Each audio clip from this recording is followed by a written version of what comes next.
I'm very sorry. I hope you can hear me now. I have had trouble connecting with YouTube. I don't know what's going on. I don't know what's going on with the connection stuff. I've been using this OBS software for a bit now, and I don't know what's the problem. Well, we are live now.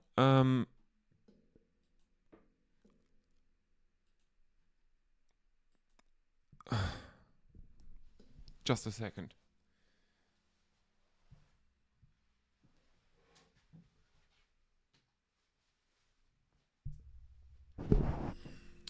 Over an hour of trying to get the stream to work.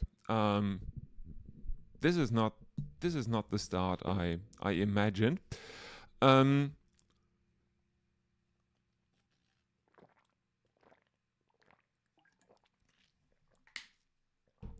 Anyway, we had a first wicket in Australia's bowling efforts. KL Rahul did not make a century.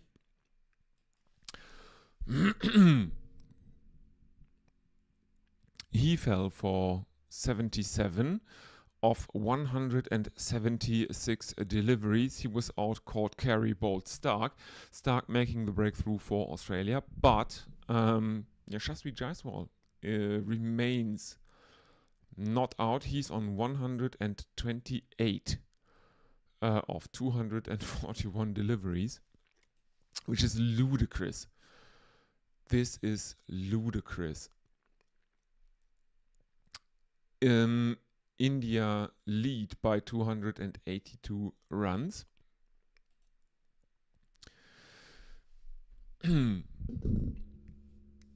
Devdutt Padikkal is out there batting with Yashasvi Jaiswal. And Manus Labuschagne has been given his third over. And he is committed to bowling short to the Indian batsman. He seems to have been given the role of enforcer.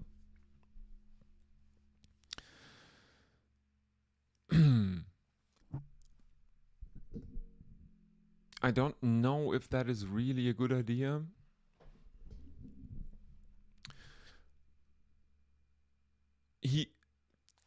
Granted, he bowls relatively fast. Instead of his usual leg breaks in this match.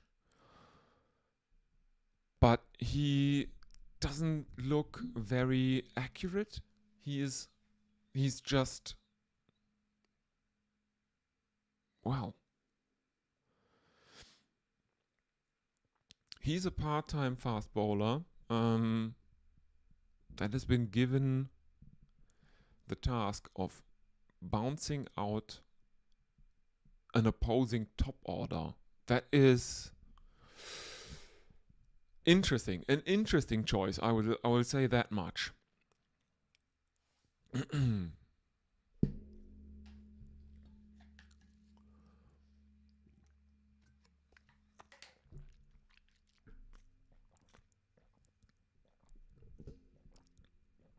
Jaiswal is on 128 from 241, and Padikkal is on 7 from 33. So the scoring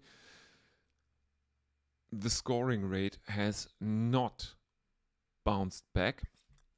The pitch looks to be breaking up quite a bit.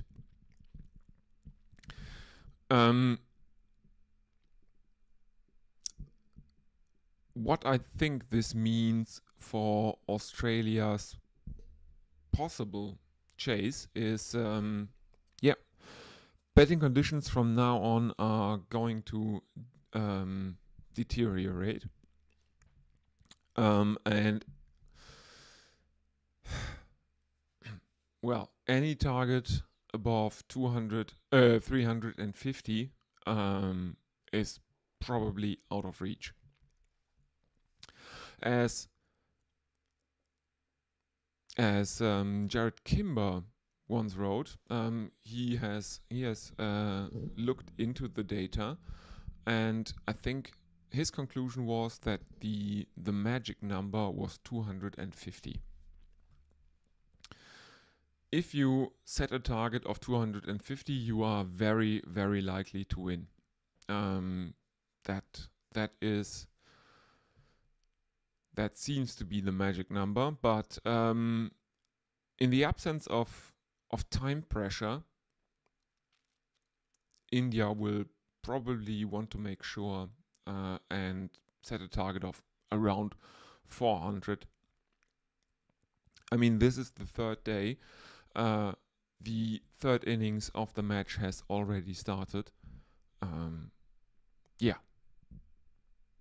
India are not going to give this away.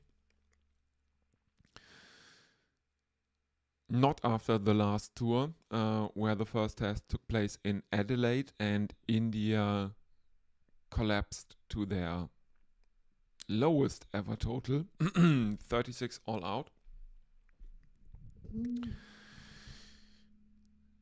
They will not let that happen again.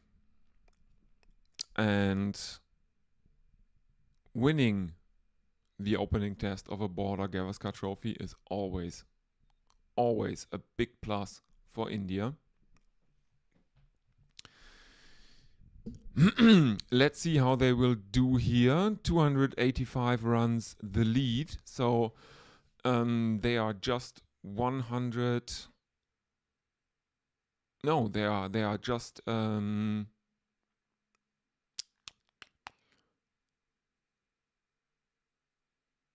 75 away from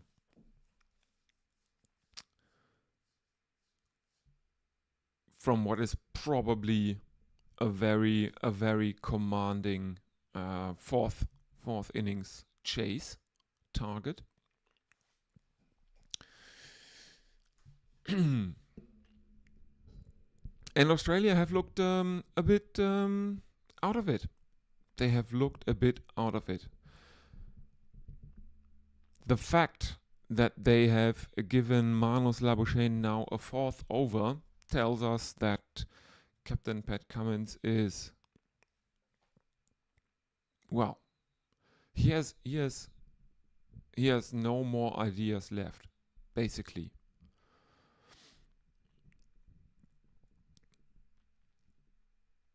And the interesting thing, of course, is that Marnus Labuschagne is given the ball not as the leg spinner or the part-time leg spinner that everyone knows him to be, but as a part-time fast bowler that I have never seen before. And he continues the plan to bounce out the Indian top order, which is also very, very weird. I see the idea with bouncing out a tail, but bouncing out a top order, really? I've never seen that.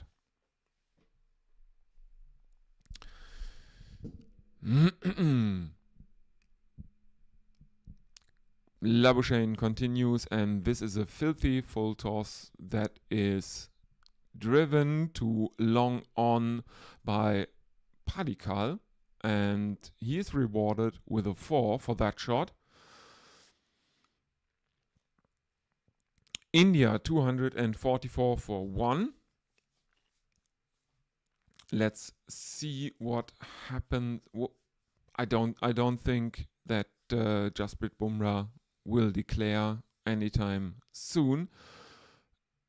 At the earliest, any declaration will come after tea.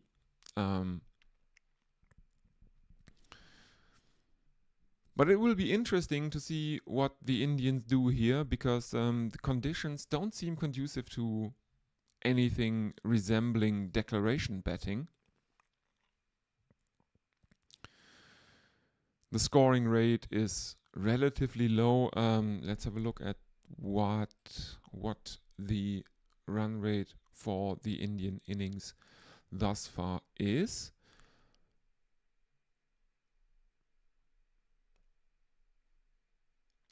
Oh, it's higher than I would have expected. It's 3.27, which is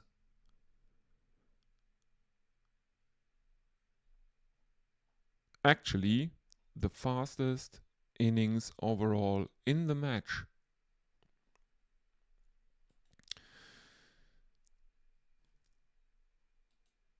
The Indians were scoring at 3.02 in the first innings. The Australians went along at 2.02 during their first effort. And now India are going along at 3.22. That, kids, is why you don't don't trust your guts. This is actually the fastest innings in the match.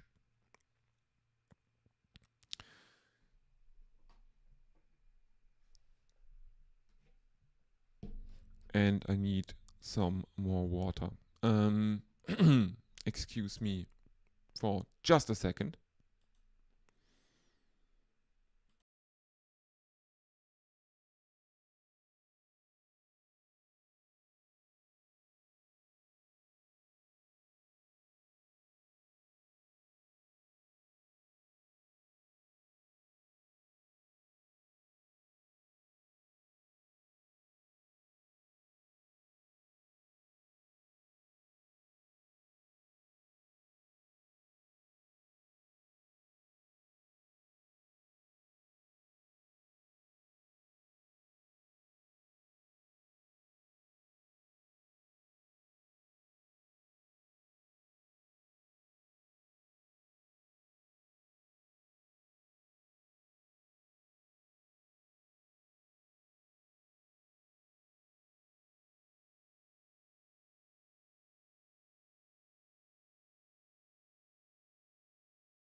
There we are again. I'm sorry.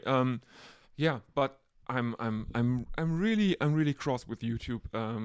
You you can't complain about not being the premier live streaming service on the internet when your service is that bad. You can't do it.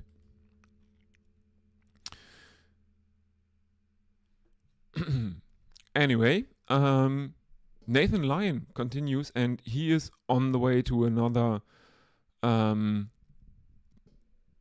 maiden, which he does. He achieves another maiden. He has bowled 18 overs so far. He has taken no wickets and he has conceded 39 runs. India 245 for 1. This is a real domination by India in the second innings.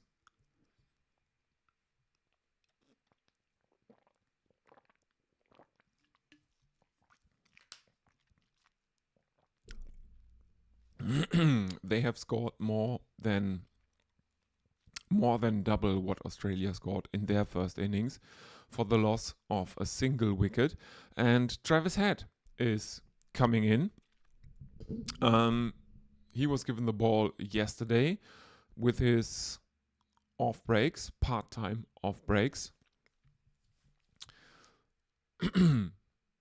He comes in, right arm around the wicket to the left-handed Jaiswal. There is a slip in place for him. and Jaiswal defends one back towards head. And there is no run.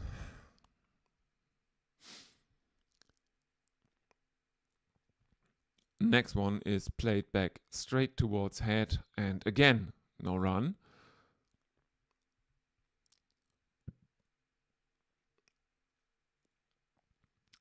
Third delivery of the over is basically the same delivery and the same shot. Head bowls around the wicket to the left-handed Jaiswal.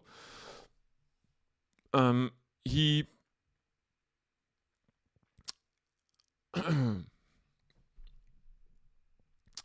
he stays around the wicket, and I think he stays way too wide.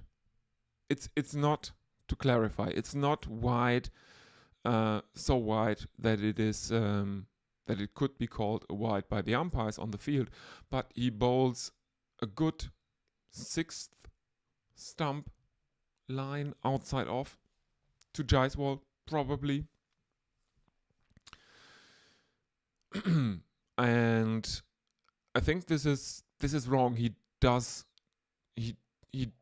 not turn it into the left-hander, and he bowls it so wide that he doesn't force the left-hander to play.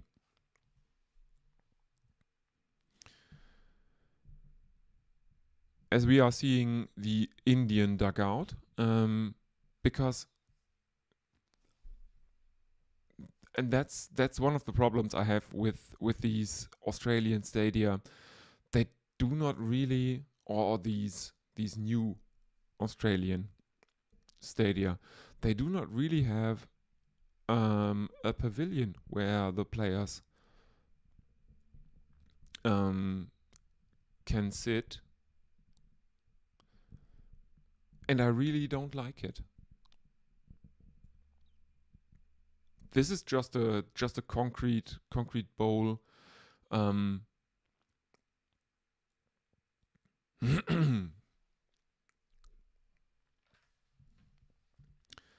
It may be better for the spectators, which is always a good thing in terms of amenities than the old WACA.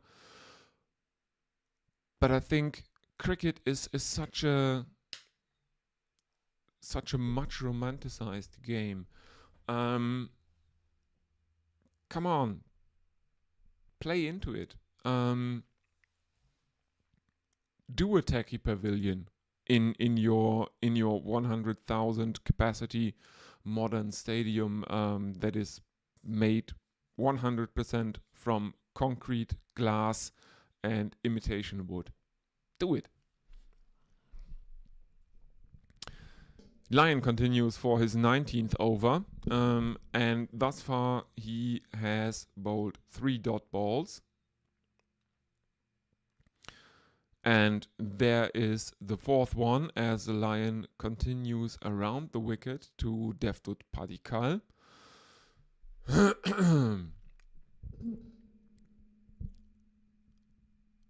And I mean, we can be glad that both Padikkal and Jaiswal are left-handed batsmen, because it means that the Aussies do not readjust the complete field every delivery after there is a single taken.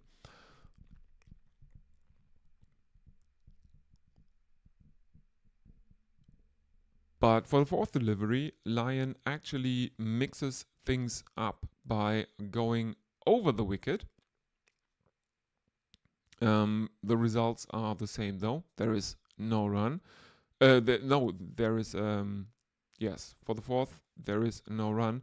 For the 5th, Padikkal gets a couple. India move on to 249 for 1.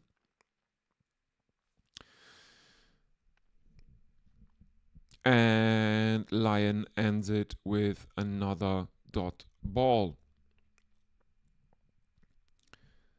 As we are seeing pictures of the Indian dugout,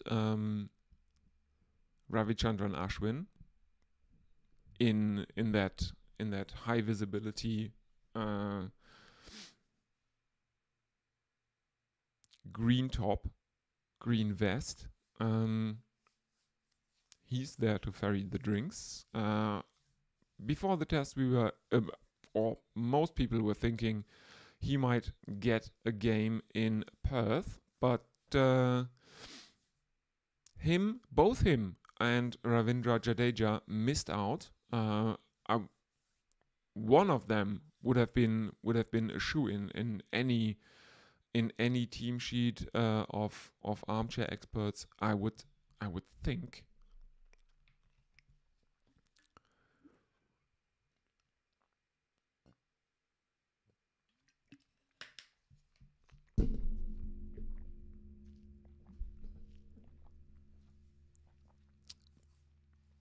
Anyway, Travis Head is continuing. He is given a third over by Captain Pat Cummins, and he bowls right arm around the wicket, wide outside Jaiswal's off stump, and the Indians take, I think, a couple of the third delivery after milking him for singles. Yes, they have taken a couple. India 253 for one after 79.3 overs. So the new ball will be available within after 3 deliveries from Travis Head. Will be interesting if the Australians take that.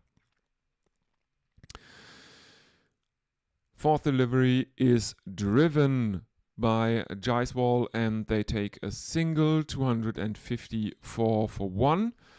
2 more deliveries before the new ball becomes available for Australia. The lead has now reached the magic number of 300 runs.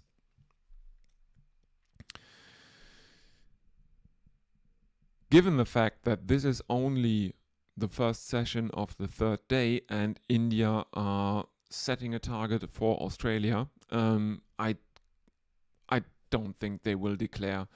There are 2 whole days to bowl out Australia.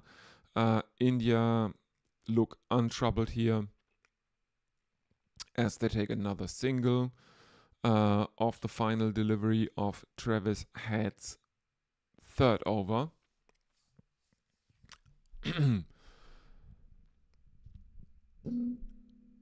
The only thing that should give India pause is the fact that no wickets fell on no Indian wickets fell on the second day, and only 1 wicket fell so far on the third day. Is this one of those 2010 kinds of deal? You know, in the Ashes 2010-11, when England made, I think, 500 and something for one in their second innings at the Gabba in Brisbane. After being dismissed for not that many in the first innings, Australia then piling on the runs, and in the third innings, England made a ton. 500 for one. I think the only batsman dismissed back then was Alistair Cook. Everyone that batted in the England second innings made centuries, something like that. And India probably won't want to let Australia get away with a draw here. Josh Hazlewood is back in the attack for his 15th over. He's bowling to Devdutt Padikkal. He has 3 slips, a gully. Let's see. There is point. There is a backward square leg. There is a mid-wicket. Padikkal facing up for the second delivery. Hazelwood right arm over the wicket, and this one is too leg sidey, and it is helped towards the boundary by Devdutt Padikkal, and that is 4 runs. The second new ball has been taken, everyone.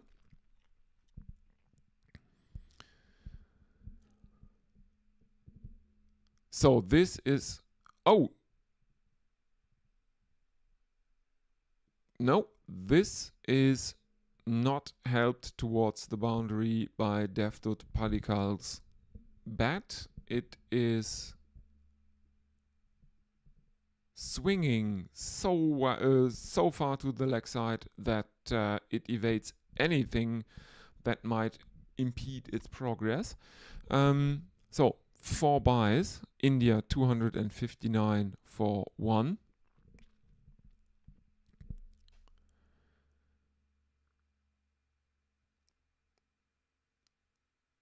And the next one is again too short from Hazelwood, and Devdutt Padikkal has no problem leaving that on length. So not even with the new ball the Australians are well, doing what probably everyone is clamoring for right now outside of the match, to pitch it up. Australia needs to pitch it up. That short bowling is not working for them. They don't create the chances they think they should create, and they haven't really tried pitching it up. Which I think is the only time they looked anything that resembles threatening in this test.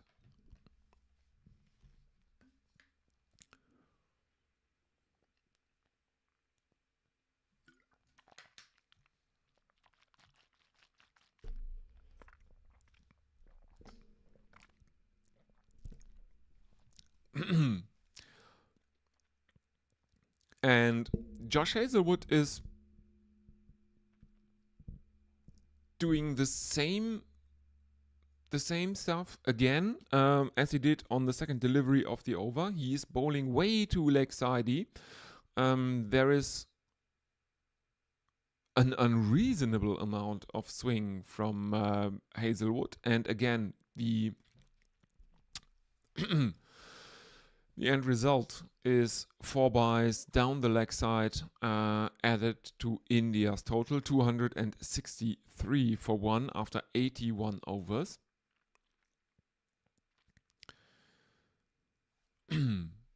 This is not a good performance from Australia. Their bowlers, they're doing it wrong, I would think.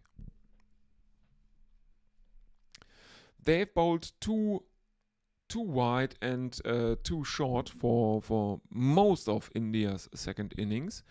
And the result is a lead of over 300 for India. I really don't know what they are trying to prove here, or if they have just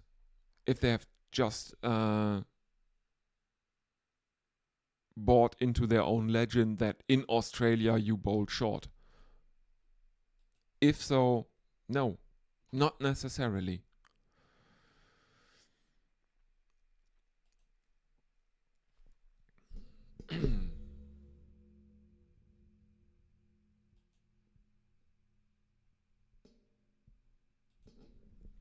Not necessarily. The Australians, the bowling is really not that good, and their problem is that their batting lineup from number, well, probably from number 4 onwards, looks a bit fragile. Or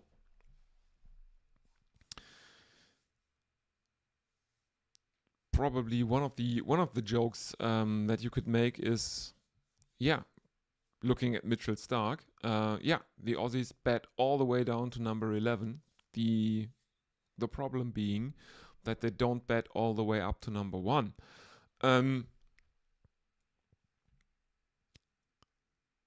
As Mitchell Stark is asked to bowl an 18th over in the second innings. He is greeted by Yashasvi Jaiswal, who is absolutely in form. He will probably be the new golden boy of Indian cricket, and I know that being the new golden boy of Indian cricket is kind of a curse, with 1 billion rabid fans watching your every move.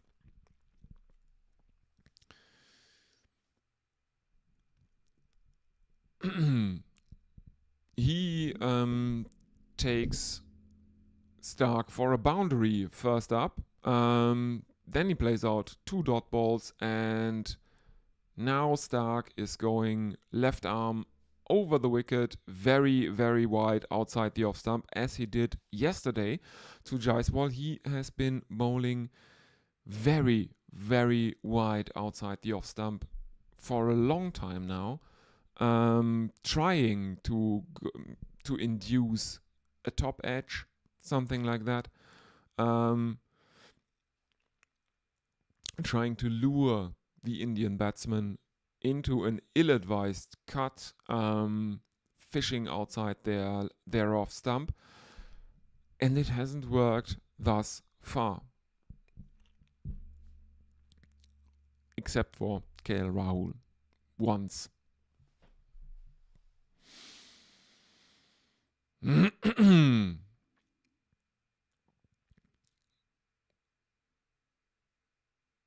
But I mean, Jaiswal is now looking invulnerable. He is on 141. He is over an hour into the session. I don't know. I do not understand what the Australians are trying to do. This one from Stark is the opposite direction. It is way too down the leg side, and he smiles as he takes his sunglasses and his cap back from the umpire.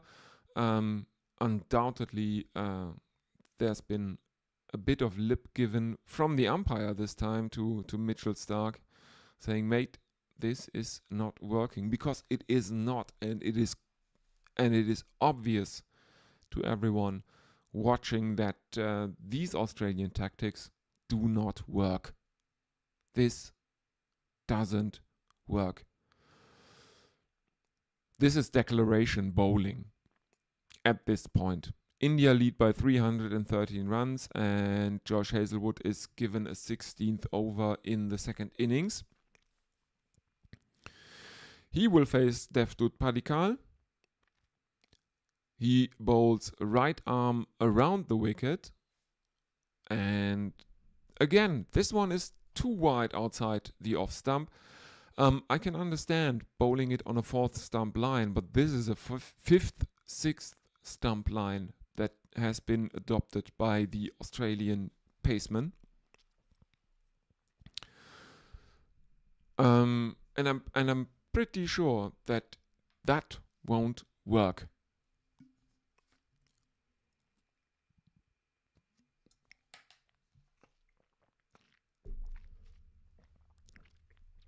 Second delivery, and this is better. This is bowled on the legs of Devdutt Padikkal, and has him beaten.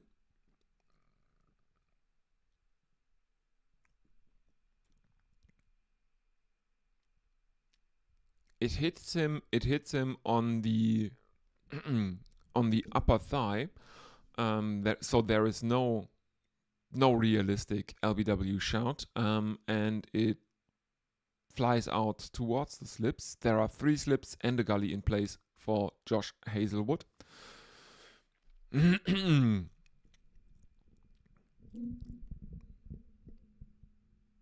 I don't know why they have gone back to an aggressive field setting if their bowling is so defensive. Doesn't make any sense to me. If you keep bowling short and wide, you may as well set the field as defensively as you did yesterday, Pat. Because you're not getting outside edges from short bowling. You don't get caught in the slips from stuff that is way too short, like Hazelwood bowls here. This is basically bodyline territory. But there is no fielder behind square on the leg side, so I don't know what they are trying to do.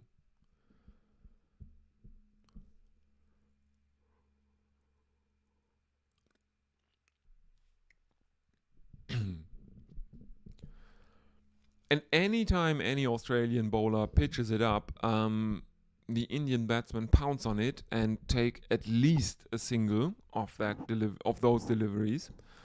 So yeah, I can see why Cummins is persisting with the short stuff.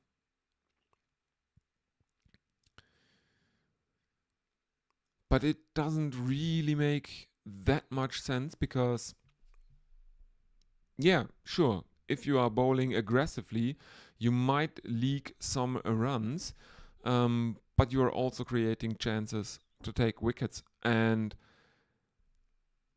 I think the problem is that Australia have bungled this match so badly that at this stage they can't afford to go for a few runs in exchange for some wickets. They do not have.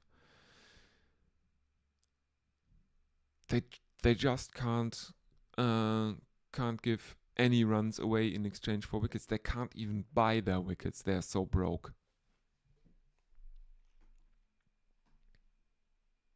And I think that is the fundamental problem that Australia faces here. Let's have a look if anyone is with us on social media. And again, I'm very, very sorry that we didn't start on time today, but that was a connection problem with YouTube. I don't know what they are doing. They are constantly changing the back end of the platform, and then are complaining that no one is using their platform to live stream. They absolutely want to get Twitch off the throne, but they're making it very, very hard for anyone streaming on their platform.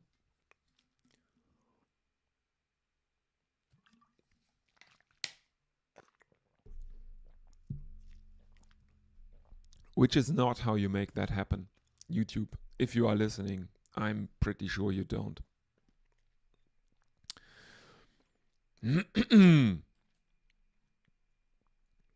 Mitchell Starc is back. He is bowling his 19th over. He has been taken for a boundary by Devdutt Padikkal. A dot ball followed by another dot ball. Padikkal is on 22 of 69, which is an indication of the very low scoring or slow scoring nature of this contest.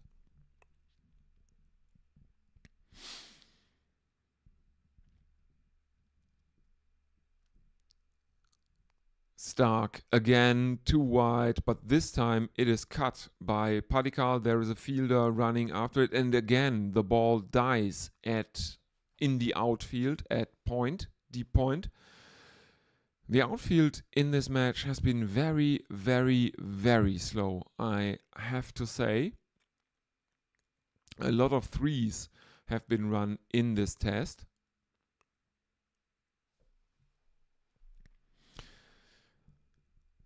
Which I find fascinating. Generally, Australian grounds are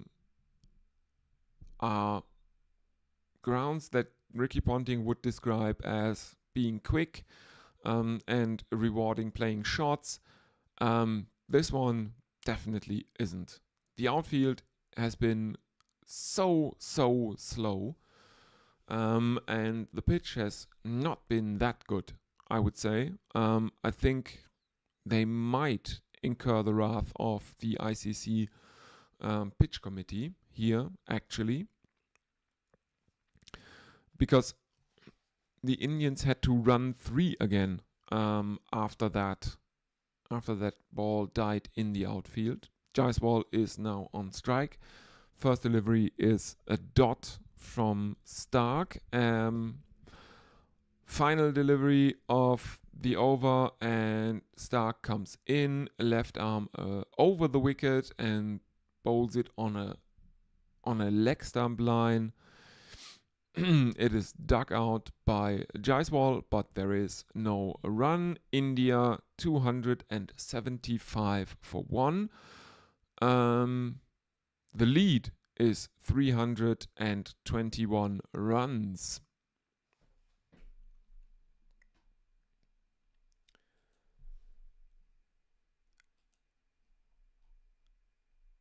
And that is also lunch.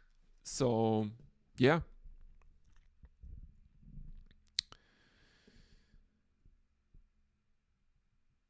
Australia are deep in it. This is not good cricket by Australia. India have a lead of 321 runs. Yashasvi Jaiswal is nearing his Daddy 100. The only Australian bowler to take a wicket in the second Indian innings is Mitchell Stark. They can't be satisfied with their performance.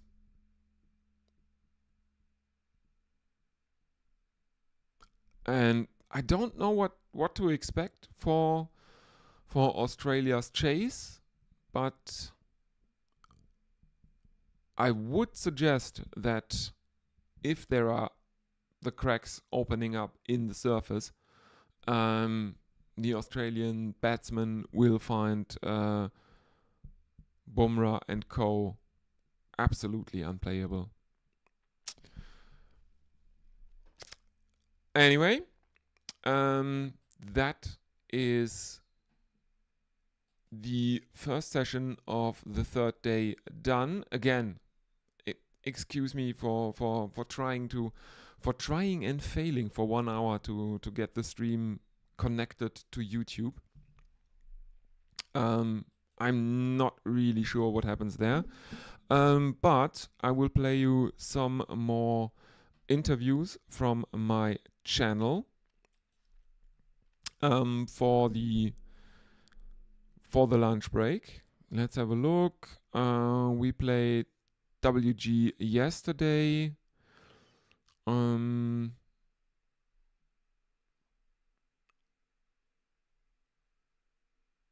Let's have a look. I think. Yeah, let's go with talking to Anindo. Why not? Anindo Dutta, author of Wizards, the story of Indian spin bowling. Very interesting fella. And I'm someone I am honored to call a friend. So let's go with that. Why not?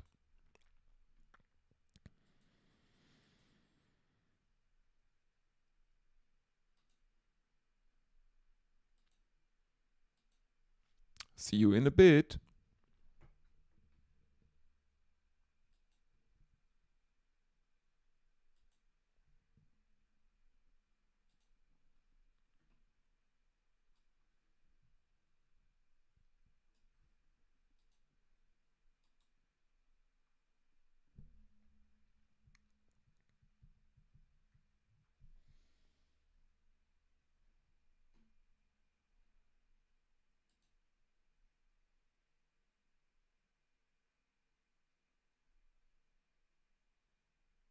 Well, hello everyone. Welcome back to Bescheuertes Kurzes Bein, and I'm here with Anindo Datta,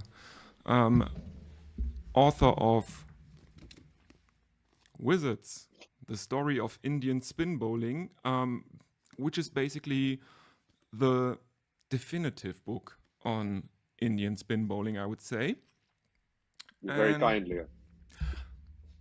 Well, as we say in German, Ehre wem Ehre gebührt. Honor those that deserve it. Something like that. Yeah, well, maybe you tell us a bit about who you are, how you got into writing about cricket, and then we can talk a bit about your background, my background, how we got into cricket, how we got in touch, and how we, well, got into this alternative cricket media thing that we are now doing, something like that. I think the listeners might appreciate something like that. Sure. Thank you very much, first, for inviting me to the podcast. It's an honor, and no, it's absolutely an honor to be on the podcast and talk about cricket to a German. It's it's weird, if you like. If we hadn't known each other for a while, I would have felt very weird with starting the conversation with a German on Indian spin bowling. But yeah, to answer your question, I was a banker most of my career, so about 27 years, a long time to spend in banking. For the last about 4 years, from a work standpoint, I've been running a leadership consulting firm. A lot of the work of that is driven by sports. So there is the connect with sports. From a writing standpoint, I started writing maybe about 12 years ago, which is not too long if you think about it. I used to write, of course, before that, but I never wrote on sports. So it was just one fine day. I read an article by someone on an Aussie website, of all things. And my first thought was, this is such crap writing. How can someone publish it, right? With due respect to whoever that writer was. But again, my thought there was, maybe I could write something, and if this can be published, mine can be published as well. So let's see what that's like. And I wrote something which wasn't very good, to be fair, but it got published. So I was like, okay, there's enough people to read what I write, looks like. But what was interesting was there was a lot of feedback from readers who wanted to engage and who appreciated what I wrote. So which is of course always encouraging, and so I kept writing. And then one day I got a call from the editor saying that one of their regular authors wanted to talk to me. And it turned out that that author was Kersi Meher Homji, a writer who I had grown up reading, of Indian origin, but settled in Australia.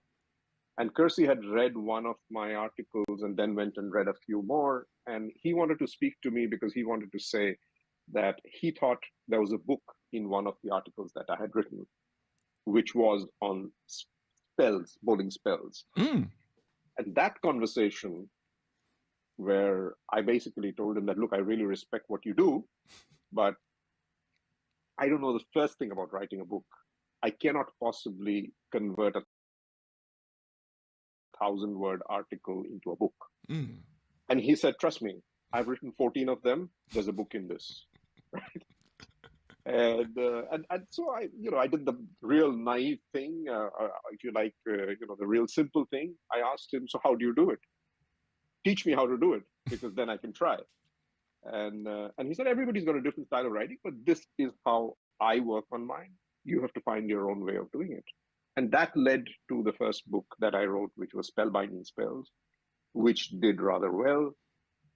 Because it did rather well, although it was, self-published, it was relatively low key. But then because people started talking about it, one of India's major publishers noticed that, and they got in touch with me asking if I wanted to write on Indian spinners.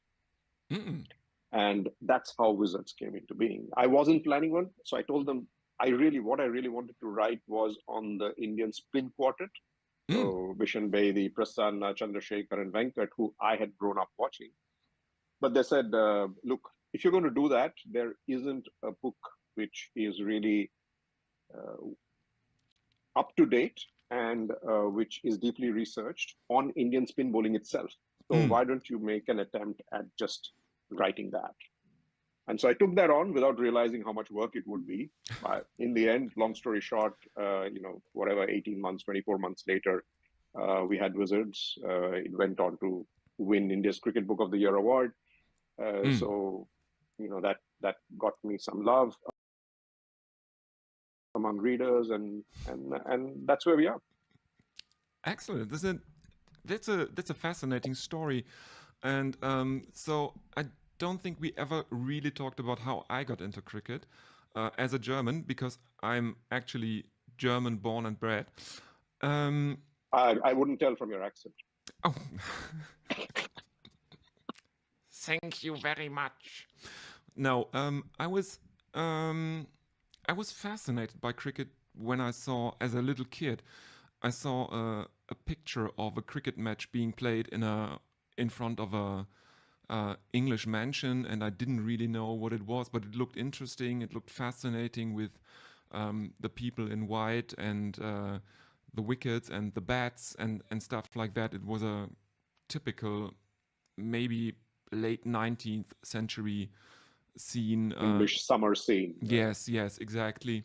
And you were in Germany. You grew up in Germany. Yes, I grew up in Germany. Yes, it was on the package of tea time rusk with sugar and anise, and the packaging design contained this picture of cricket.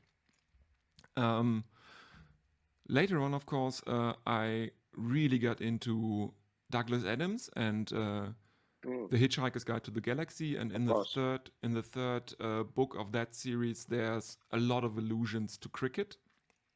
Right. And when I then got into university and got basically for the first time real, access to English daily newspapers in the library, that was in around 2003, and then the Ashes 2005 happened, and I was hooked then. Of course, I can understand why. Yeah. Yes, and then the IPL started, and I really got into that, and then I had to move to Munich, and Munich was a really difficult time for me. And what really helped me in that time were cricket podcasts, mostly by Jared Kimber. Obviously, Kimber has I have a special connection to Kimber because he wrote a wrote an article on Medium, which was basically Substack before Substack came to being into being. Yeah. He wrote an article about Marcus North Saves Lives, was the title, I think, about him and his buddy, his mate, bullshitting about cricket, which convinced another friend of his to not commit suicide and instead come out as transgender the next day, because she had actually made plans to kill herself. And that must have been very powerful. Yes. yeah, exactly. That was very, very powerful. And then the pandemic came, and everyone was confined to their homes. So I used to tweet into Guerrilla Cricket a lot back then. That's when the connection there started. And from then on, the idea was, why don't we have something like that in German? And I said, you can sit around and mope about not having that, or you can Create one. do something yourself. Start a podcast, and I did that.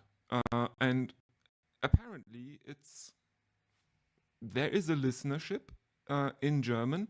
I got a lot of feedback of German people that say, okay, I really got into cricket very, very recently. And it's really interesting to have German content about cricket, explaining the history and everything else that's heavily intertwined with cricket, which Germans do not really know about. Because we do not have the connection to former English colonies or British colonies. We do not see the socio-political implications in something like the West Indies team of the 70s and 80s and stuff like that. Of course. Yes, and there is no cultural context to that. No, absolutely not. Absolutely not. The only cultural context for cricket in Germany is actually CB Fry trying to convince Joachim von Ribbentrop, Hitler's Secretary of State, to make cricket the German national sport. Which yes, I absolutely didn't know that. Yes. When was this? It was I think in 38. Okay. Somewhere around that. Because CB Fry was actually very enamored with fascism, which led to the British establishment after the war basically telling him, you shut up. Yeah, not surprised. Yes, the idea was shut down because Hitler thought that any sport needing that much personal protective equipment to be very un-German. Yes. Well, I can believe Hitler thinking that. Yeah. Okay, that's fascinating. That's fascinating. I'm very glad you got yourself into cricket, and you've now got more and more German listeners into cricket, because more the merrier. It's a great game. Of course, we'll say that, but the more people who understand it, the more people who talk about it, the more people who play it. I think it's good for the sport. Yes, and I think it's also really, really important in Germany right now, because with the refugee crisis, there were a lot of people coming to Germany from Afghanistan. And I think it's very important. It's a very important tool of integration, of cultural exchange. So the Germans can also understand a bit of the culture that the Afghans bring with them. Because integration is not a one-way street. Of course not. Of course. And I think that's really important for German society as well, in that sense. Yep. And maybe someday you're going to have a German team half full of Afghans, which go and beat Pakistan. Well, we actually did Right. have one player in the German national team, the only player in the German national team that actually played official one-day internationals. His name is Davlatsai, and he had to flee Afghanistan. He was in the Yeah. national team before, and he after that played for Germany, but only T20s Okay. because I have heard his name, but I didn't know he played for Germany afterwards. yeah, Okay. he played for Germany, and he's now a coach. He's got a coaching license Okay. here in Germany. Isatullah Davlatsai. Fascinating. Yeah, and I mean, I actually made a lot of friends here in Germany. In now I live in Hanover, and we actually do have a team here. It's mostly expats from India and Sri Lanka, of course. Of course. Um, but there are actually German members there as well.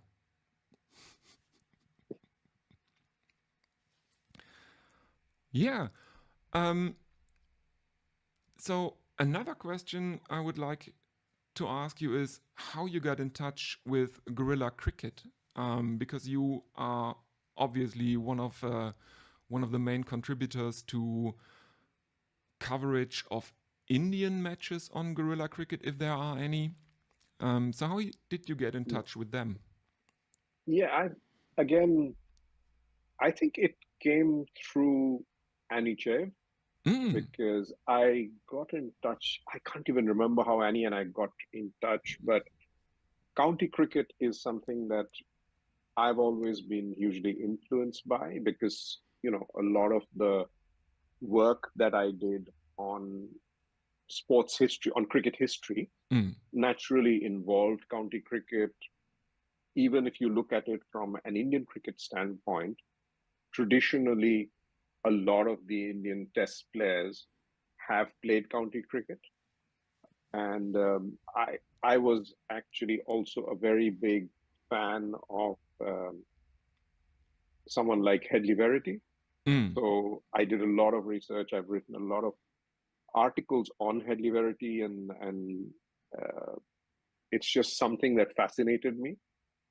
So when I found that Annie was very passionate about county cricket and she was trying to do the work that she was doing, I helped her when she first started the magazine County Cricket Matters. I wrote a few articles for that. I got a couple of cricketers to write articles for that, etc. And then I took it upon myself to publish the Kindle edition of that from the first edition. And so I've been publishing every Kindle edition since then. So when it comes out, typically Annie will send me the file, and I'll put it on Kindle with all the pricing, etc., so that people around the world can also read it. So that's how it started. And then I think Annie introduced me to Tony Bishop, and that's how I came across guerrilla cricket. And Tony and Hendo were really nice enough to tell me that, why don't you come into one of the broadcasts, and it went from there. So it's a lovely bunch of people. Not everyone gets along with everyone else, which is the fun part of it. Everyone has divergent views, but what makes it fun is, people like you coming on board, Leah, where you come in as a listener, you become a part on certain broadcasts, and the way we engage with people, with listeners, I think is very, very special. Absolutely. That and the quality of the analysis, and I have a lot of respect for some of the commentators who are a part of guerrilla cricket. Absolutely humble people, but the quality of their analysis, I think, sometimes far exceeds the analysis that you get on regular big media broadcasts. And the fact that we can make it accessible to everyone to listen to us as they deem fit, and there's such a big group of people who are purely volunteering their time and effort to make it happen for the love of the game, I think that's the beauty of guerrilla cricket. Yes, absolutely. I have to agree with that. And something that guerrilla cricket does that traditional broadcasts don't really do is, and that is, I think, a consequence of the global pandemic when a lot of guerrilla cricket had to go video conference. Yes. I mean, is I wouldn't be here with guerrilla cricket if that had not happened, right? exa- I mean, I live in Singapore. There's no way, I could ever have got into a studio anywhere to do commentary. exactly that. But now there's people cooperating on the coverage from Australia, from Austria, South Africa. Um, there were USA commentators. Yep. And I mean, strange countries like Wales and Scotland sometimes, yes, Ireland. Maybe. yes, exactly. Um, but I think the real important thing is that it's not geo-blocked, that you can access it from everywhere. Exactly. Yeah, exactly. And you could listen to it. You're in the US going to work. You listen to it on your radio. I mean, I think it's just fantastic. Yes, absolutely, absolutely. Um, yeah. So now people know a bit more about our backgrounds. Um, the sad part about Wizards at the moment is that it's not available. But I have heard that you are planning a second edition. Is that right? Yes. So I'm commissioned to write a second edition. I've been commissioned for about the past 8 months, and I have to confess, I haven't done much work on it for a couple of reasons. One is I've been very busy with trying to make my um, consulting business work, so Mm. I've not had so much time.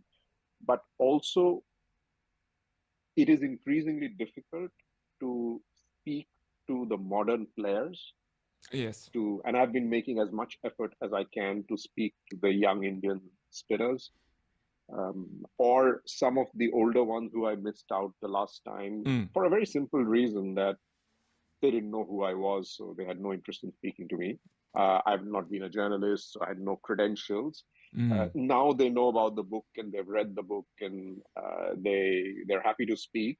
So I've ended up speaking to a few of the people I wrote chapters about earlier. So I should be able to beef up those chapters, which would be amazing because, you know, getting their own perspective on certain things, especially spinners who had difficult lives and Mm. who didn't really make their talent count. So you always wonder and you make judgments about why sports people, when they have the talent, don't actually achieve what they could have achieved. And then you talk to them and you realize certain things happened which only they tell you. And it's not apparent to other people, right? Mm. So a bit of the narrative, I think, from existing chapters will change because I've spoken to a couple of the people who are really sad stories of Indian spin bowling, if you like. Two of the Mm. most talented people. I'm not going to talk about who they are, but two of the most Mm-hmm. talented spin bowlers India's ever produced, but who really didn't make it to the level that they could. And then I have now started to get a couple of the younger guys to talk to me. Mm-hmm. I had a one lovely conversation a few months ago with Yuzvendra Chahal. Oh. So which was great. I mean, fantastic guy. I mean, he's just so much fun as a person, Mm. and you know he'd tell you story after story if you ask him. So he's one of those rare sport people who are still playing and who would very freely talk about their life and their and their sport. And some of these guys have really thought hard about their skill, about their craft, and they're happy to talk about that, which is great. So yeah, there's still some work to be done. Couple of people I'm trying to get hold of to speak to, and I hope that in the next 3 to 4 months I can write this piece, Mm. and then maybe by middle of next year the book can be published. So that's my hope at the moment. Long answer, sorry. No. This is fine. This is fine. And congratulations to speaking to Yuzvendra Chahal. I know he's been a favorite of yours for a very long time. Yeah, he has. I think he's got real talent, and there's a lot of talk about why he doesn't get to play in the World Cups. And it's pretty weird because he gets picked for all the bilaterals. He doesn't get to play in the World Cups for some reason. Yeah. But I think one of the reasons also is that in white ball cricket today, teams expect bowlers to be able to bat a little. And Chahal's probably the weakest of the lot in terms of his batting. So, but he's a very optimistic person. So he takes it in his stride. Yes, I remember him giving Chris Gale batting tips during an IPL season, if I remember correctly, where that was a really he's fun not picture. Shy. No. He doesn't seem to be. So that's what's going on with Wizards. Yeah. Excellent. So everyone keep an eye out for the second edition of this book, soon to be updated. Well,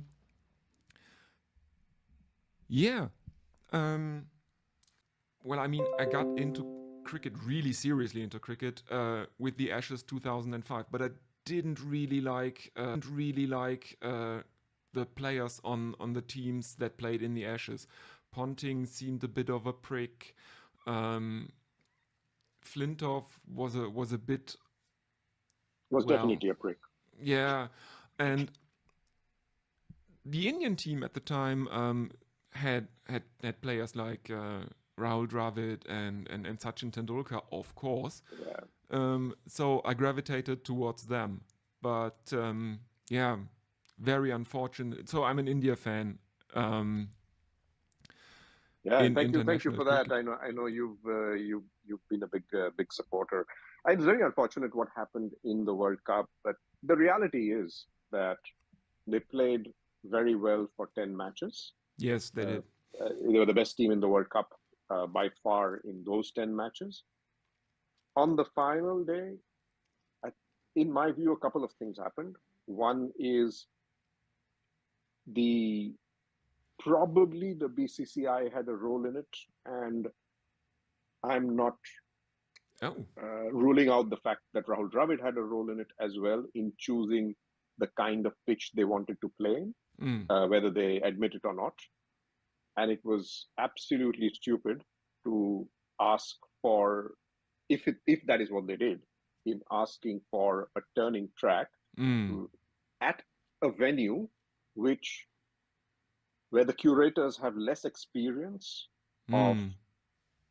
than, say, at a Wankhede Stadium in Bombay or a Calcutta or a Delhi or a Bangalore, of turning out wickets in the way that they're supposed to turn out. So as a result of which, I think what happened was, instead of a turning track, what they did was they created a slow wicket, which worked completely against the way India plays, because you've got fast bowlers, you've got batsmen who love the ball coming in onto their bat.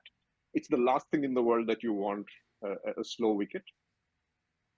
And yes. I think what also happened is that before the match, the team management did not prepare well for the fact that they might have got a wicket which was not exactly what they wanted. So either they misread it, or, which is bizarre to me, because if Pat Cummins can read a wicket, I don't see why Rohit Sharma can't read the wicket, right? I mean, there's no logical explanation for that. So my assumption is they were ill-prepared for anything but the kind of wicket they thought they would be getting. And as a result of which, they had no plan B. So when things went wrong, as they tend to do, they were unable to get out of it, and that went deeper and deeper into it.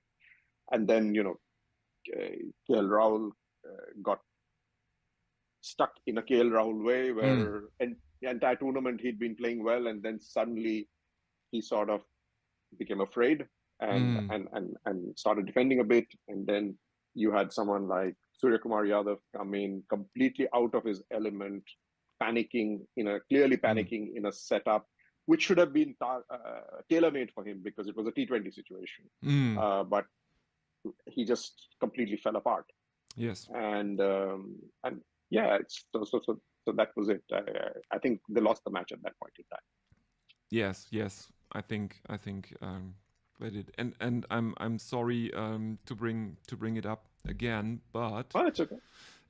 yeah, but because one thing about the World Cup is not exact or not necessarily the last World Cup, but there has been a lot of talk going around about the future of World Cups in cricket, Yeah. of 50 over World Cups.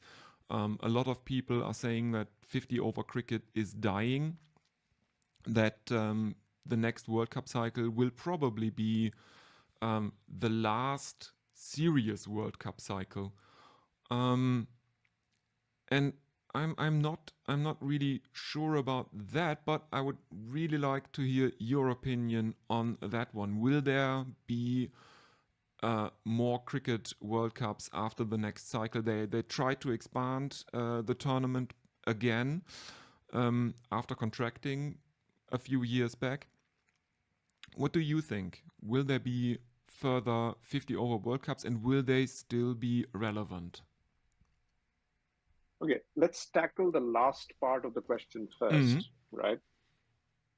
I think if you go back a few months, I would say mea culpa to myself saying that the 50 over format had outlived its existence Mm. and it needed to change. There was good reason for that Mm-hmm. because before the World Cup, you had a few years of 50 over matches. Yeah. You leave aside the 2019 World Cup final, what happened, etc. Mm. Right? Yeah. But if you look at it broadly, 50 over cricket had become extremely boring. The middle 20 overs Mm. or middle 15 overs was so formulaic, nothing was going on, right? I Mm. mean, people would just, take 2 runs, 3 runs and over and just bide out their time before they went out to hit again, right? Mm. So you had sort of a T20 on both ends with nothing in between. It was very, very boring, Mm-hmm. what they were. So I thought there had to be a change either in the format or in the rules or however, just to make it more interesting for spectators. Mm-hmm. Mm-hmm. Now, what changed in this World Cup was that I think different teams decided to play in different ways. So India decided to play in a very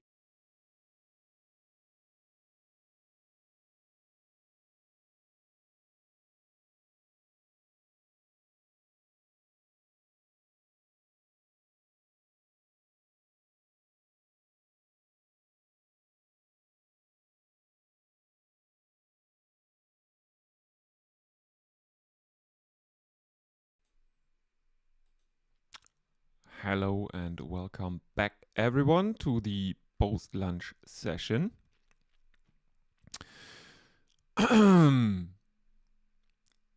Again, sorry for the technical difficulties earlier in the day that prevented me from starting on time. I wrestled with YouTube for 1 hour because they apparently chose to revamp their backend again.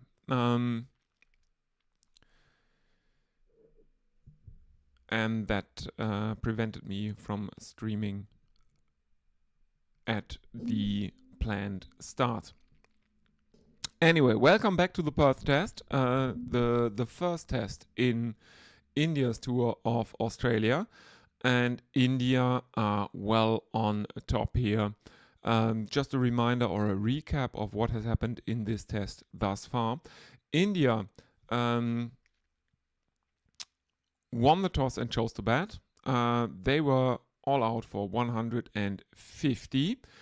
In reply, the Australians were 104 all out, and that means that the Indian second innings started on day 2 at lunch, and currently they're going along very, very nicely, one would have to say. 275 for 1. The only wicket to fall is that of KL Rahul, who made 77. The scoring has been deceptively fast.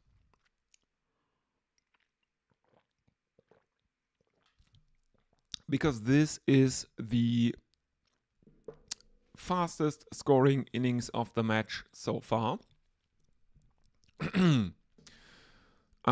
India going along at 3.27. The second fastest is the Indian innings right at the start of the match on day 1, where they went along at around 3 runs and over. The Australians only managed 2 runs and over. But you would be forgiven for thinking that this is very, very slow going for India, because it often looked that way. The pitch is apparently breaking up. And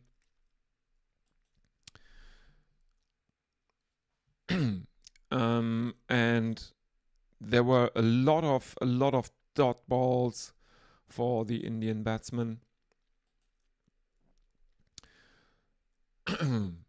But on paper, it is the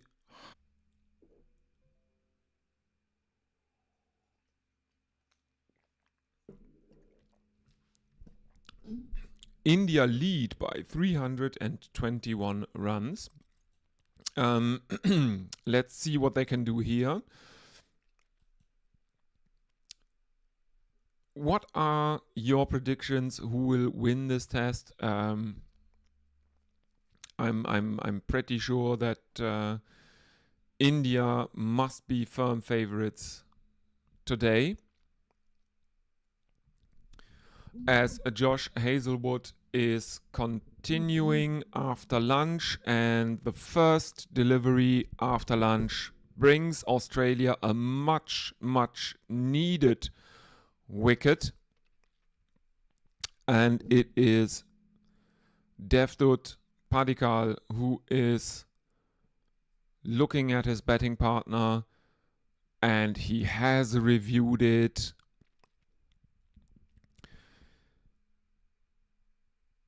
He is hanging around. He is not walking off. India have reviewed a decision. Let's see what is happening here. They are reviewing a catch taken by Steve Smith in the slips at second slip. And I think there is based on the replays, there is no doubt now this is a good catch. It is about 10 centimeters off the ground, but he definitely got fingers under that ball.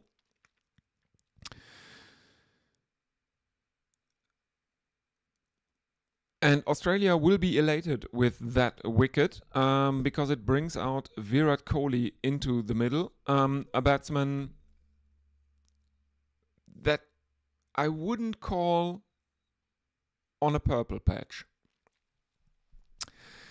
Kohli made 5 runs in the first innings. He is, of course, one of the modern greats, but he has very much lost form for the last 2 years, maybe.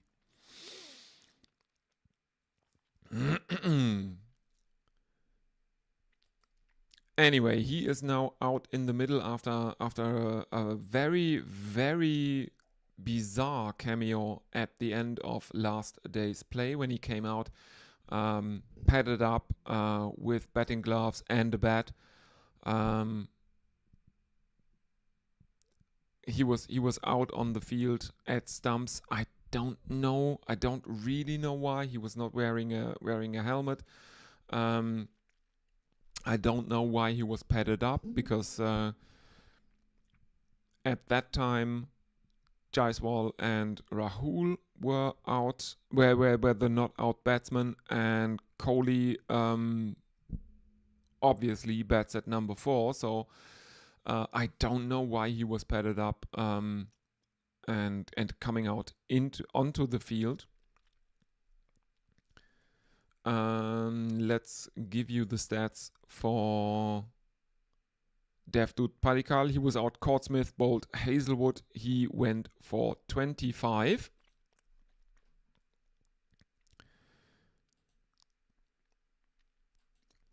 And Australia have a much needed breakthrough. But it feels a bit like a case of too little, too late. The Indian lead is already over 300.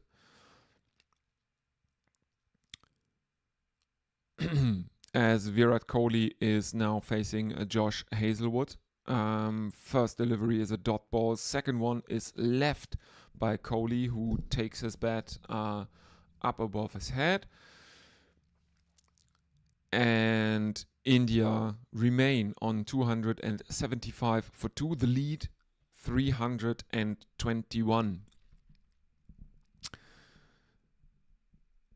As Jared Kimber insists, the magic number for a fourth innings chase is 250, which is the score or the target where things tend to go south for chasing teams. The win probability for a team bowling in a fourth innings with the target above 250 is significant.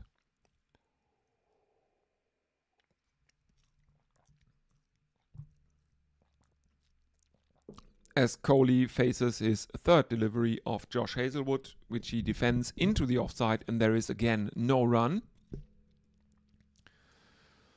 Kohli remains on naught of 4 deliveries.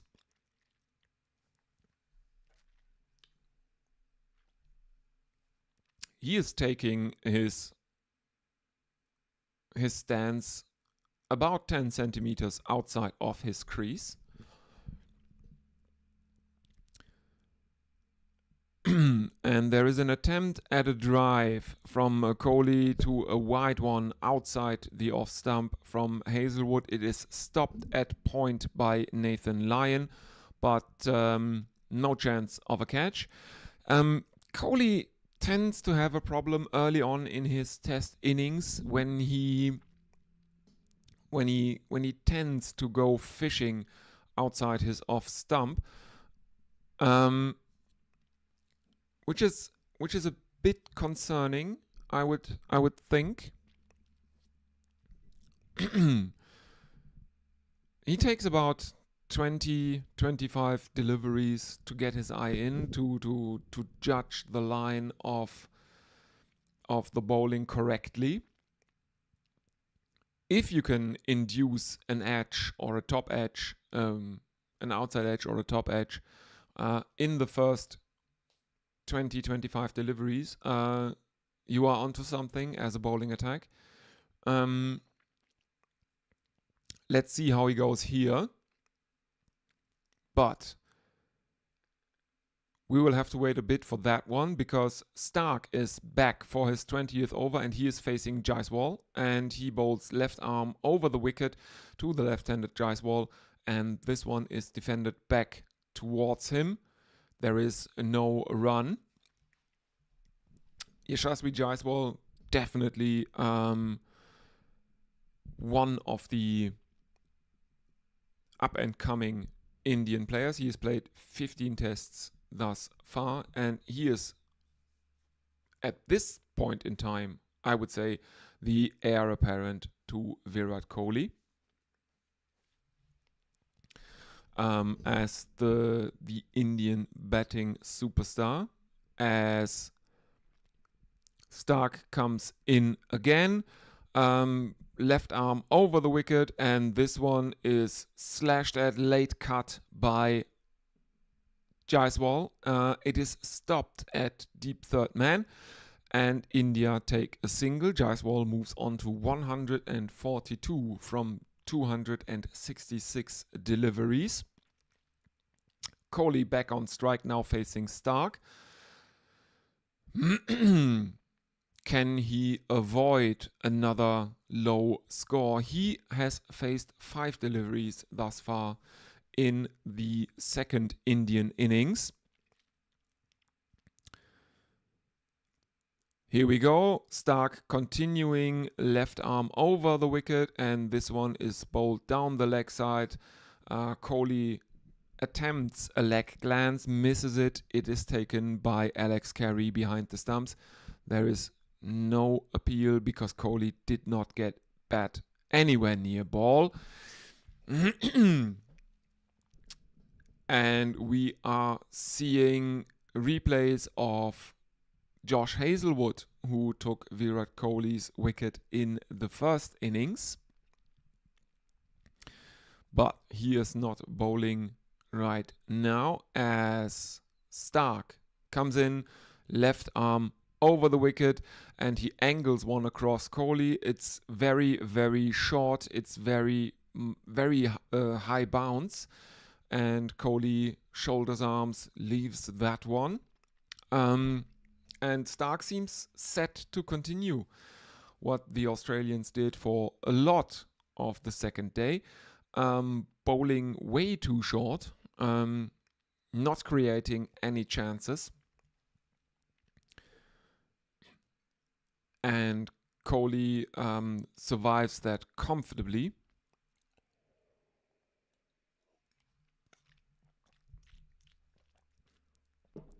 Stark coming in again, left arm over the wicket, again too short, and again angled across Kohli, and he leaves again.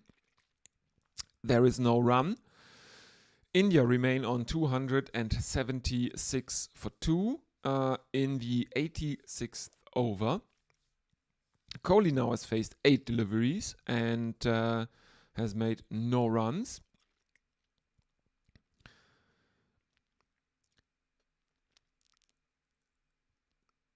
In the last 2 months, his average has been 14. He has played 4 tests since October 2024.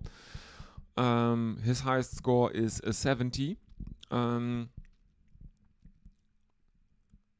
And Mitch Stark gets out of the over with another short angled one that Kohli leaves, and there is no run.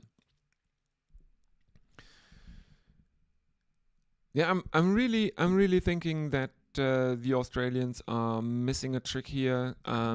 They look like a team that bowls short because someone told them that you bowl short and fast in Australia. It hasn't worked for them that much in the second innings thus far. And they sometimes remind me of the England team of around 2010 when they had the tendency to bowl short for an extended period of time. I think it was, what was it? 2009? Something like that.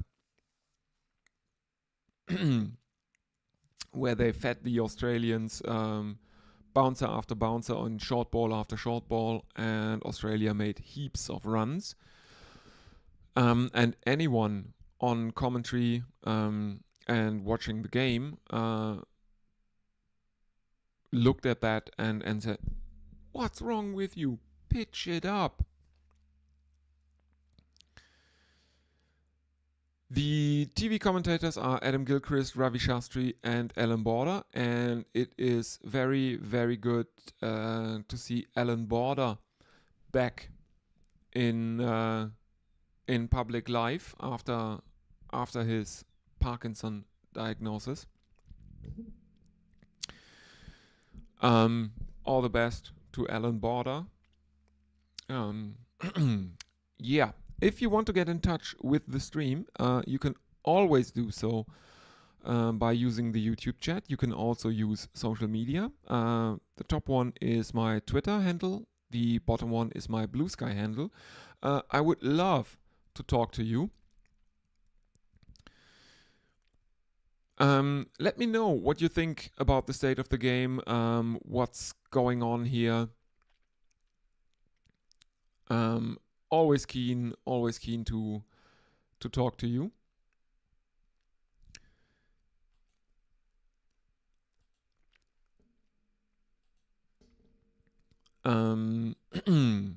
Yeah, I had a very good good talk over on Blue Sky yesterday with WG Rumble Pants, who you may know if you watched yesterday's stream when I played, or the first day?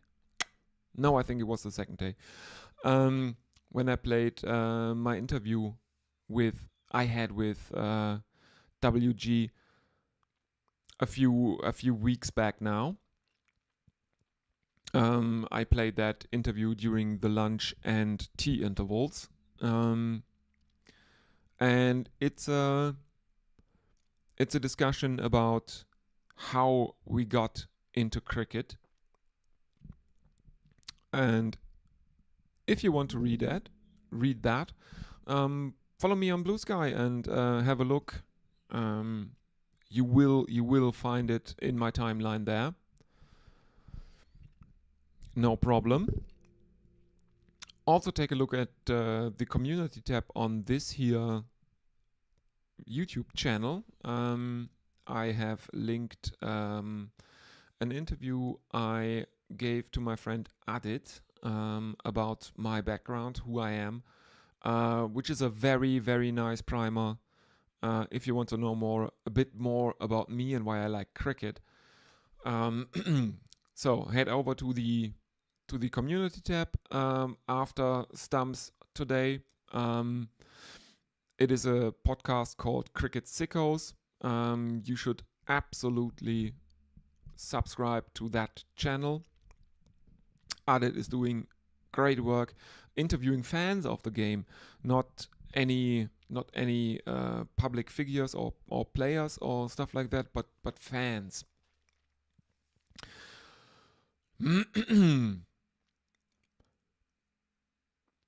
If you are wondering why I am yapping a bit, it's because not that much is happening. Not many runs are being scored. No wickets are being taken.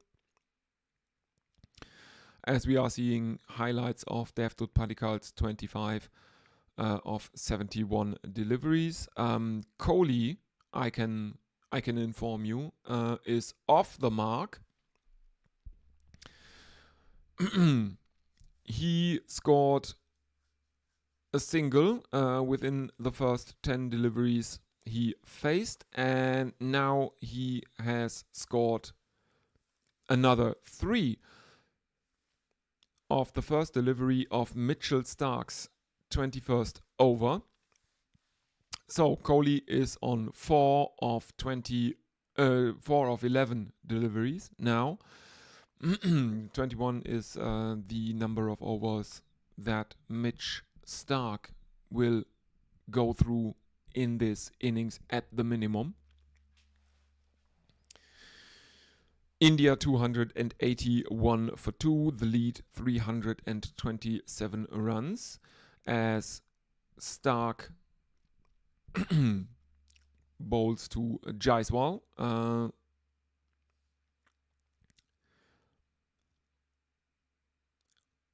And there is an attempt at a run out at the striker's end, non-striker's end, but there are overthrows as Travis Head misses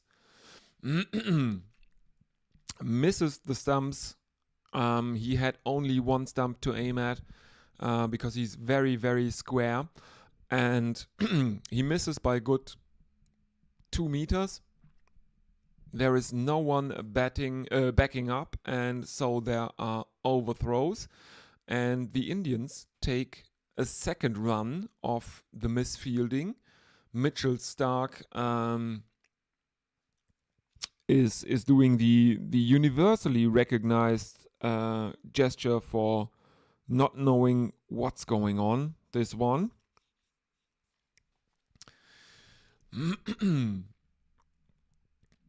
as Jaiswal is scoring another boundary at cover, he moves on to 149. Is that already a daddy 100, as Graham Gooch would term it, or is the daddy 100 at this point in time defined as 150 at least? Please let me know in the chat or on social media. Would love to hear from you.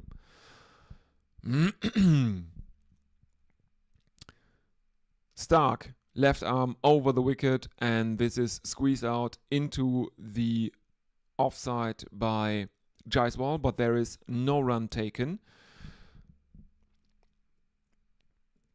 He remains on 149 of 274 deliveries. The lead is, again, what the Germans call a Schnapszahl.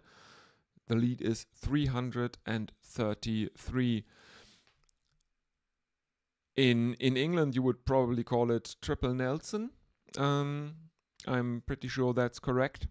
Starc continues left arm over the wicket, and he gives Jaiswal a bit of width outside the off stump, and he is cut away for a single, and that means that Yashasvi Jaiswal is making a daddy 100 by any definition. 150 not out of 275 runs. India 288 for 2. The lead now 334. One delivery left in Mitchell Starc's 21st over. Let's see what he can do to Virat Kohli, who is now facing him. He's on 4 of 11, and Starc comes in. Left arm over the wicket, a bit too short and a bit too wide. And there is a mixture between a flick and a pull into the leg side, but there is no run for India in this moment. So let me know what you think. Can Yashasvi Jaiswal make a double century here against this, frankly, out of their depth bowling attack from Australia? Will Virat Kohli make runs today? And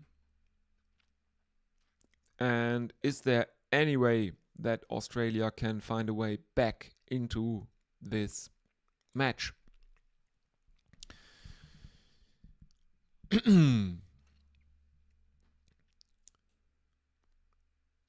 As Josh Hazlewood is brought back into the attack for Australia. He is facing Yashasvi Jaiswal now.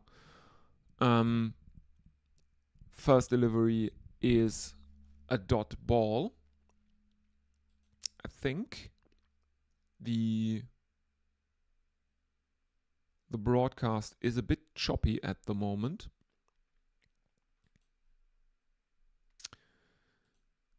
Let me have a look at Cricinfo's live ticker, so I can tell you exactly what's happening. Yes, it's a dot ball first up in Hazelwood's 19th over. Second one is a dot as well as Jaiswal defends it.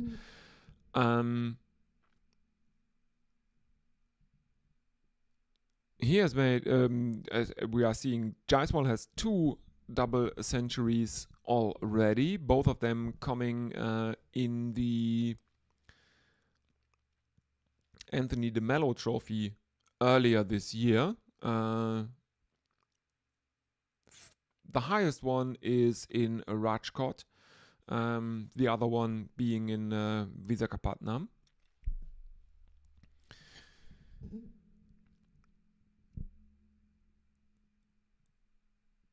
Three double centuries in a career that has been not that long thus far. He has played 15 tests for India. He's only 22 years old. So yeah, he is going to be a superstar. That much I am willing to say. 3 dot balls from Hazelwood, who continues right arm over the wicket to the left-handed Jaiswal, and he angles this one across him again, and there is no run as Hazelwood is bowling too far to the offside, I would think. We are seeing the field.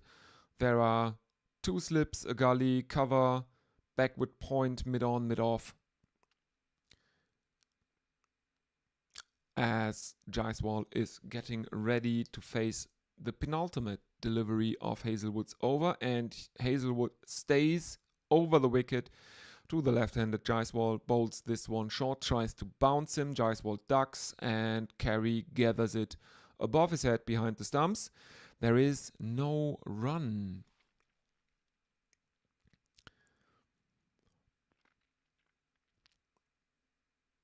We've had quite a few concussion checks in the first Australian innings. I think Mitchell Starc had to be checked for concussion at least 2 or 3 times when the Indians showed the Australians how to bowl short in Australia. And Mitch Starc was clocked on the head a few times.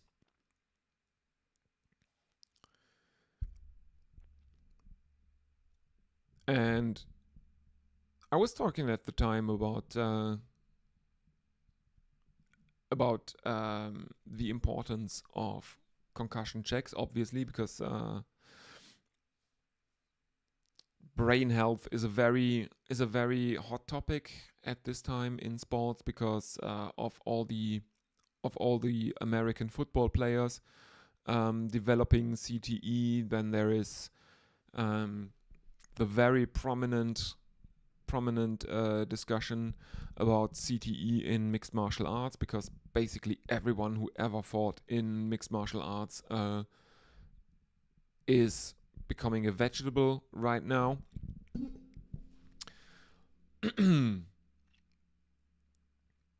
And in cricket, of course, there are basically 2 very prominent examples of all this concussion stuff. The first one is Justin Langer, who basically had to retire. He was the first one who had to retire because the doctor said, no, we can't let you get hit on the head again. You've been hit too many times.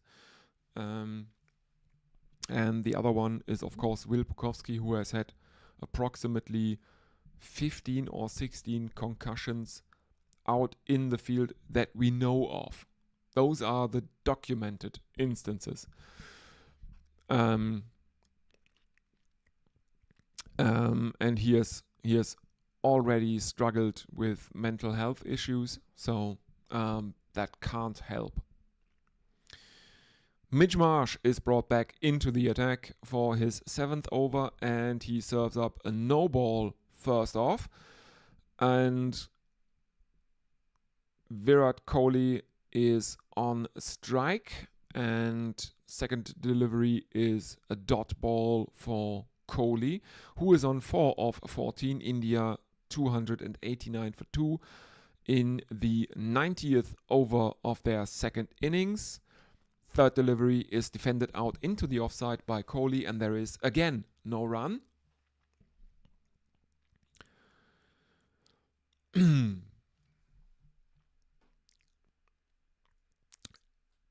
There seems to be a bit of a break in or a pause in play. Let's see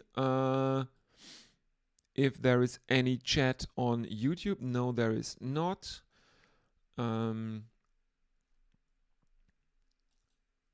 Let's check the other social media. There's nothing on Blue Sky. Do I dare to look at Twitter?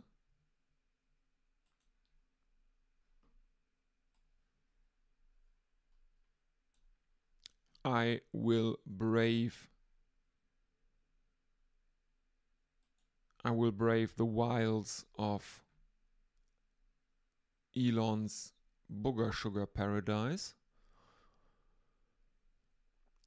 Elon's fascist booger sugar paradise, I should say. No, there's nothing. All right, we are back. Kohli takes the third legal delivery of Marsh's over for a single, bringing Jaiswal back onto strike, who also takes a single. 291 the lead, 337.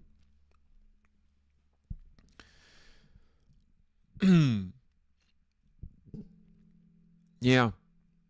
And I want to give a shout out at this point in time to Kai Vincent on Blue Sky. If you are following me on Blue Sky, you will find him as well, who wrote me a very, very heartwarming message yesterday, thanking me for doing this, saying he's very, very grateful to be part of the cricket community because cricket helps him take his mind off everything that bothers him in real life for a few hours at least. And yeah, I told him that yesterday, but yeah, that's exactly why I'm doing this, because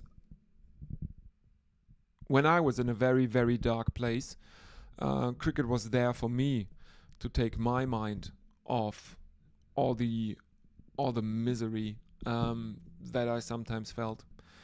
And it's a very, very good feeling to be able to give something back to other people, to continue this tradition. And yeah, Kai, you're very welcome. You're very welcome. I'm doing this exactly for this reason.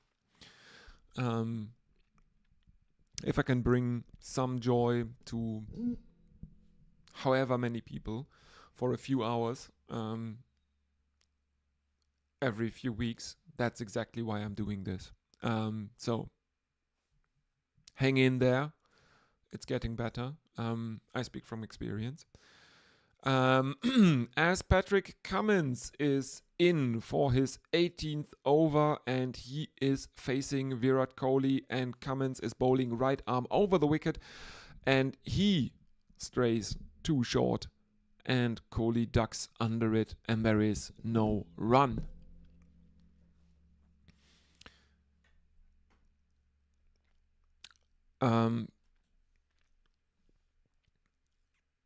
Yeah. I mean, Kohli is on 6 currently, so his highest score in the test so far. There are 3 slips, a gully. There is also point, as Kohli cuts one out into the offside, and the Indians are running really, really hard, and they have run for 3 again. I can't stress this enough, but this is a very unusual test because there have been a lot of 3s run in this test, more than you see in the average test in India, England, Australia, even in Australia, because their grounds are generally on the largish end of the spectrum.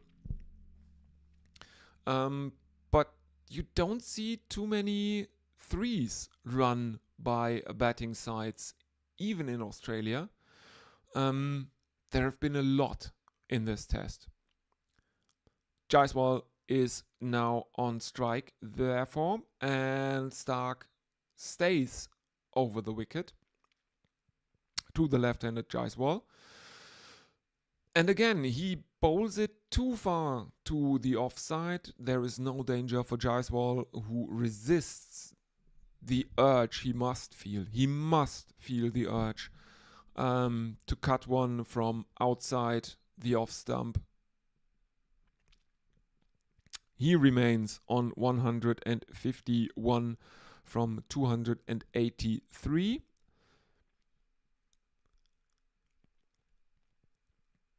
There is a one on the pads of Jaiswal from Cummins from over the wicket. This one a bit fuller, and Jaiswal plays it out towards the bowler again.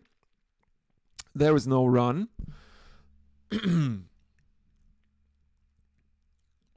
And I don't know why the Australians insist on playing short bowling, because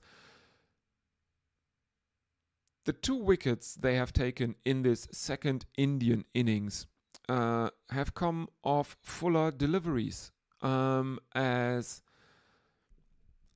Cummins overcorrects towards the leg side, and this time Jaiswal makes contact with it. It evades Alex Carey, the keeper, and it runs very fine down to the boundary behind the wicket. 4 runs for Yashasvi Jaiswal, 255. Now 155. And it's back to the old playbook from Cummins again, angled across the batsman, too wide outside the off stump. And there is no run.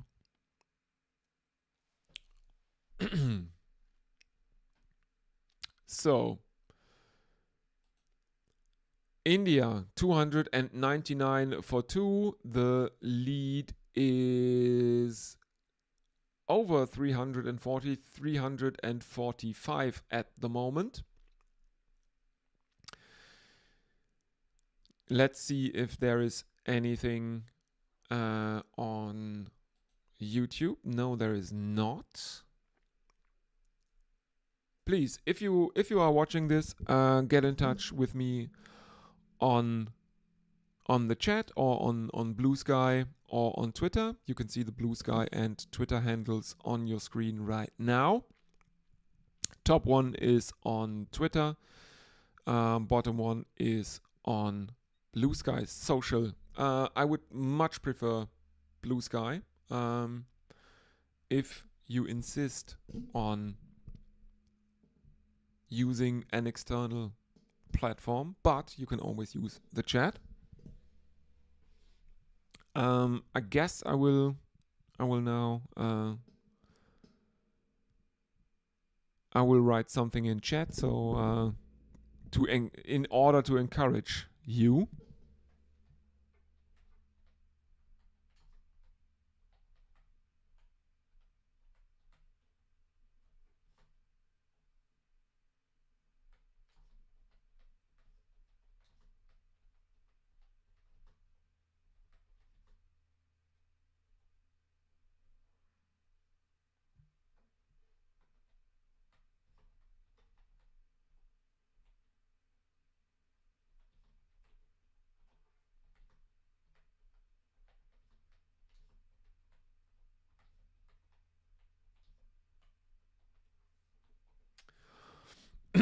Yeah, I got a new keyboard yesterday because the old one broke after almost 20 years, something like that. And do you know that if you are using a new keyboard and the finish on the keys is very very new and a bit, the tactile feeling is a bit unusual, and it's kind of weird, because the keys haven't been worn down by 20 years of use yet, stuff like that. Yeah, get goosebumps every time I touch that one. Marsh continues, and thus far the only runs coming off his eighth over have been two, for a no ball that he balls first up. India break 300 runs in their second innings. 301 for two in the 92nd over. And Marsh, right arm over the wicket, and there is an attempt by Yashasvi Jaiswal at an uppercut. He misses it. Carey takes it behind the stumps, and there is no run. Good news for any devotees of King Kohli. He is in double figures. He has made 10 runs in the second innings, 10 of 21 thus far. But it is Yashasvi Jaiswal who is the star of this Indian second innings. He is on strike. He has been unable to score any runs off this eighth over from Mitchell Marsh thus far, though. He is on 155 of 291 deliveries. India's lead 347 as Marsh is coming in for the final ball of his eighth over. Right arm over the wicket, and again left by Jaiswal as Marsh angles one across him. But the Australian bowlers are are straying too far into the offside, bowling over the wicket to the left-handed Jaiswal, or the Australian right arm bowlers, I should clarify.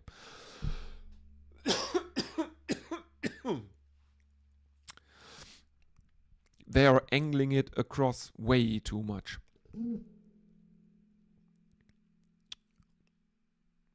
As we are seeing replays of Virat Kohli congratulating Yashasvi Jaiswal to his 150 again.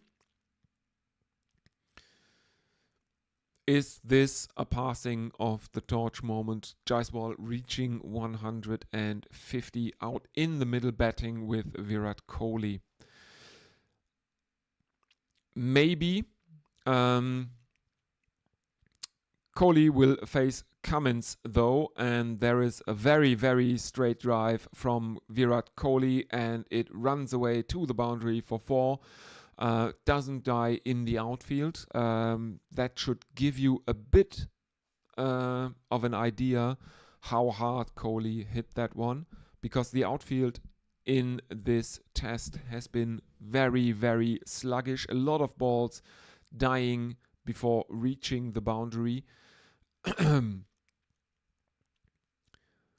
Next one is played out, is clipped by Kohli into the leg side. It is going behind square, and they jog an easy single. Virat Kohli 15 of 23.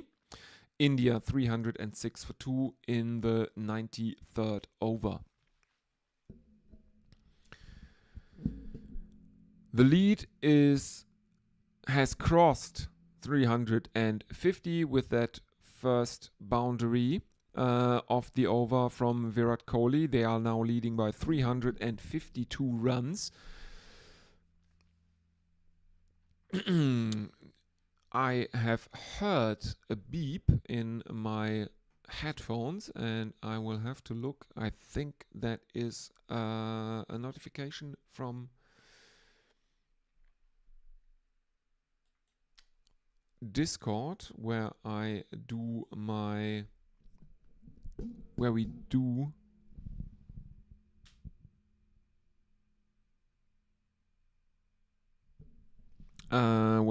where I do use where I do all my video conferencing. And I have good news, because History of Everything, and you should definitely follow History of Everything on this here YouTube site. Not the History of Everything podcast, just History of Everything. He says I will be able to maybe make it tomorrow. I'm going to try a little stream of my own this afternoon just to get my voice back working. I think I just have a cold. So yeah, History of Everything, a history YouTuber, friend of the channel. You should definitely subscribe to him on YouTube here as well. And if you are listening to this and want to support the stream, have a look at the down below, meaning the description box, because History of Everything has set up a fundraiser to help children in Ukraine, disabled children in Ukraine. And because this channel is not yet monetized, or is not monetized, if you want to show your appreciation for what I'm doing here, it would be amazing if you could give some money to disabled children in Ukraine. That would be amazing. So, thank you again, everyone. Do not forget to like and subscribe. That's the YouTuber thing to do, isn't it? To say, isn't it?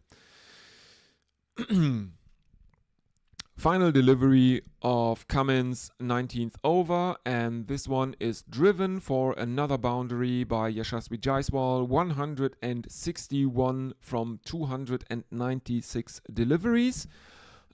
India are looking in fine form here.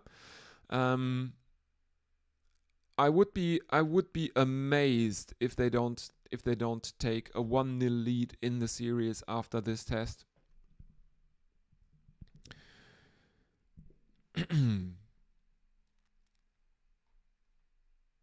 I would be amazed.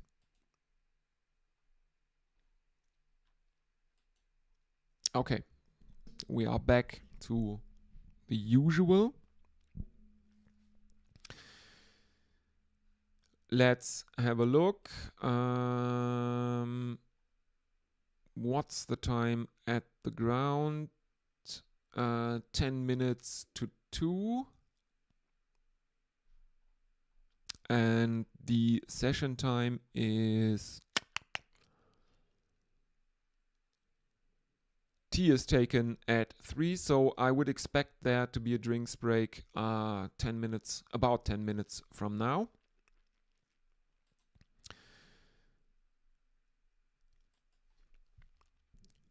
As we are seeing a replay, because they have this stupid AI in assisted matrix panning shot technology now, and it looks so bad. Because once the view starts spinning around, the live camera pictures turn into something that looks a bit like a painting, like a very realist painting, but not quite. It's not quite there yet. It's residing comfortably in the uncanny valley. as Mitch Marsh is brought back for his 9th over, and Kohli plays out the first 3 deliveries of Marsh's 9th over for dot balls. Here we go. Come on, Virat. You are on 15 of 26. Can you make it a substantial innings? And there is a pull shot from Kohli to one that is too short from Mitchell Marsh, and India take another single. Kohli moves on to 16. One would think that these conditions here in Perth are tailor-made to allow Kohli to break the shackles, to find form again. The frankly clueless bowling from Australia also playing a part. I think this pitch will raise the ire of the ICC. They should definitely hand out demerit points for this one, as Jaiswal cuts one. It is stopped at backward point.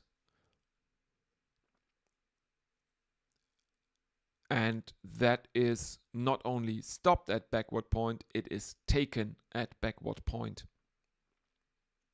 Jaiswal has given his wicket away.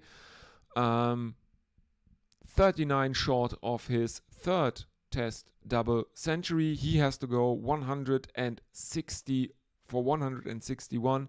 The lead of India is 359.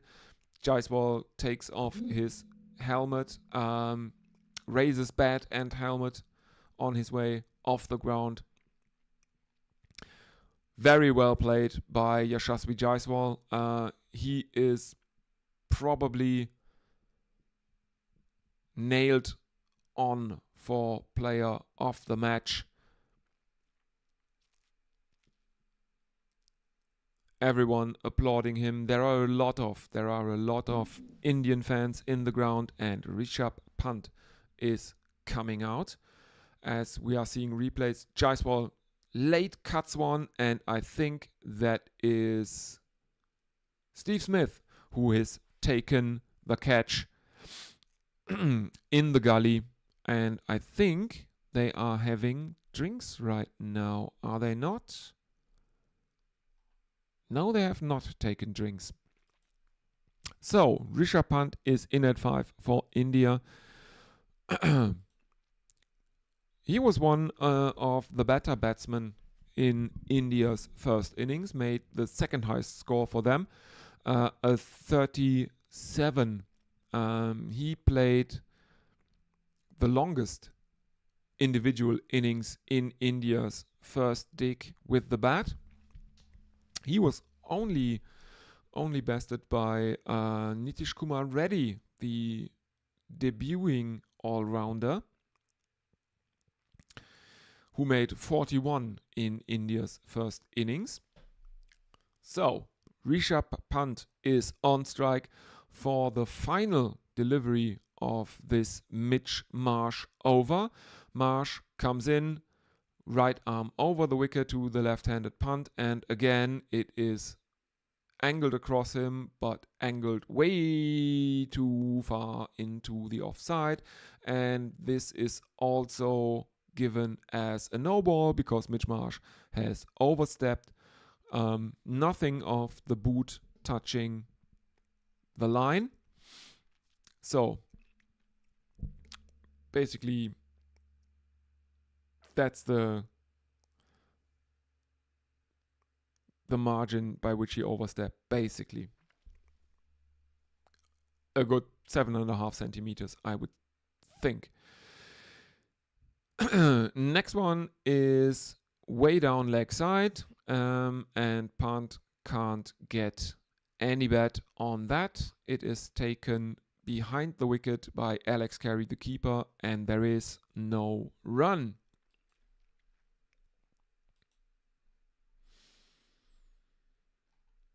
Let's see if there is any interaction on YouTube. No, there is not. I can only encourage you. Please do chat or use other social media. You can reach me at the handles that are on your screen right now. The top one is Twitter. The bottom one is Blue Sky. I would love to hear from you. I would love to get in touch with anyone listening. You can, of course, follow me on social media. I'm pretty well networked in the cricket sphere over on Blue Sky. I can tell you that. So please get in touch. Apparently, we will have history of everything. He will try to join us tomorrow, but he's having a bit of a cold, and his voice is not all there. And I can absolutely understand that you wouldn't want to risk damage to your vocal cords if your job is basically talking bollocks on YouTube. Funny bollocks. And very entertaining bollocks. Let's make that clear. But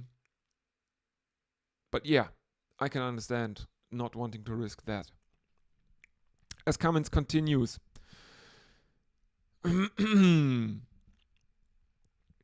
And Rishabh Pant is off the mark of the second delivery of Pat Cummins' 20th over. The first one was a leg by. As we are seeing again, slow motion replays of Yashasvi Jaiswal walking off the field after being dismissed by part-timer Mitchell Marsh. Kohli is back on strike and he defends one from Cummins straight down the ground, and there is no run.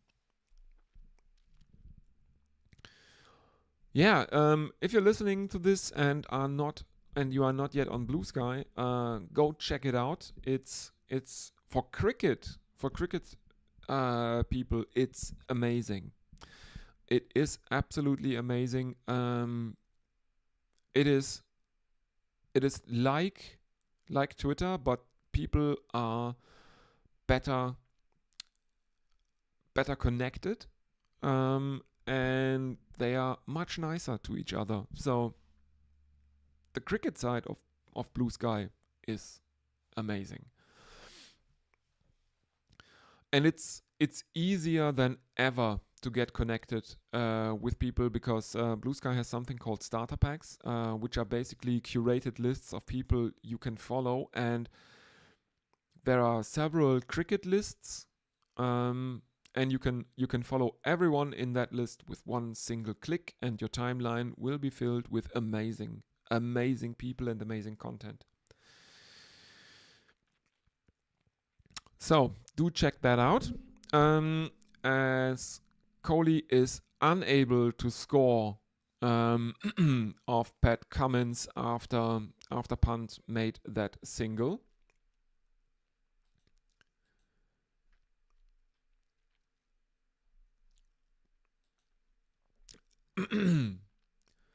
And my stream has crashed again. My video feed. No, there it is again. There are 4 buys of the final delivery of the 20th.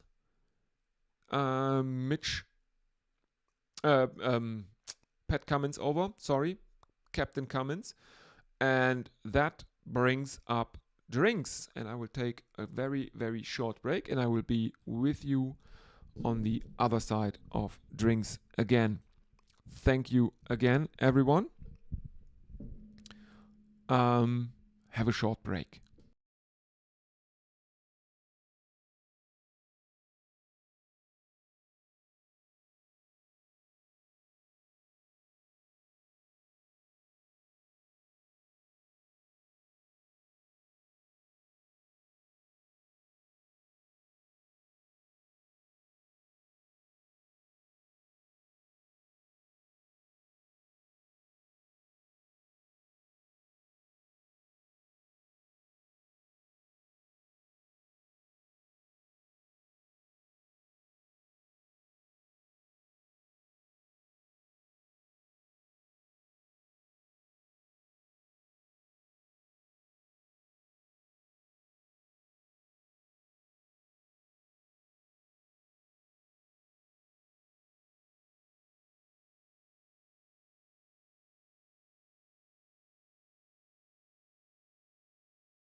And we are back. And first delivery after stumps, after drinks. Lyon,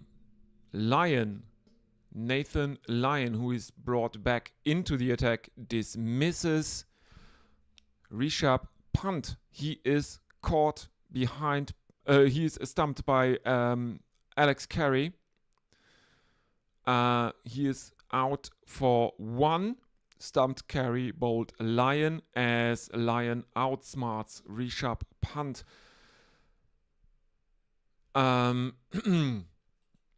And the Australians are actually looking like they got their mojo back. But yeah, that's a bit late in the piece to get your mojo back, because the Indian lead is north of 350 runs. As Dhruv Jurel is coming in at number 6 for India. He plays out 2 dot balls from Nathan Lyon.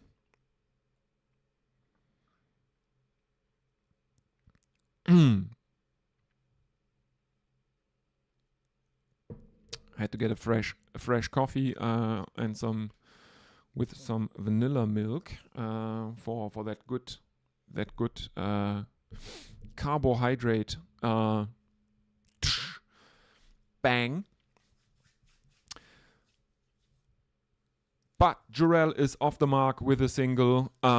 He will not go for a duck. And Kohli is back on strike. He is now facing Lyon, and he flicks one off his bats, but there is no run as there is a fielder in relatively close on the leg side. And Nathan Lyon again with his kind of Merv Hughes cosplay with the sunscreen that looks a lot like latter day Hughes handlebar moustache. Now that it has gone grey, and he lost his luscious mop of hair. As we are seeing replays of how Nathan Lyon outsmarted Rishabh Pant, who danced down the pitch trying a kneeling cut. He missed it, and Carey took the ball behind the stumps and whipped off the bails before Pant could put down his bat behind the crease. As Cummins continues for his 21st over, and he has Dhruv Jurel squared up, and there is no run. India 321 for 4 now. But all these wickets falling today might be in vain, because the Indian lead is 367 runs. 3 slips and a gully in for the right-handed Jurel. There is no run off the second delivery as well.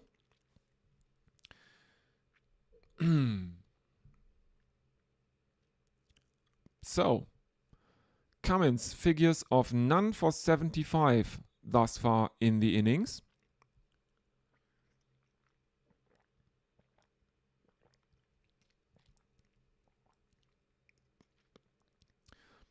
He is bowling a right arm over the wicket to Dhruv Jurel, and there is an appeal for LBW, and it is given on the field for one that is bowled on the stumps. It looks to go down the leg side on first glance, and Jurel has immediately reviewed it, and he seems to have the support of Virat Kohli in this review. Let's see if Pat Cummins will be denied by video technology. DRS has been called.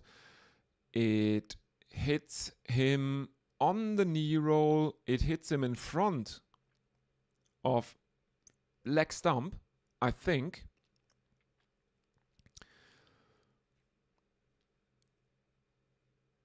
There is a lot of bounce in this pitch. It is hitting him in line with leg stump, and I think it might miss the wickets. No, it does not. It is umpire's call, but very marginally umpire's call. The height is not a problem. And Pat Cummins gets his first wicket for 75 runs that he has conceded in this second Indian innings.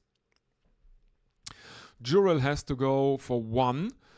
That was a marginal call though. India are falling apart a bit. The Indian batsmen are. This is looking a bit dicey from India here. Good thing for India is that they have a lead that is massive, 367. The potential target for the Australians. And let's see who comes in, who is still in the shed for India. Are there maybe some runs in the tail for India? Washington Sundar should be the man in for India at 7. And yeah, after that it's Nitish Kumar Reddy, who was the highest scorer for India in the first innings. So Australia are not yet out of the rough, possibly.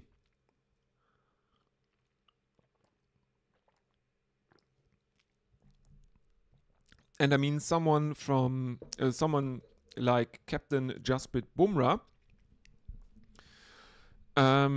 is very, very capable of making, what was it? I think 35 runs off a single over of someone like Stuart Broad, who is anything but a trundler. It's the most expensive over in Test cricket history. 35 runs off 1 over, bowled by Stuart Broad. Okay, there were, I think, wides in that. Not all of those 35 runs came off the bat. But it is a mad fact that Jasprit Bumrah holds the record for most runs of a test over as a batsman. Washington Sundar is facing Pat Cummins, and there are 2 dot balls. Then there is a very outside chance of a run out, as there's been a bit of confusion between Washington Sundar and Virat Kohli after the Australians misfield a cut at gully. Kohli is apologizing to Washington Sundar after apparently calling him for a single, then changing his mind.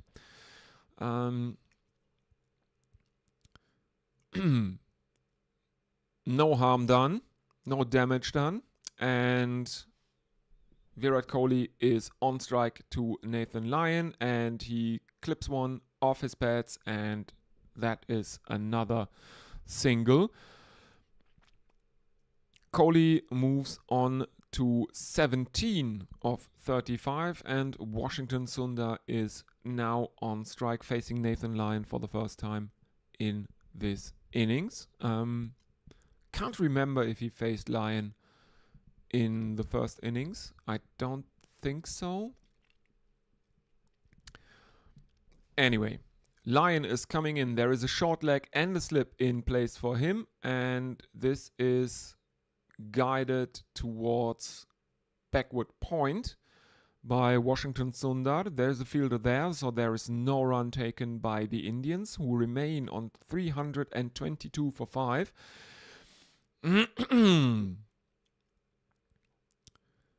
The new ball has been doing the trick for Australia, one would think, because the Indians lost 4 wickets after the new ball was taken by Australia.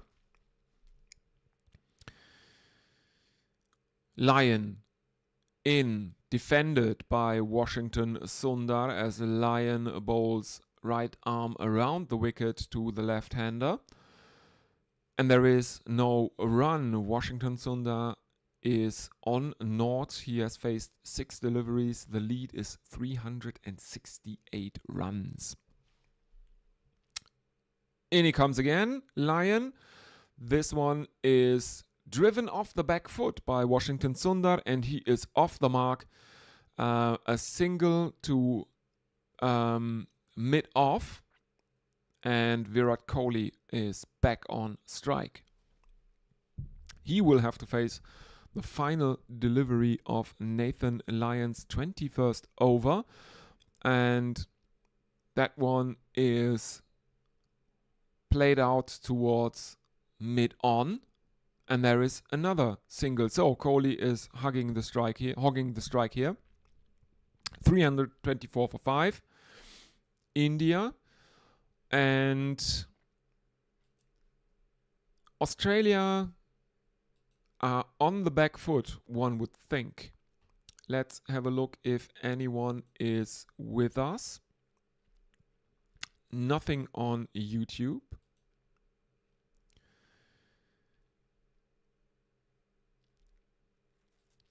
Anyone on other social media, Blue Sky and Twitter? Not seeing anything. Okay.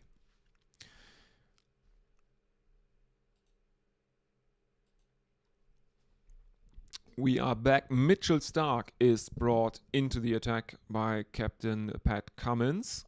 He will face Virat Kohli, who is on 18 of 36.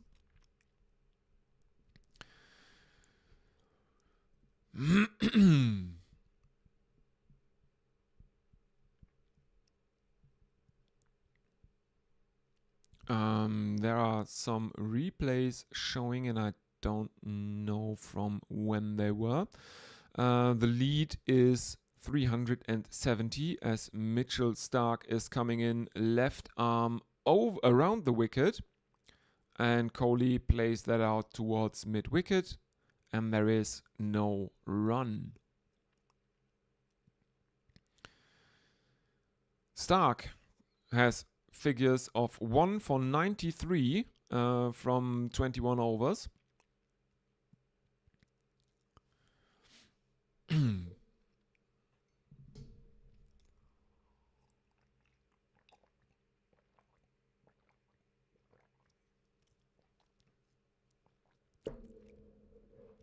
Kohli is getting ready for the second delivery of Starc, who stays around the wicket, and this one is clipped out into the leg side.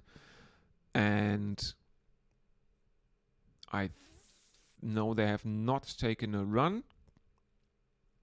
Kohli remains on 18 of 38.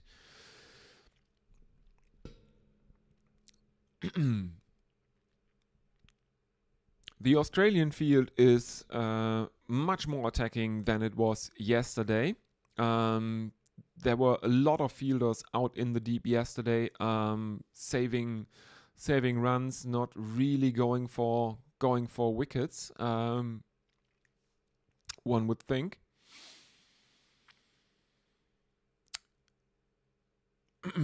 as Kohli gets an outside edge towards Gully. There is no run.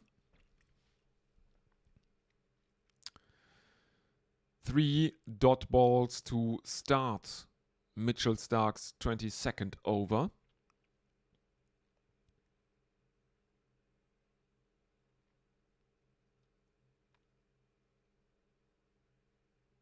As we are seeing Australian fans who for some reason are wearing very badly wrapped turbans, which I think is almost a bit. I think it's a bit disrespectful.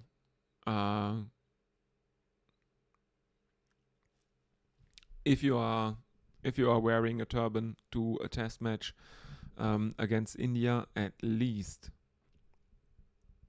get it wrapped correctly. Might be a few dollars more, but it is the respectful thing to do if you are going for it. 5 for 324. 324 for 5. Sorry. The Australians amongst us. It is 5 for 324. As there is only one delivery left in Mitchell Starc's 22nd over.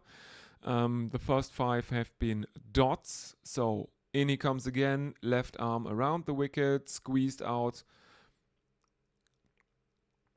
into into the gap between the slips and gully. There is a bit of confusion as regards the running. In the end, they take the single. Kohli moves on to 19 of 42 deliveries.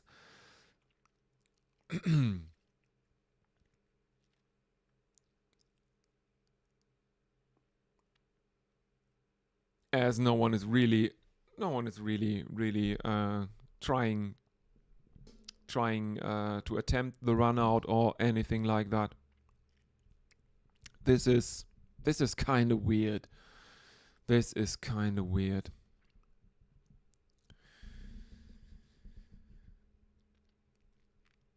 India were 255 for 1 after 80 overs, and the new ball has brought 19 overs, 4 wickets, and 70 runs.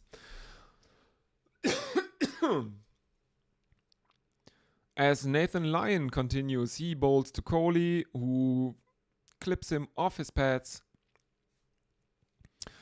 And they take a single. Kohli brings up his 20. Washington Sundar on strike now. He is 1 of 7.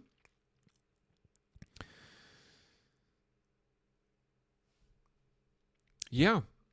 The new ball has done the trick for Australia, apparently.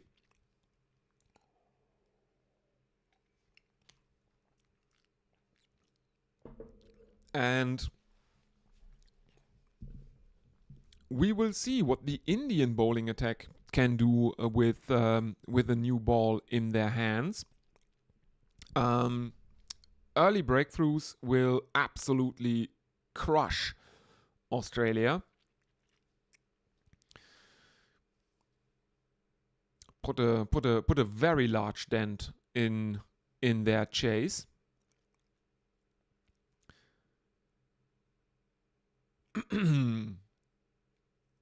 As Washington Sundar plays out 2 deliveries for no runs. Third one is defended into the leg side. There is no run. It is gathered up by short leg to his right. I think that's Travis Head. He has generally been the man on Boot Hill for Australia in this test. Lyon again. Right arm around the wicket to the left-hander, Washington Sundar. And there is, again, no run, but this time it is no run into the offside. The lead, 372 runs. Yes, I can confirm it is Travis Head at short leg and Steve Smith at slip to Nathan Lyon. A single run of Lyon's 22nd over. He now has figures of 1 for 46. I think that's the best figures for an Australian bowler in this second innings. Let's have a look. Yes, no Australian bowler has taken more than 1 wicket, and Nathan... oh, no, it's not. Josh Hazlewood has the best figures. He has taken 1 wicket for 25 runs, while Nathan Lyon has conceded 46. So Josh Hazlewood with the best figures amongst the Australian bowlers, but Nathan Lyon is the second best.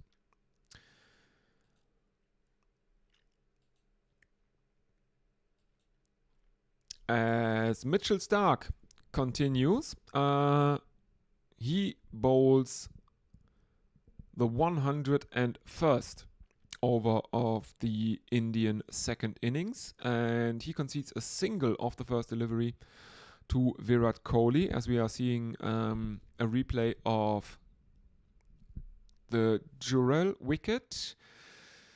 Mitchell Starc now bowling over the wicket to the left-handed Washington Sundar, and he strays again too far outside the off stump, and there is no run. Now he is getting a bit in Kohli's face, marking Kohli's guard at the non-striker's end, which is kind of weird.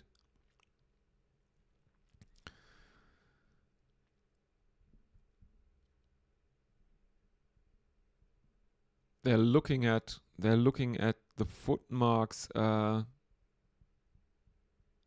the bowling crease, I think. Anyway, Starc continues, left arm over the wicket, and this time he is played out into the offside for a single. Washington Sundar moves on to 2 from 13.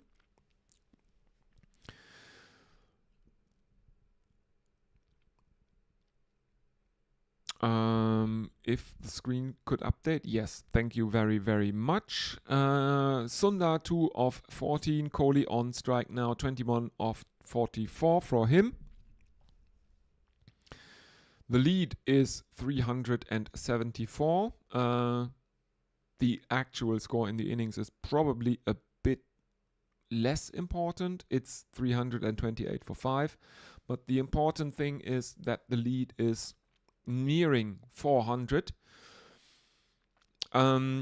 which one would assume is a pretty safe target for India to defend.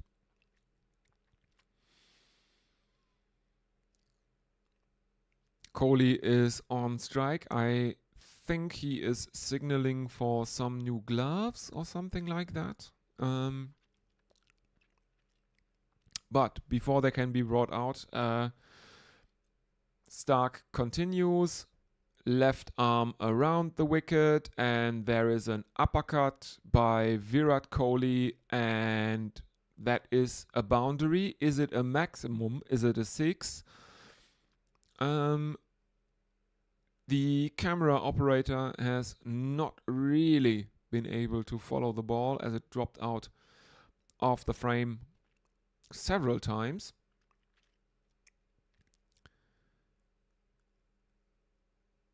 I think that is a 6 as it... Yes, I think that's a 6. It lands just behind the advertising. on the boundary rope. It hits one of the ball boys, one of the ground staff, on the head, on the bounce, who is sitting there in a lawn chair, and I think he has been sleeping. The young lad is now attended to by the physio from the Australian team. I think this is the first time I have seen a concussion check on staff at a cricket match. Yeah, cricket's a funny game like that sometimes. Mitchell Starc continues, left arm around the wicket, and he angles it across Kohli, who tries. A leg glance, misses it. It's taken behind the stumps by Carey, and there is no run. Kohli is on 27 now.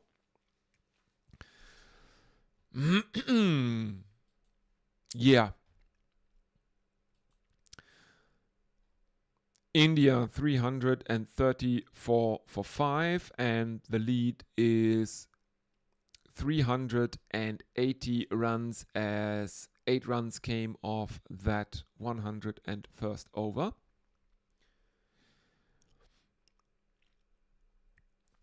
What is the time at the ground? 14:33. So another half hour to go before tea is taken.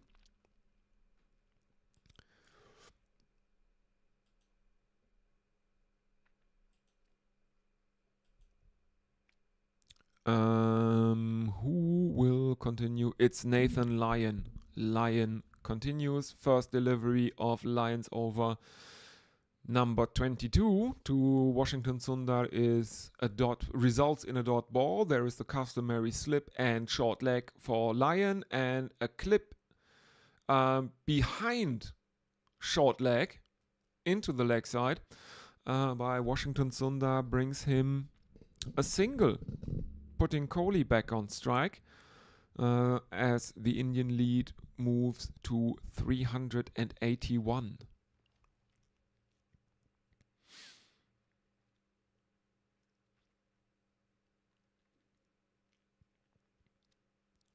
Well, I'm still confident that this match could end basically today. If wickets now would continue to tumble for the Indians, if Australia get out into the middle for the evening session, I'm not sure they'd be able to survive it unscathed. Then there's also the extra half hour, which will no doubt be taken, because it has been taken every day so far. So two and a half hours to survive for the Australians on this surface. I don't know. The Indians are making it look like a batting day thus far.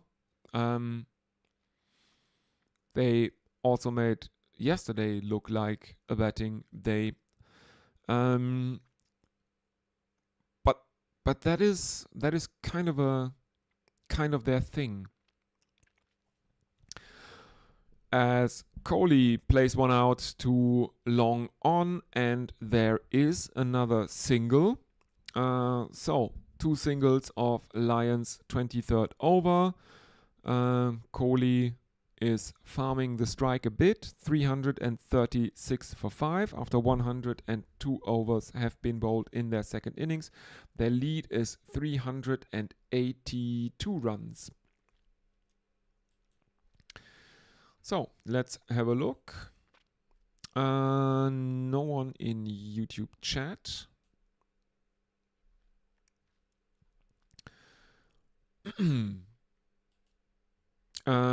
I gained a subscriber since starting the stream, so thank you very, very much for subscribing. again, everyone listening, like and subscribe. It really, really helps the channel. I mean, it's a very small channel, double-digit subscriber base. So yeah, thank you very much. Like the stream. That also helps out a lot. And if you are watching, feel free to type something into chat, any questions, anything like that. That also really, really helps because YouTube just registers it as engagement, and any engagement is good on YouTube.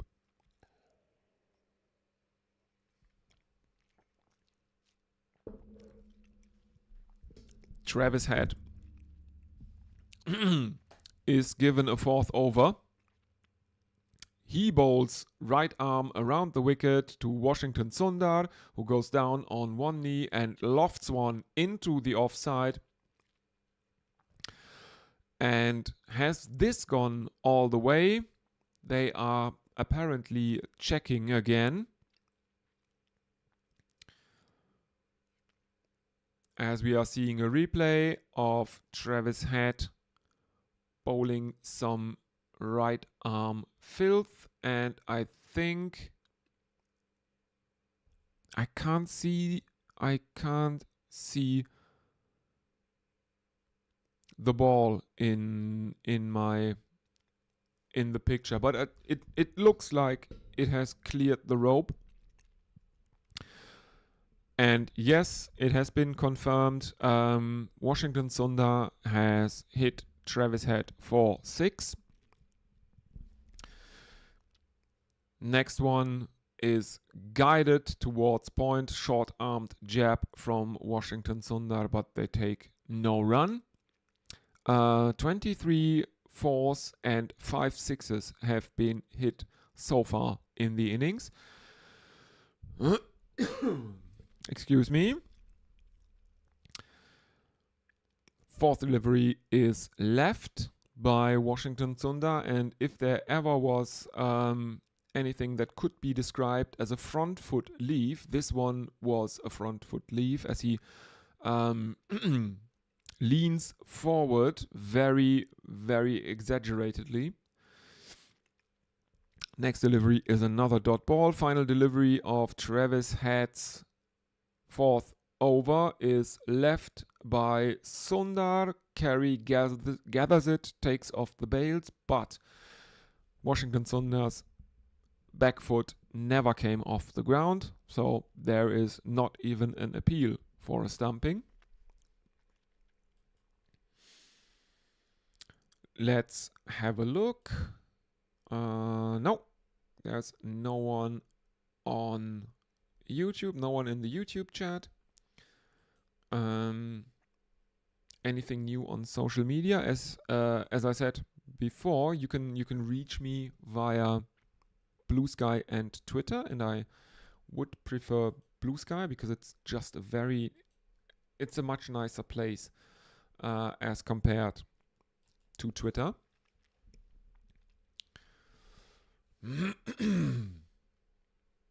But there is nothing on either platform. As Nathan Lyon continues,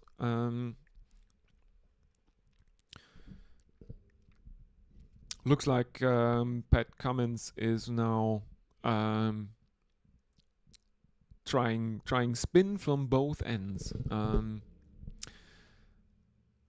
There is a leg slip and a short leg for Kohli, as Lyon is pulled by Kohli for 4 runs as it flies to the right of short leg.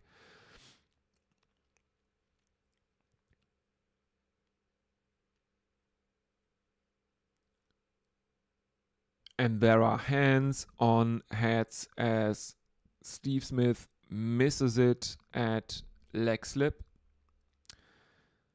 And India move on to 347 for 5.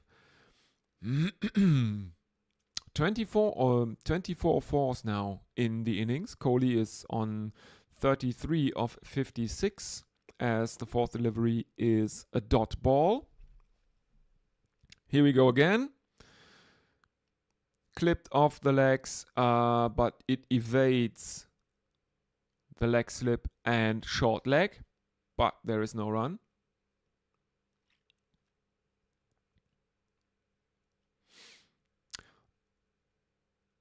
It is fielded by someone in a backward square leg position though, which is kind of funny. Short leg and backward square leg.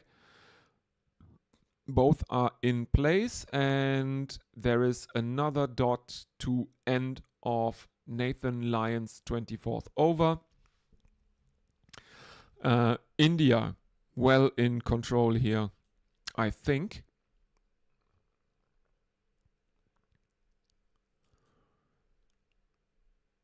As I'm looking at the ground time, 15 minutes probably still to go before tea.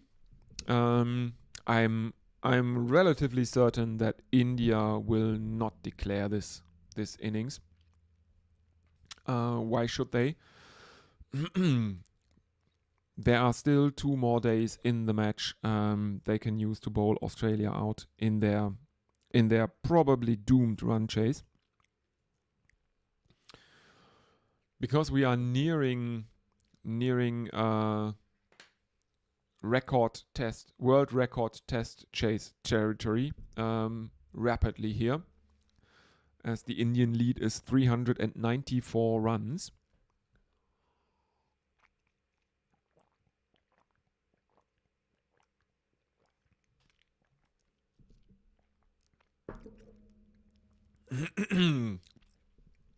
As Travis Head's part-time offies are given a 5th over in the innings.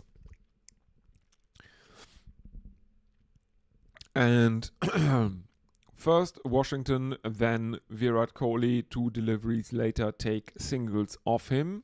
Head has figures of none for 25 of 4.3 overs.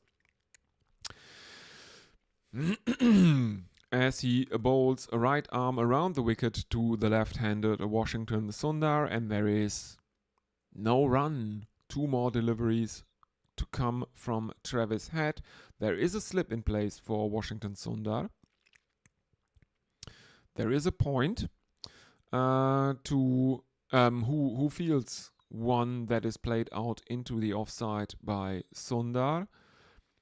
In comes Head again, and this one is played out to mid-on. It is fielded at mid-on, thrown back into the middle, and Alex Carey is taking off the bails at the striker's end. But Virat Kohli is comfortably home, no run out. India lead by 396 runs as they bring up their 350 with a single from Washington Sundar. In the 105th inning. Over. Lyon continues. Australia obviously want to get the overs in.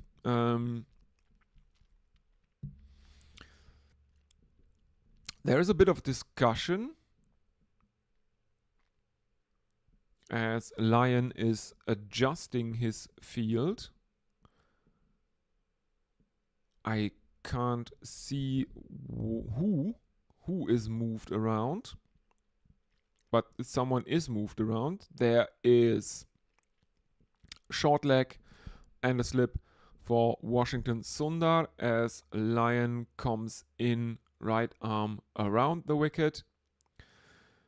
And there is no run. India remain on 350 for 5. In he comes again, right arm around the wicket, and this is played back towards the bowler, and Lyon misfields it. India take a single. Kohli is back on strike, and it is fielded at mid-off.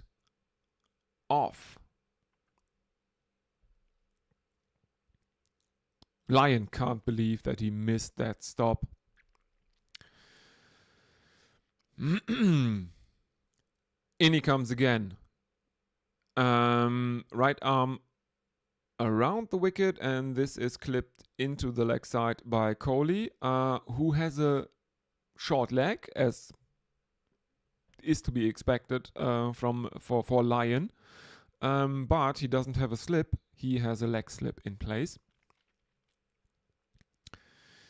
Kohli on 34 of 61. In comes Lyon again. Right arm around the wicket. And this one is played out towards cow corner, where it is fielded. And India take another single. Kohli moves on to 35 of 62 deliveries. Washington is on 12 of 27. India 352 for 5. The lead 398 runs as Washington Sundar jabs one towards the gap between the slip and where gully would be, or he basically just sneaks one past the slip fielder's left hand. Next one, the final delivery of the over is defended on the front foot by Washington Sundar. There is no run. The lead remains on 398 runs. India 352 for 5.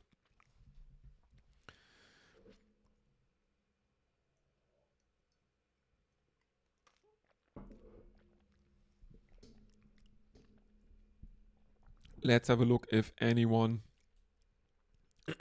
has said anything. No one in chat.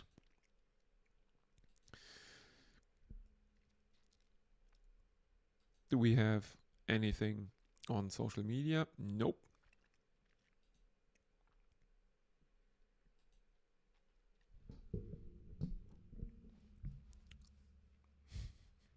Okay. Josh Hazelwood is continuing. As I found out just a bit earlier in this session, he is Australia's pick of the bowlers thus far in the second Indian innings, because no one has taken more than one wicket so far, and Hazelwood has done it at the best economy rate.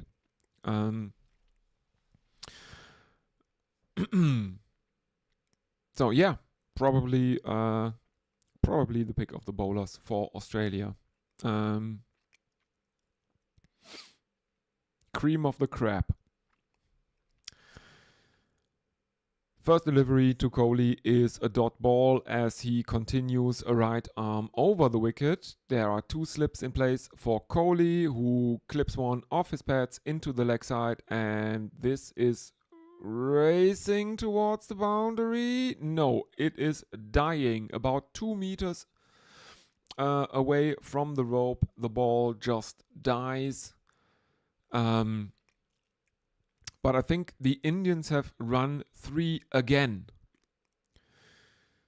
This outfield is exceptionally slow.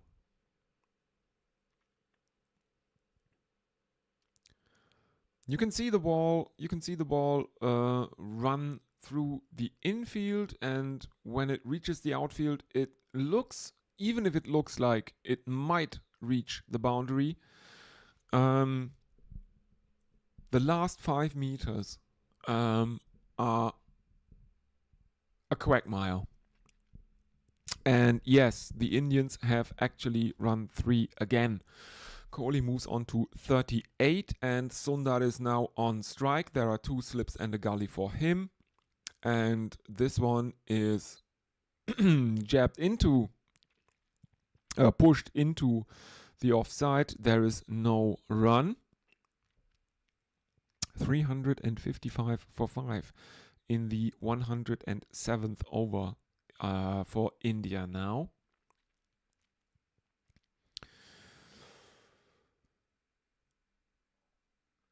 here we go. Hazelwood, right arm around the wicket to the left-handed Washington Sundar, but it's again too wide outside the off stump, and Sundar has no problem leaving that. He remains on 12.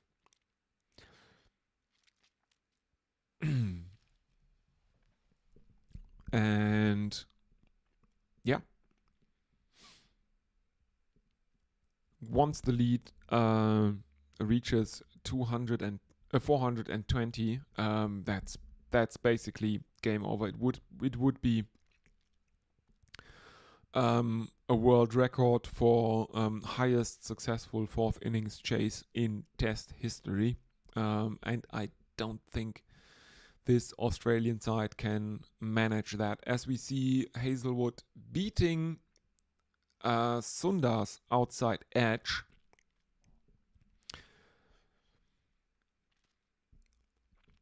It has been very, very wide from the Australians. This whole second Indian innings, it has been very wide and it has been very short, and frankly, they don't have much to show for it. The only thing that worked in their favor was the new ball, second new ball. That one has brought them 4 wickets thus far. The only Indian batsman to fall for the first new ball was KL Rahul, who was out for 77 earlier in the day in the first session. And another dot ball to end the over from Hazelwood, his 20th. He has figures of 1 for 28. The Indian lead has crossed 400, and it is now sitting on at 401 runs.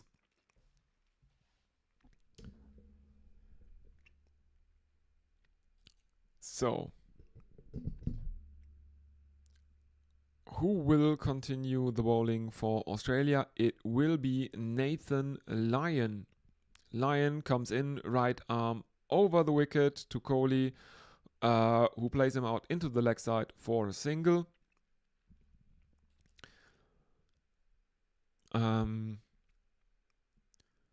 looking at the scorecard right now. Who has bowled the most overs for Australia in this innings? Yes, it is Nathan Lyon. He is bowling his 26th over.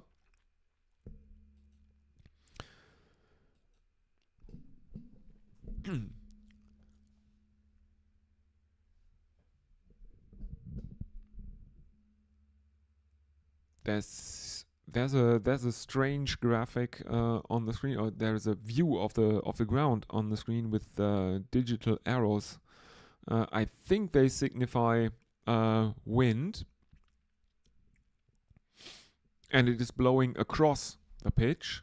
But I'm not sure if that is helping Nathan Lyon's spin all that much. As he concedes a single of the first delivery of his 26th over. But after that, Washington Sundar is unable to get him off the square for 3 consecutive deliveries. So the lead 402. The total the Indians made thus far is not really of any concern, and interestingly enough, Head is moved from his short leg position to silly point for Washington Sundar, who then plays Lyon out into the leg side now that there is no one at short leg anymore. And they take a single, so Kohli is in, and Head is moving back towards the non-strikers end a bit in a kind of silly mid-on position, or a very silly mid-on position. He is just in front of the non-striker. As we are seeing highlights of KL Rahul's innings. No, it's highlights of the wickets. Rahul, Padikal, Jaiswal, and Rishabh Pant will be in there as well. Yeah, there is Pant. He was out stumped by Carey of Nathan Lyon. And Dhruv Jarrell fell to an umpire's call on review. So at least India kept the umpire's call in that case. Hazelwood continues for his 21st over, and he has Kohli in his sights, who is on 40 right now. And the first one, he bowls right arm over the wicket. Kohli misses, beats his outside edge, and is stopped but not taken by Carey.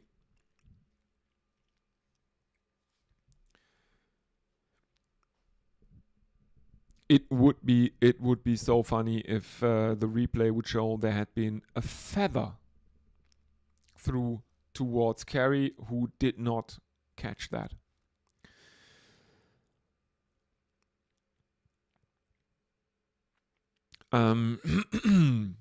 Two consecutive dot balls to begin Hazelwood's 21st over. Kohli remains on 40 not out. The lead is 404 runs. And it looks like Hazelwood has a slip and a gully.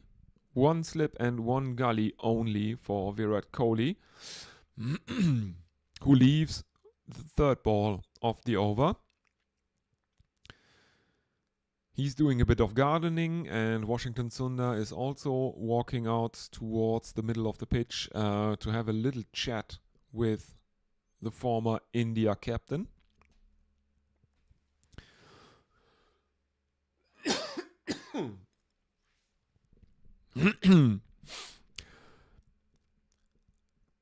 That last delivery, Kohli was leaving purely on length, as he clips one off his pads into the leg side, but there is again no run. Kohli remains on 40 of 70. Two more deliveries to go in Josh Hazelwood's 21st over. Here we go. Kohli 40 of 70.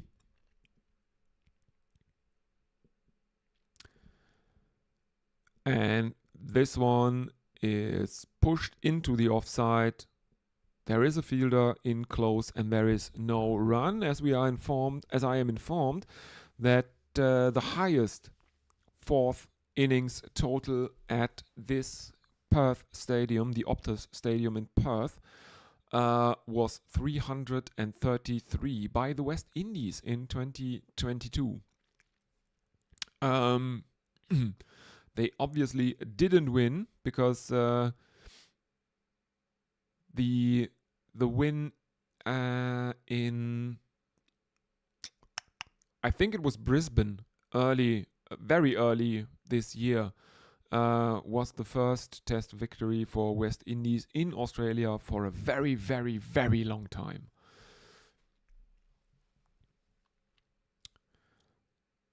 So, yeah, but I mean, all these statistics and numbers don't mean that much because the stadium is not that old. I think it was opened in 2018. India being the first visiting side to play a test here in this stadium when they first won a Border Gavaskar Trophy in Australia. Lion continues. There is a silly point for him, and Washington Sundar does very well to avoid him. No run. Sundar on 13 of 38. Now silly point is out again and converted back into a short leg. And so Sundar plays him out into the offside now that there is no danger there anymore. But there is still no run. The lead is 404. And there is a very, very pronounced vein on Nathan Lyon's temple. Defended into the onside by Washington Sundar, and there is no run.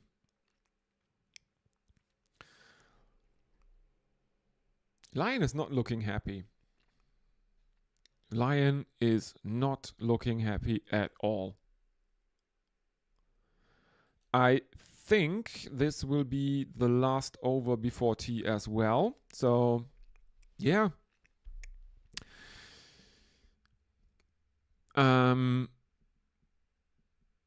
Fourth delivery brings India a single. Washington Sundar is off strike. Kohli will have to face probably the two final deliveries before tea is called, as the lead is now 405.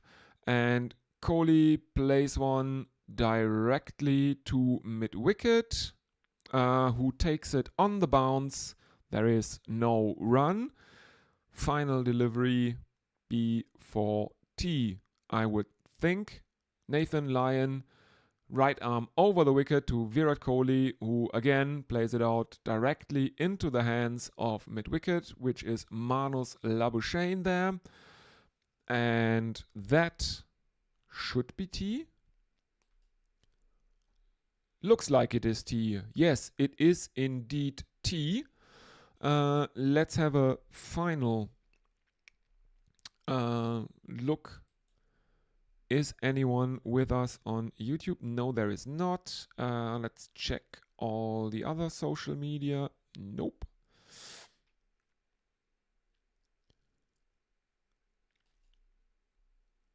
No. Okay. Yeah. To everyone, anyone listening, thank you very, very much. I will be back with you for the for the evening session, and during tea, I will leave you with my interview with Anindo Dutta, who I am honored to call a friend. So have fun with that, everyone, and see you in a bit.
And we should be back.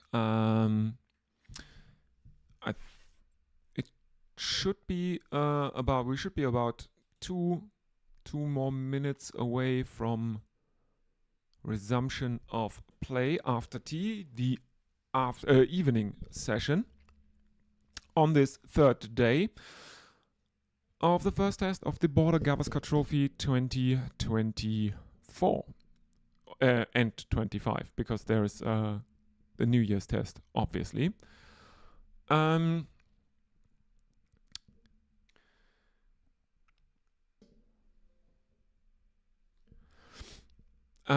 They made 150 all out, and it looked a lot like India had lost the test on the first day. But then, in reply, the Australians only managed 104 all out after being 67 for 7, I think it was, on the first day at stumps. In India's second innings, everything went the Indians' way. They did not lose any wickets on the second day after dismissing Australia on the stroke of lunch on day 2. Yashasvi Jaiswal, the man in form, 161 from the opener. KL Rahul was the first wicket to fall for India. He made 77. He was caught behind, and that was the only wicket. He was the only wicket that actually fell to the first new ball. India were 255 for 1 with the first new ball. Then there came a clutter of wickets after the second new ball was taken. 4 wickets fell. Currently, India on 359 for 5. The lead is an imposing 405 runs, as we are out there again. Play is to resume imminently.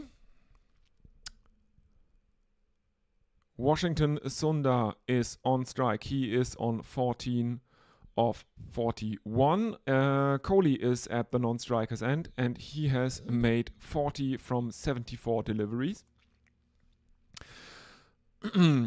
Captain Patrick Cummins seems set to bowl his 22nd over.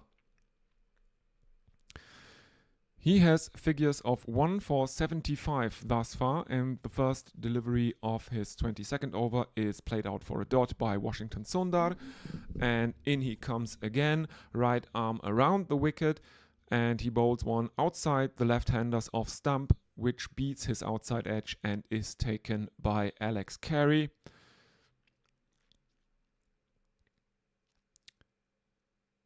The Australians have bowled very wide in this second Indian innings so far. They have been they've been bowling relatively short and wide, and I don't know why they do it, because it doesn't really work for them. All the 4 wickets that fell were basically to balls that were on the stumps.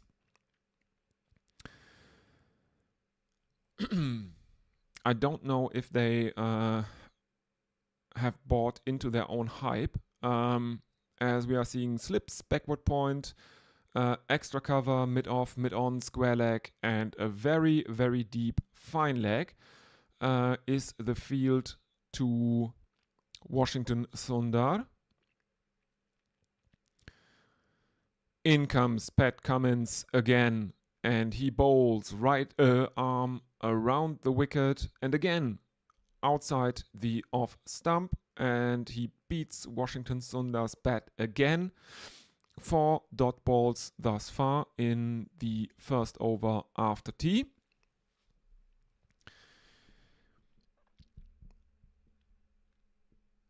Now, can the Australians make something happen here in this second Indian innings? And then again, after taking some wickets here, they will then have a mountain to climb, because the Indian lead is over 400 and we are almost in record test chase territory. The highest successful fourth innings chase at this Optus Stadium in Perth was in 2022. No, not even the highest successful chase. The highest fourth innings total was in 2022, and it was 333 by the West Indies. They did not win that match because the test victory in Brisbane early this year was the first victory for quite a few years for the West Indies down under. As Cummins completes his over, it is a maiden. India 359 for 5 after 111 overs. The lead is 405.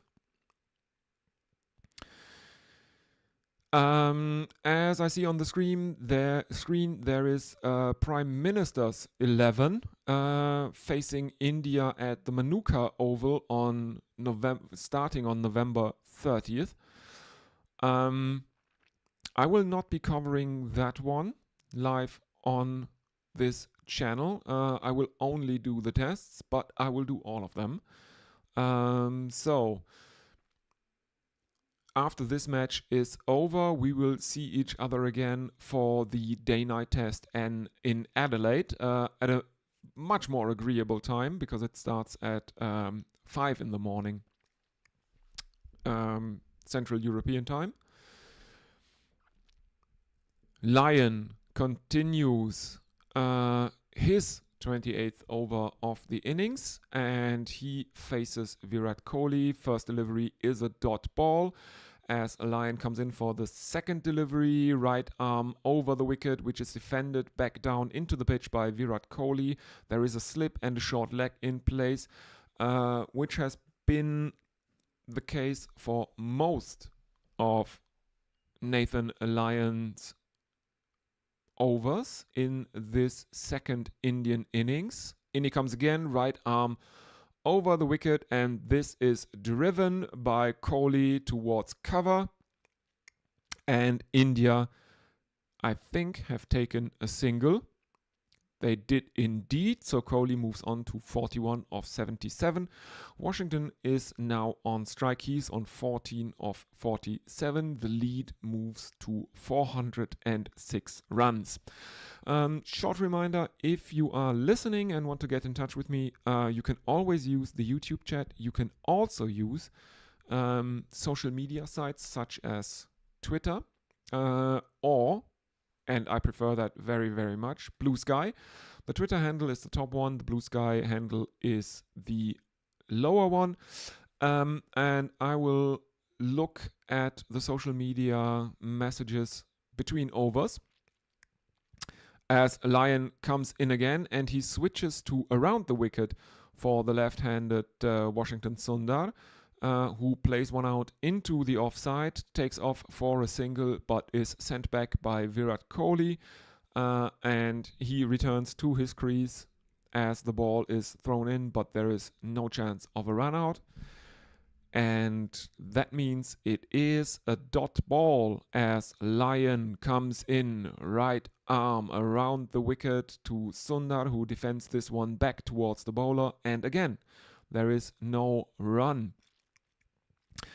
I think what's most striking about this innings is the fact that it looks very, very slow, but it is in fact the fastest scoring innings of the test so far. The Australians were scoring their 104 runs at a pace of 2 runs per over. This one is a bit below 3.5 runs and over. But it is still the fastest scoring innings. India managed about 3 in their first over, and they are at 3.2 in this innings. Pat Cummins is coming in to bowl to Virat Kohli, and he comes in right arm over the wicket, and Kohli leaves one that is short of a length and too wide again outside his off stump. There is no run. 360 for 5 India. As we are seeing Mitchell Stark fielding near the boundary somewhere. I think it's fine leg, as there are 2 slips and a gully for Virat Kohli as Pat Cummins comes in again. This is pushed out into the offside by Kohli, but there is no run there. The lead is 406.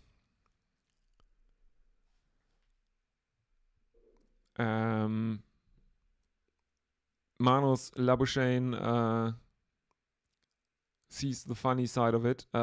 His side is definitely under the cosh, and he is apparently joking a bit with Usman Khawaja. And there is a hook shot by Kohli to a very, very short and bouncy one, and it flies over the head of Carey. But it is not because Kohli hit it.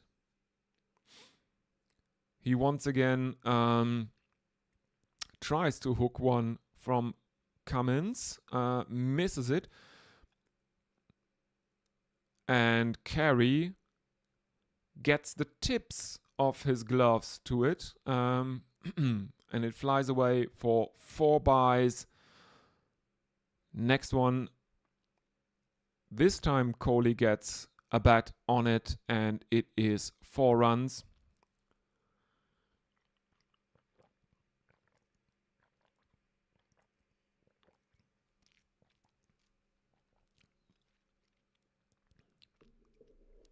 Not the best looking shot. It's an inside edge that flies over his stumps, and Carey dives dives to his left, but misses it. 4 runs. Virat Kohli 45 of 81. 2 more deliveries to come.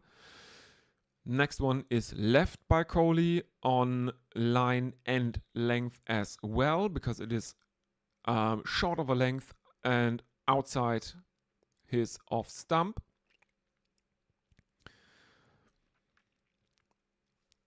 No chance or no risks taken by Virat Kohli here, which is fair enough, one would think.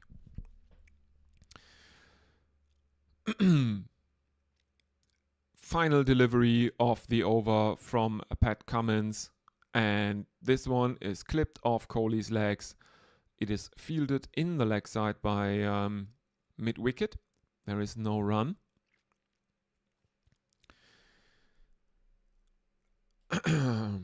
So the Indian score remains 369 for 5. The lead is 415. And let's have a look if anyone is with us. There seems to be no one in the chat on YouTube. Let's see if anyone is trying to get in contact over on social media.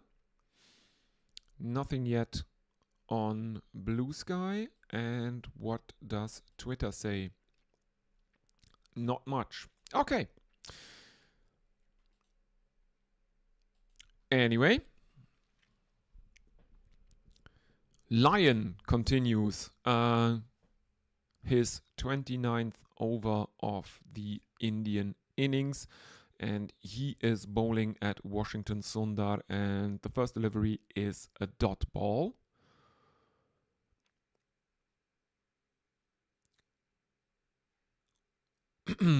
And the second delivery looks like Sundar gets an inside edge that bounces over his stumps. Hands on heads for the Australians.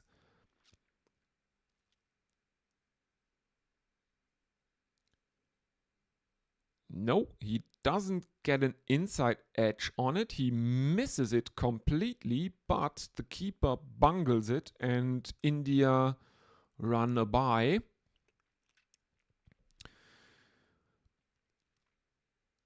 $369 for 5. Kohli is on strike now, and he plays out the first delivery he faces in this over for a dot. He's on 45 of 84. There is a slip, there is a short leg in place, and Kohli defends one. There is again no run.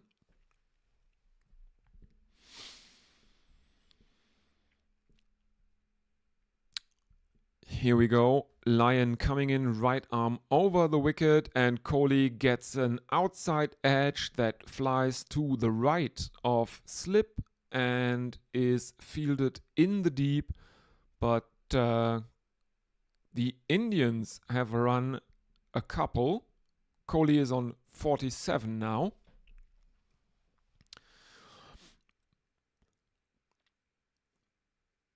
And Nathan Lyon can't believe it. Nathan Lyon is... Yeah, he's frustrated. And again, he will be frustrated because Virat Kohli has scored a boundary. No, he has not. It is again for byes. It sneaks through the gate of Virat Kohli.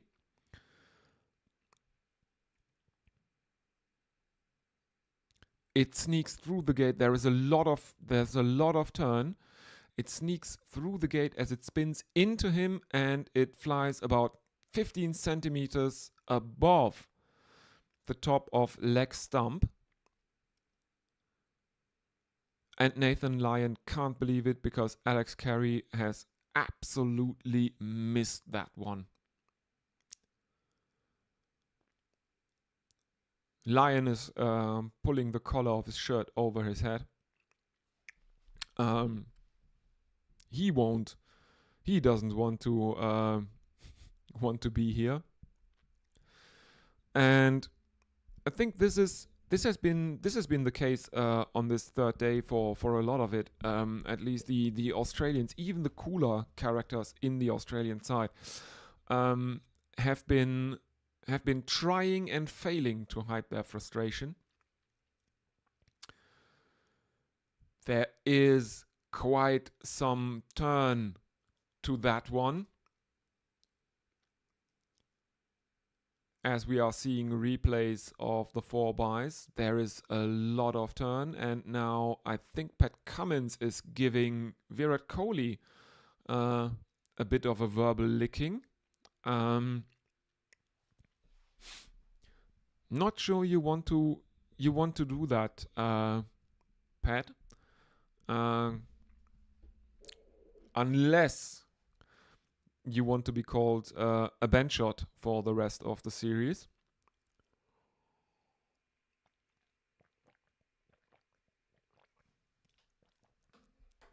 Which is probably the only word in Hindi I can lip read, because I've seen so many slow motion replays of IPL games where Kohli absolutely mouths it. And one squeezed out into the offside by Washington Sundar, but he can't take advantage of that. There are 3 dot balls to begin Pat Cummins over. As we again are seeing these are seeing this matrix special effect that the director has access to, and it is AI assisted. I would think, which means that, or to describe it more in detail, the replay is showing, it then stops, and the camera angle rotates 180 degrees. It's a freeze frame, and the camera rotates, like in the Matrix when Trinity, like the first time we see that effect when Trinity kicks the cop. It's like that, but the moment the camera starts moving around the batsman, the AI assisted images take over, and it looks like the live TV feed or the freeze frame turns into a bit of a painting, because it is AI assisted. It is not 100% there, and it resides comfortably in the uncanny valley, where it is so noticeable that it is not real, that it is not just a video or a still image, because there are little details that are just off. It is lines flickering. There is a bit of a washed out quality, like a watercolor painting. I don't like it. Anyway, Nathan Lyon to continue, and Kohli pushes one out towards point, backward point, and he sets off for a single, but he is sent back by Washington Sundar, and there is no run. Lyon to continue, and again, same thing, pushed out into the offside. Kohli is 2 steps out of his crease and then returns, as probably Sundar says, no, I'm not running to that danger end. There is no run. There is a slip. There is a short leg. And there is also a silly mid-on for Virat Kohli. There is a fielder standing besides the pitch on the leg side, slightly out of the non-striker's crease. Lyon continues, and again, hands on heads, and they can't believe that he hasn't gotten him here. As Kohli tries to defend one, but it hits him on the pad, but that one is probably too high. No one thinking about a review. Next one is played out into the leg side. Again, there is no run, and Lyon has bowled 5 consecutive dot balls in his 30th over. Final delivery, and this one is snuck through the slips down towards third man, and Virat Kohli has run 2, moving him on to 49. The half century is in sight for the former India captain, Virat Kohli. Let's have a look if anyone is with us on YouTube. Nope. Nothing yet on YouTube. anything on Blue Sky, please do get in touch with me. This is so much more fun if you are messaging me, if you are writing into the stream. Anything you want to know, don't be afraid to ask. I only bite sometimes. If you are watching this, may I ask for a like and a subscription for this channel? That would really, really help me out. This is obviously a very, very small channel. Any little bit helps. And if you want to express your gratitude for this live stream, have a look at the description box. There is a donations link to a charity by a friend of the channel, History of Everything. He is collecting money for children in Ukraine. And it is a very worthy cause, and we know that the money reaches the children there. He has made videos about it, delivering a custom-made van with a wheelchair elevator to an institution for disabled children, so they can go on trips and stuff like that. So have a look at that one. And Patrick Cummins is continuing. He is bowling to Washington Sundar, and as the Indian lead has crept above 423 runs. So if Australia were to salvage this test, they would have to make a record fourth innings chase. 418, I think, is there is one chase above 400, one successful chase above 400. It was by the West Indies. The partnership has reached 57 as Washington Sundar takes a single off the third delivery of Pat Cummins' 25th over, bringing Virat Kohli back onto strike. He is looking for his 50. He is on 49 of 93. As we are seeing shots of the crowd, a lot of Bharat Army fan flags, a lot of blue jerseys. There are the customary drums of the Bharat Army out in the stands as Pat Cummins comes in to Virat Kohli, who clips him into the leg side. He's running very, very hard, and the ball comes in from the outfield that is extremely sluggish here at this stadium. And again, the Indians have run 3. Kohli moves on to 52 of 94 deliveries. Washington Sundar is on strike to face the last 2 deliveries of Patrick Cummins' 25th over. The Indian lead has ballooned to 427 runs.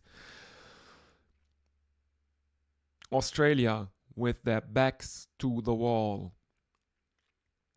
Cummins coming in, right arm over the wicket, and this one is helped towards the boundary by Washington Sundar. And again, it is dying. The ball is dying about 2 meters out from the boundary rope after being hit very, very briskly. And again, the Indians have run 3, so Kohli is back on strike for the final delivery of Cummins' 25th over. Kohli is on 52 from 94 deliveries. The lead, an even 430.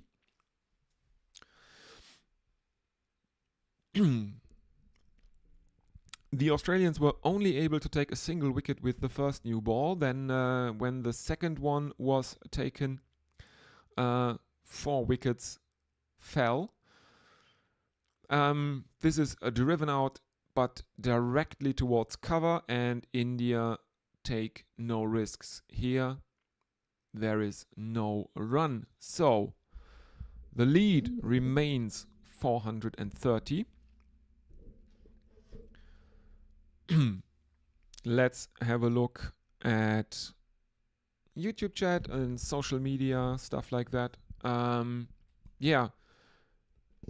Well, no one in the YouTube chat. Let's see if anyone is writing in on Blue Sky. You can use Blue Sky or Twitter to write in to the feed.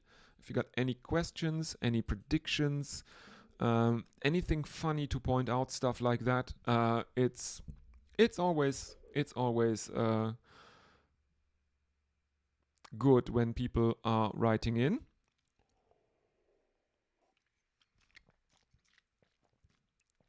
So please, everyone, do that. As Lion continues, he will bowl his 31st over of the innings. He has figures of 1 for 36, and he is facing Washington Sundar, who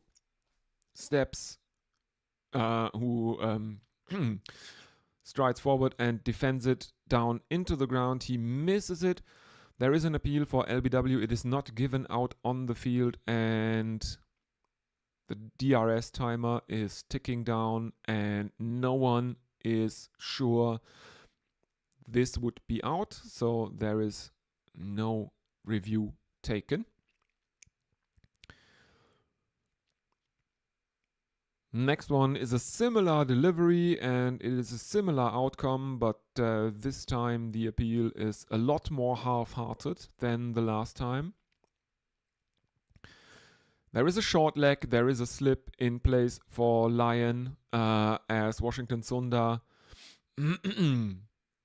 plants a front foot, looks to defend, but misses it. It is taken by Carey, who whips off the bails.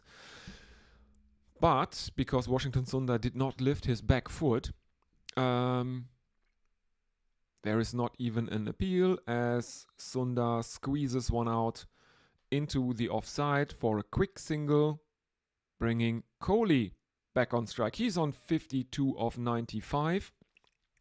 The lead 431 now.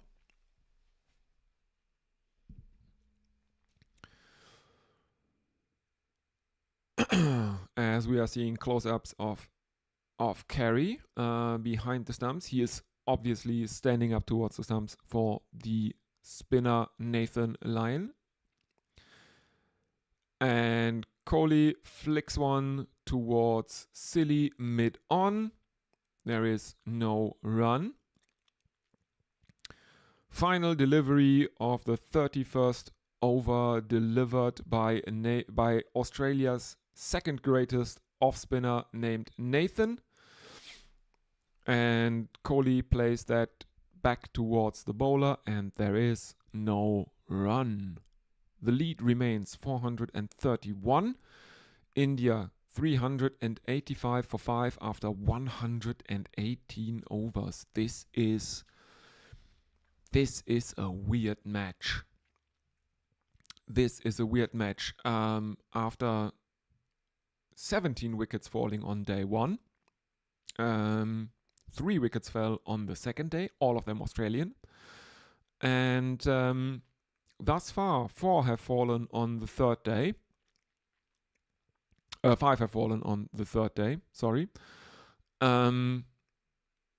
India are well in control of this match, one would think. A lead of 431 is monstrous at this stage of the game, after no side being able to break 200 in their first innings, respectively. .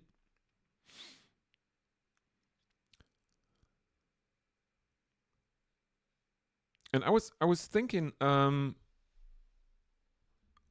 day 2 that a lead of 46 runs in a very low scoring very low scoring match was significant.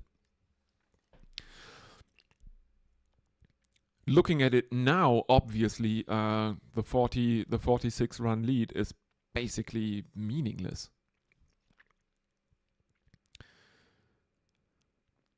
As we are seeing Josh Hazelwood out on the boundary signing autographs to the kids there. While Mitchell Starc is bowling his 24th over. First delivery is a dot ball. Second one is a quick clip into the leg side by Washington Sundar, and they take a single. 432 now the lead. Kohli is on strike. He's on 52 of 97.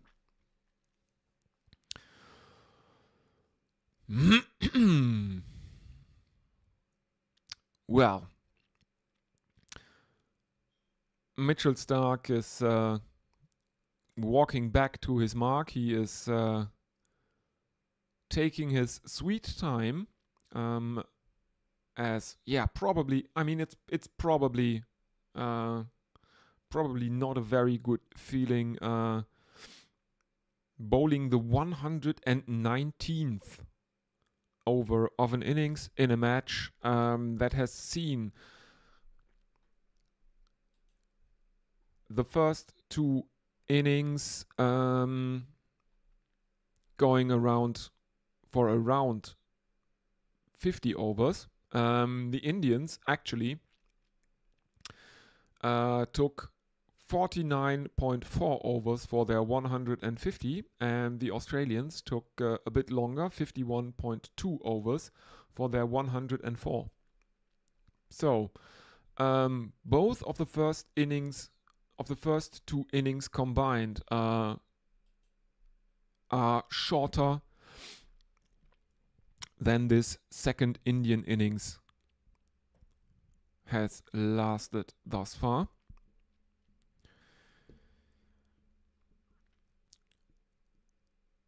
Another single taken by Kohli of the 4th delivery of Mitchell Starc's over. He has made a century, the kind of century that you don't want to make. He has figures of 1 for 104. The lead is 433. 2 more deliveries to come, and Starc bowls left arm over the wicket. He bowls it very, very shortly and directly over the stumps, and Washington Sundar ducks away from that. The Australians are insisting on persisting with the short stuff, even though it has not brought them any wickets thus far. It has stopped the Indians from scoring, probably. But the Australians are not going for wickets with the short balls.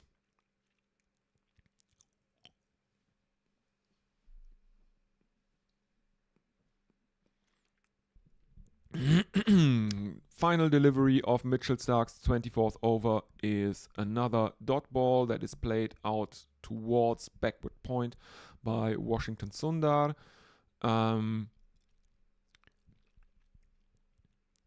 And we are seeing some highlights. Yes, because earlier in the day there was actually a concussion check performed on one of the ball boys sitting in a lawn chair out beyond the boundary because he probably had fallen asleep. He wasn't paying any attention. And he was hit in the head by a 6 that was hit by, I think, Jaiswal.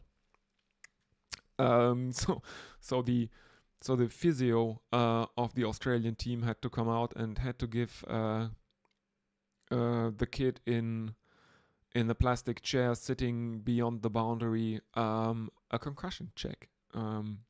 Very, very ridiculous and very funny.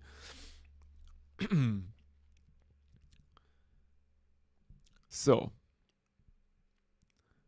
Nathan Lyon to continue, and this time he has 2 slips in place, and he bowls right arm over the wicket, and he is cut by Kohli, but he is stopped. But that ball is stopped at backward point, and there is no run.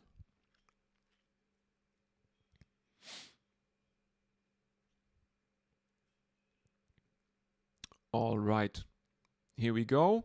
Short leg, 2 slips. Nathan Lyon, right arm over the wicket, clipped into the leg side where it evades short leg, and India run a single. Kohli is on 54, not out. Washington Sundar is on strike. Lyon has figures of 1 for 65 from 31.2 overs. The lead moves on to 434. Lyon and Cummins now in conversation. They are discussing changes in the field, I think.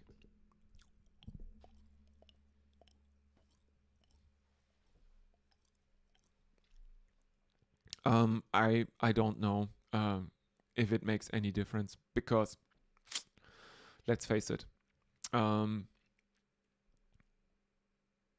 Australia are probably not going to chase this down, as Lyon continues right arm around the wicket this time, and Washington Sundar is forward in defense, and there is no run. He remains on 20. As we are reminded that Virat Kohli scored his last Test century in 2023 against the West Indies in Port of Spain.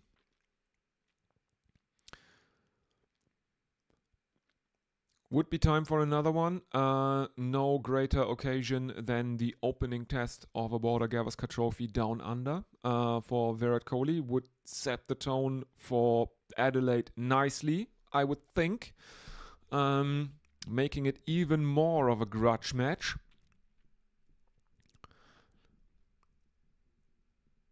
Final delivery of Nathan Lyon's 32nd over coming up. He has Washington Sundar on strike, who again strides forward, defends it out into the offside, and there is no run. So, India, 500. Yeah, I mean, it doesn't really matter what the Indian score is. The important thing is that they are ahead by 434 runs. Let's have a look if anyone is with us on YouTube. No. Anyone with us on social media? Don't think so. All right. We are back. Mitchell Starc to bowl his 25th over. He's been hit for a couple of runs. He has figures of 1 for 104. It's the century no bowler wants to make. Kohli is on strike, and the first delivery is a dot ball out into the offside, as Starc is bowling around the wicket to Kohli. Plays an inside-out shot into the ground, and there is no run. Second delivery. Starc staying around the wicket to Kohli, who plays this one out to cover, and there is no run again. India 388 for 5 in the 121st over of their second innings.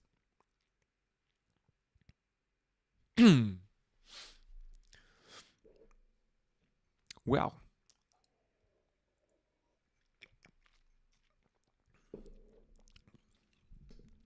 Let's see what Stark can do here. He comes in, left arm around the wicket to Kohli, who clips one off his pads.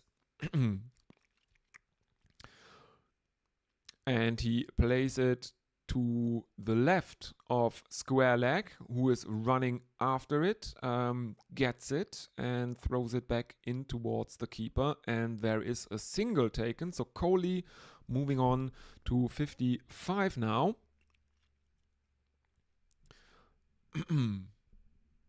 I can't make out who that fielder was. Every Australian, all the Australians there wearing floppy hats and shades. It wasn't McSweeney who is one that has a new face. Washington Sundar is now the striker, and Stark comes over the wicket, and again he is resorting to the short stuff, which Sundar leaves, and there is no run.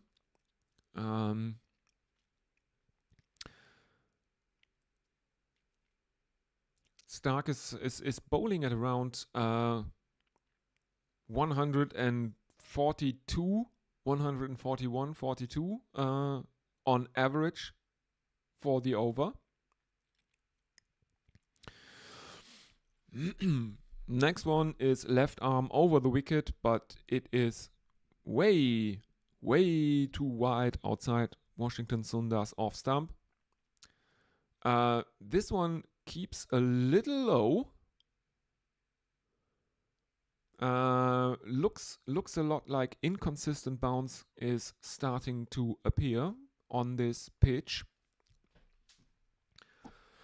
which is probably very, very bad news for the Australians, because they will have to chase over 400 runs later in the match on this surface. Final delivery is again left alone by Washington Sundar, as it is coming in at around hip height, and there is no run.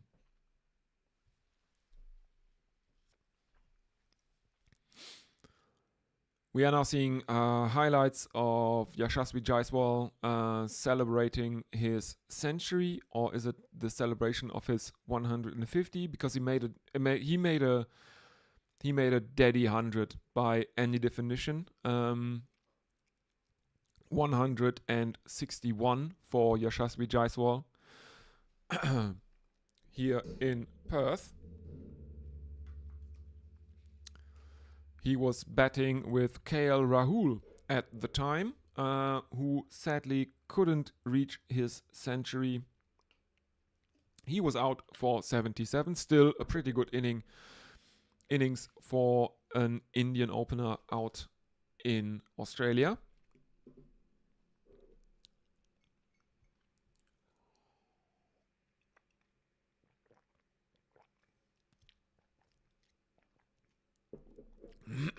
Lyon to continue. He has Kohli to bowl to.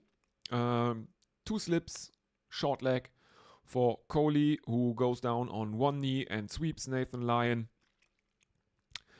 And the Indians have run a single. So Kohli 56. Sundar is back on strike.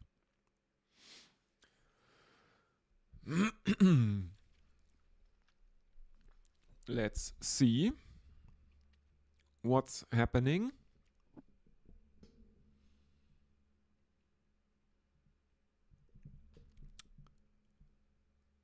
Well, Lyon is changing to around the wicket for the left-hander Washington Sundar.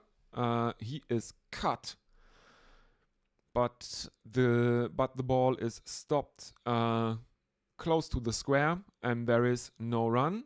Kohli is signaling to someone for what I would assume means eye drops. Another cut from Washington Sundar that results in a dot ball as well. 2 more deliveries left in Nathan Lyon's 33rd over. India 390 for 5. The lead is 436 runs. Lyon coming in, right arm around the wicket, and this one is bowled onto a leg stump line, or towards the leg stump, and it is defended by Washington Sundar out into the leg side. There is no run. Lyon with figures of 1 for 66. The wicket he took was a Rishabh Pant, who is outfoxed by him.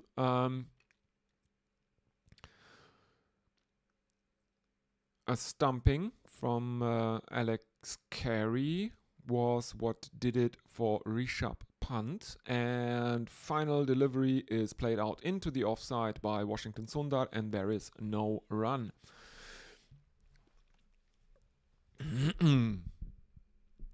It was not the only time that Lyon looked threatening. There was one,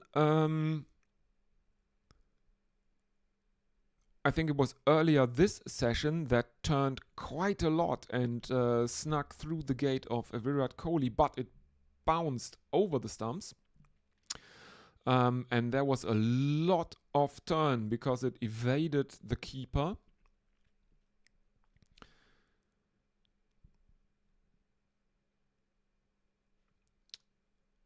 And Kohli was very, very lucky there.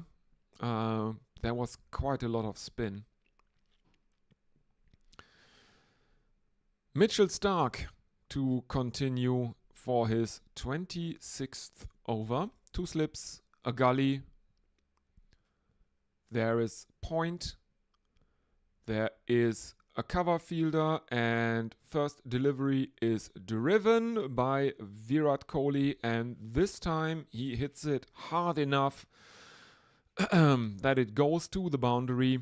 4 runs for Virat Kohli, who brings up his 60.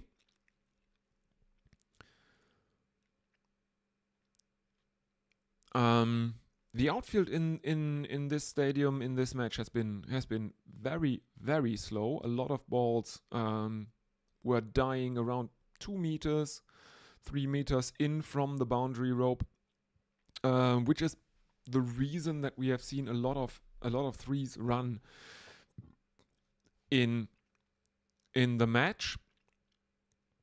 Next one is played into the offside again, but there is a fielder there this time, and there is no run. India 394 for 5 of 122.2 overs. Highest score of the match, Yashasvi Jaiswal's 161 so far. A lead of 440 runs for India. And the bounce is starting to get a bit inconsistent.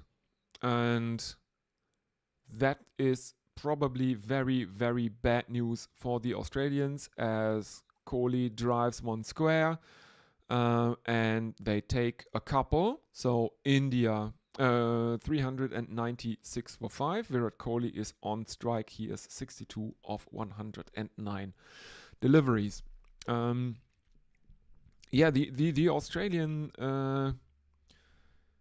Australians are not looking very confident. A lot of the cooler characters in this Australian side are now looking frustrated, to say the least.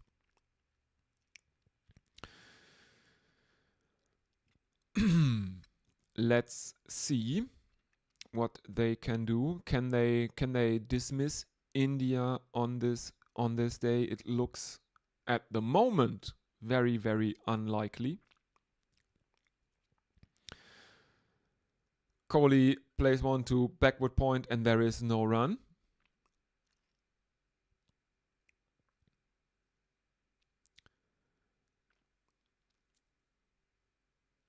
As we are seeing a replay of his cover drive that netted him a boundary.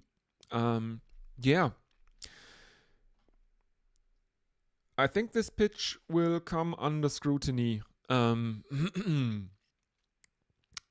after the match. Because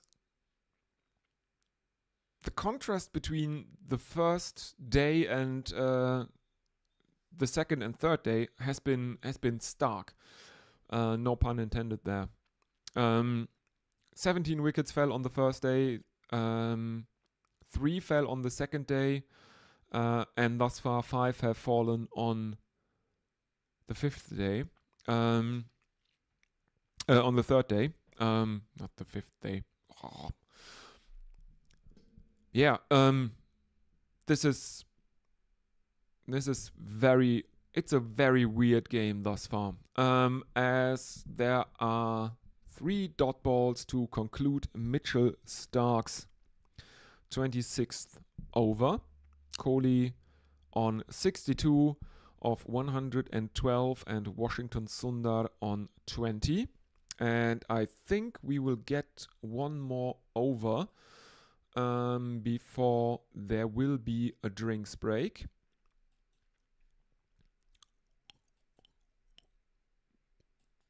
Let's have a look, as we are seeing some highlights of the wickets that fell thus far in the Indian innings. It's a relatively short montage.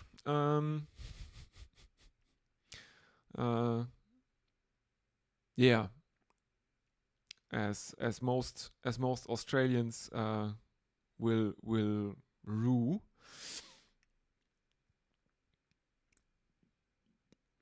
But to be fair, they have been comprehensively outplayed thus far in the test. Comprehensively. After we were thinking that the 150 all out in the Indian first innings might have actually lost them the test on the first day, it proved to be the better of the first innings scores, as Australia only managed 104. As Nathan Lyon is continuing, he is bowling to Washington Sundar. There is a there's a short leg and a slip in place, and the first 2 deliveries are played out for dots by Washington Sundar. The partnership remains on 75 of now 161 deliveries. India 396 for 5. As Marnus Labuschagne is handed a helmet, and he will probably go in at, I don't know, silly point. Will Lyon have both a short leg and a silly point? Yes, he does. The Australians are congregating around the bat, and there is a chance for Washington Sundar because there are no fielders saving the runs. They are now going for the catches, for the wickets, and this brings Kohli back on strike, and the Australians are wasting a little bit of time again, because for Kohli there is obviously no need for a silly point, so Labuschagne has to hand back his helmet, put on his baggy green cap, and Nathan Lyon has to confer with Pat Cummins about the field for a little bit.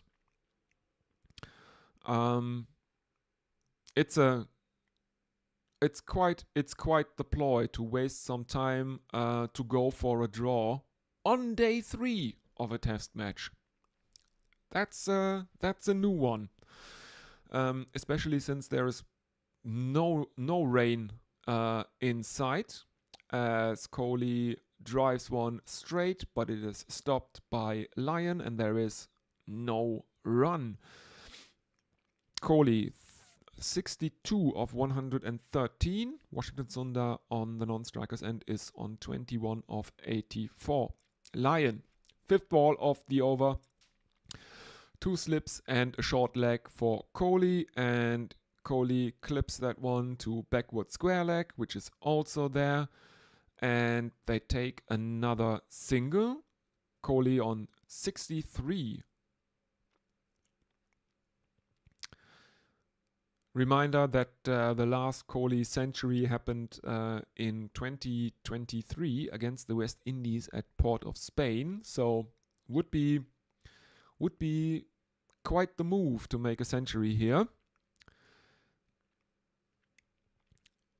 Lion to Washington Sundar, who now has the silly point back in. And there is a single. Do we have a drinks break? Let's have a look. Nope. Apparently, they are not taking a drinks break. So let's have a look if anyone is with us on YouTube. Come on, people. Right into the stream. Use the YouTube chat, or just, or if you prefer, you can also use social media. There is the handles. It's Linux Layer at over on Twitter, and the water one is obviously the one for Blue Sky. I would prefer Blue Sky if you decide to write in via external social media. Also, if you want to, because this channel is obviously not monetized, if you have money burning holes in your pocket, have a look at the description. There is a donation link for a fundraiser for kids in Ukraine. It is a fundraiser run by a friend of the channel, History of Everything. You should check out his stuff over on YouTube. Stuff like the Russian Navy sucks. Parts, I don't know. 1 to 7, I think is. He's up to 7, I think. Or 8. Somewhere in there. As India steal a single, as Manos Labuschagne misfields one, and that brings up the even 400 for India, 400 for 5, 124.1 overs bowled. Virat Kohli is back on strike. He's on 63 for 1 from 114. As Mitchell Marsh is bowling his 10th over. Coming in now, right arm over the wicket, and this one is bowled towards the leg side, and it is helped on its way by Virat Kohli. It is stopped out in the deep by fine leg, who throws it in, but there are overthrows coming in, and India run a further 2 on overthrows.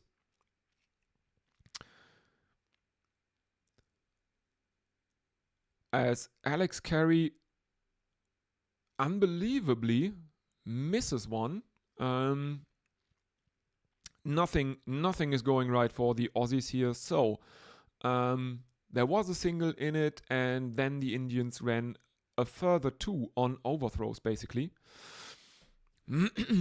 So 403 for 5. Lead is 449, because the actual score of the innings is probably less relevant than the potential target the Indians are setting Australia here.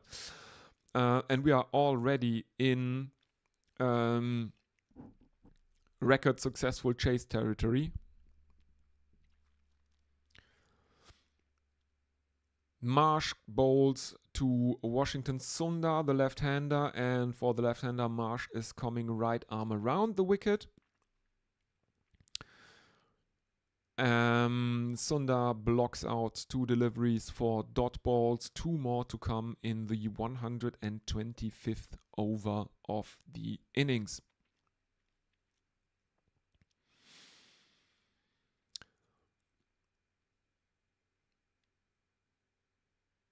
Here we go, right arm around the wicket, defended by Sundar with a very, very straight bat, and there is, again, no run.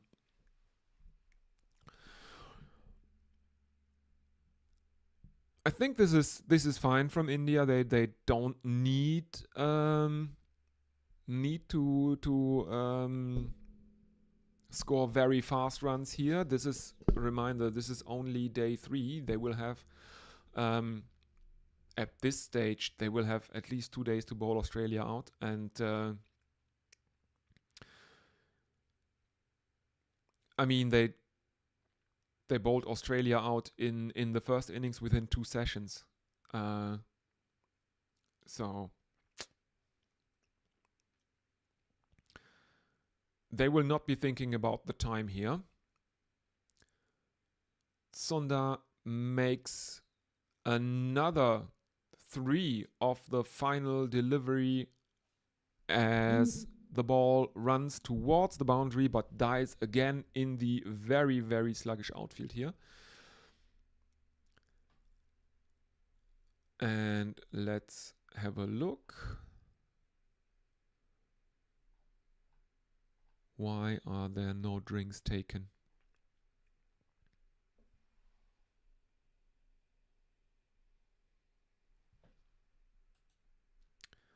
Because Nathan Lyon is continuing.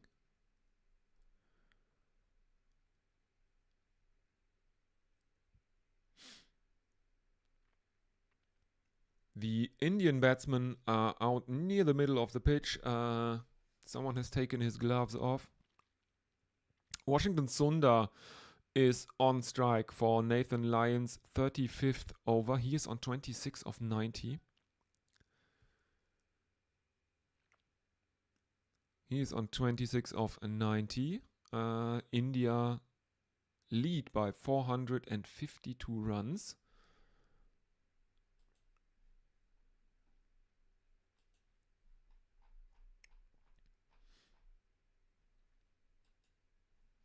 As Lyon bowls. And again,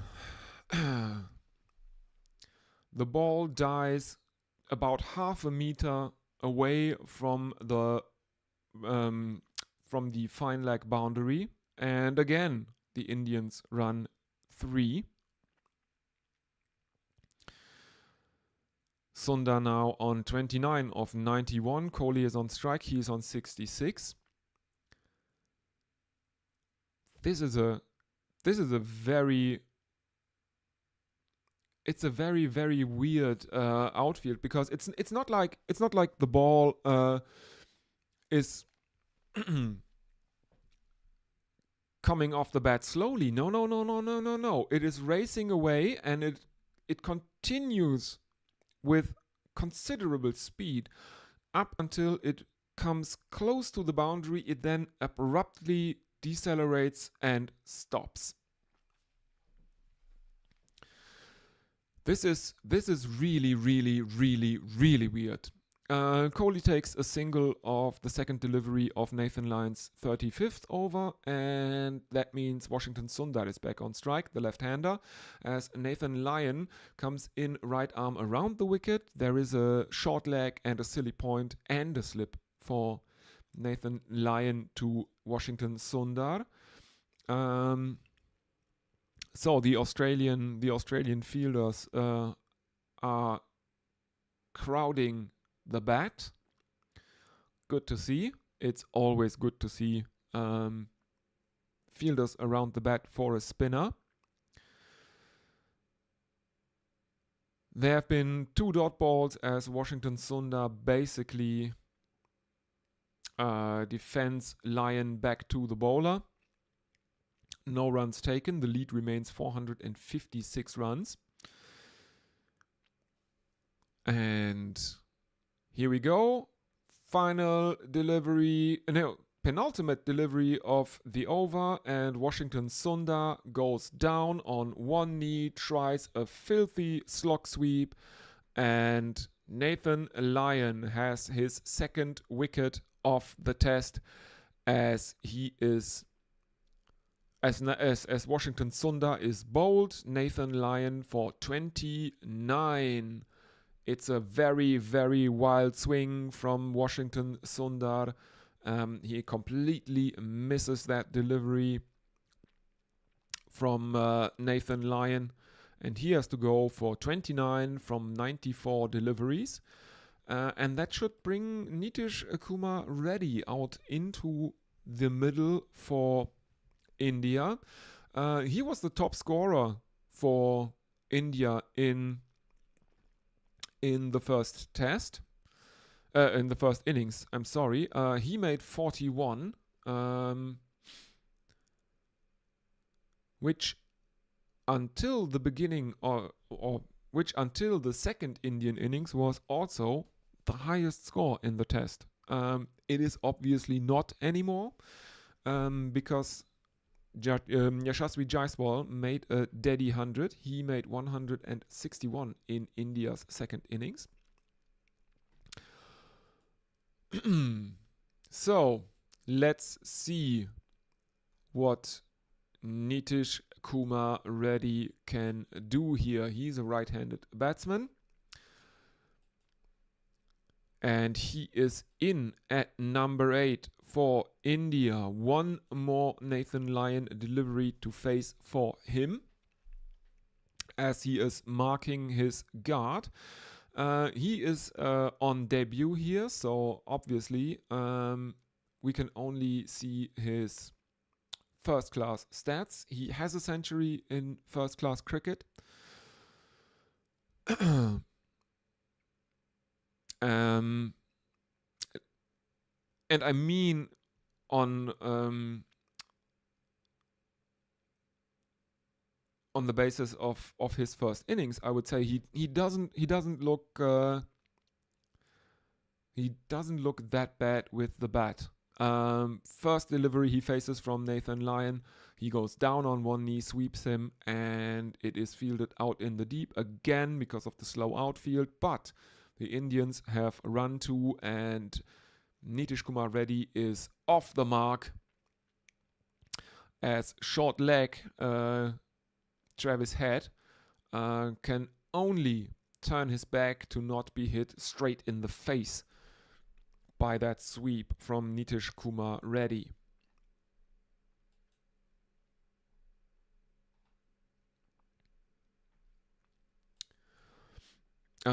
I think you will have to forgive me. I need to take a very short break. It is kind of an emergency. So, thank you everyone for watching, for listening. I will be back with you very, very shortly, but I will have to go.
And we are back, and I apologize for this untimely tribute I had to pay to all the coffee I consumed earlier in the day. Sorry again. Well, what have we missed? There was a 6 by Nitish Kumar Reddy, and that one is now drinks. It's a bit of a show off. It is a clip off the pads for 6 runs of the final delivery of Mitch Marsh's over, and that brings up drinks India 422 for 6. The more important thing is that they lead by 468 runs. Yeah, this is domination by India at this point. And I will be back after drinks.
And we are back, and just have a look. I'll just have a look at social media. We have YouTube chats. Stephen Kelk is with us. Hello, good morning, Stephen. And he heartily recommends Drive-By Truckers if anyone is interested in some poetic southern rock alt country. Yes, the name rings a bell actually, Stephen. Drive-By Truckers is something I recognize. My alt country or outlaw country recommendations would actually be something by Steve Earle and the Del McCurry Band. They released an album called The Mountain, which is a bluegrass album, and the title track, The Mountain, and Dixieland are very, very, very good.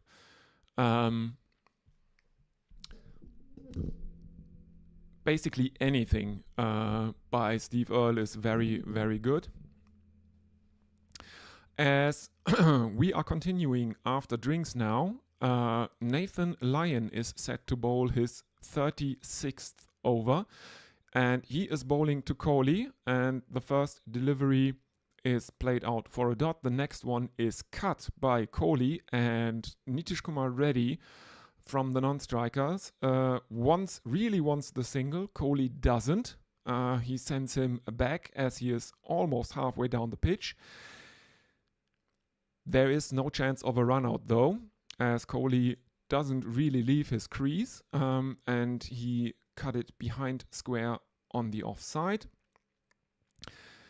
Next one is played out towards cow corner. And this time the Indians take the single on offer. Kohli moves on to 69. Nice. Meaning the lead extends to 469 runs. Nathan Lyon, the only Australian bowler to take more than 1 wicket. He has taken 2. He paid for it with 76 runs so far. Reddy is on strike. There is a slip in place for him as he plays one out into the offside, where it is stopped at cover, extra cover, probably. And there is no run. He is on 10 of 8. Because he hit Mitchell Marsh for a very show-offish 6. And again, a late cut from Nitish Kumar Reddy, which is stopped at 3rd man. And India take another single, 69 of 120 runs for Virat Kohli, who is now facing the final delivery of Nathan Lyon's 36th over. In he comes, there is a short leg in place. There is also a silly mid-on for Virat Kohli, who plays a single out into the offside, thus bringing up his 70 and farming the strike. Well, this is a very, very dominant performance from India. The Australians have been bowling way too short and way too wide during this second innings, at least for my taste. And they will also not like the fact that Nathan Lyon has at times generated excessive spin out of the foot marks. They will definitely not like that, because they will have to bat for a record-breaking chase of, at the time, 472 runs, as the Indians run a leg by of the first delivery of Mitchell Marsh's 12th over. Reddy is on strike. He is on 11 of 9. There is a slip and a gully, and Reddy cuts it, and it is fielded by deep backward point, but not before the Indians take another single, bringing Kohli back onto strike.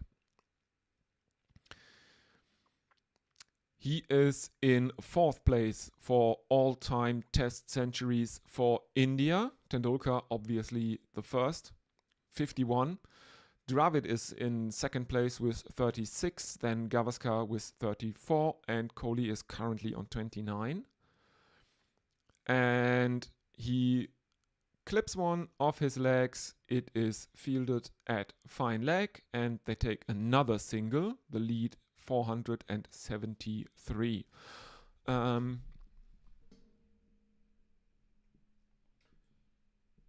Have a look at social media while Mitch Marsh is currently conversing with Captain Pat Cummins. Stephen Kalk is thanking for the tip. And India will surely win this. I think it's pretty safe for India, as Australia have reviewed a decision, because that is probably a leg by at best, the last scoring shot from Kohli that took him to 71. The Australians are appealing to the third umpire for a decision on the LBW, but that was a very, very speculative shout, because the ball tracking shows that it would have missed the stumps way down leg side. Or yes. And Reddy continues. He is here probably for a very good time and hopefully for a long time as well, as he hits another boundary at long on. 16 of 11 now.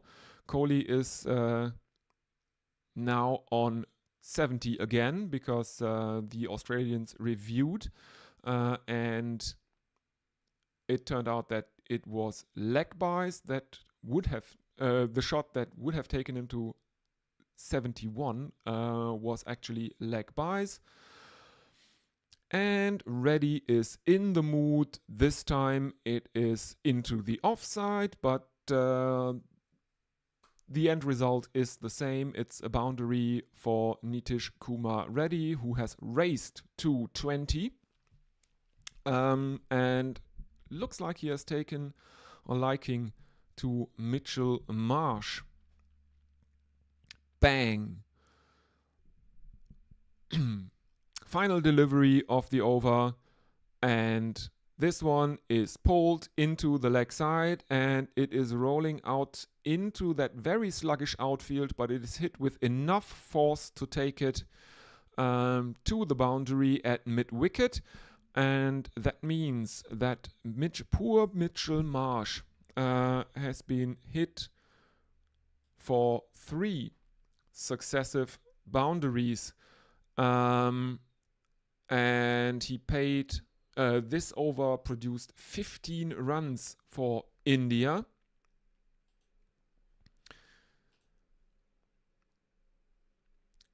Runs in the over for India, and they are racing towards a lead of 500 runs, with 2 more days to dismiss Australia, potentially. 2 more days to dismiss Australia in what looks to be a doomed chase.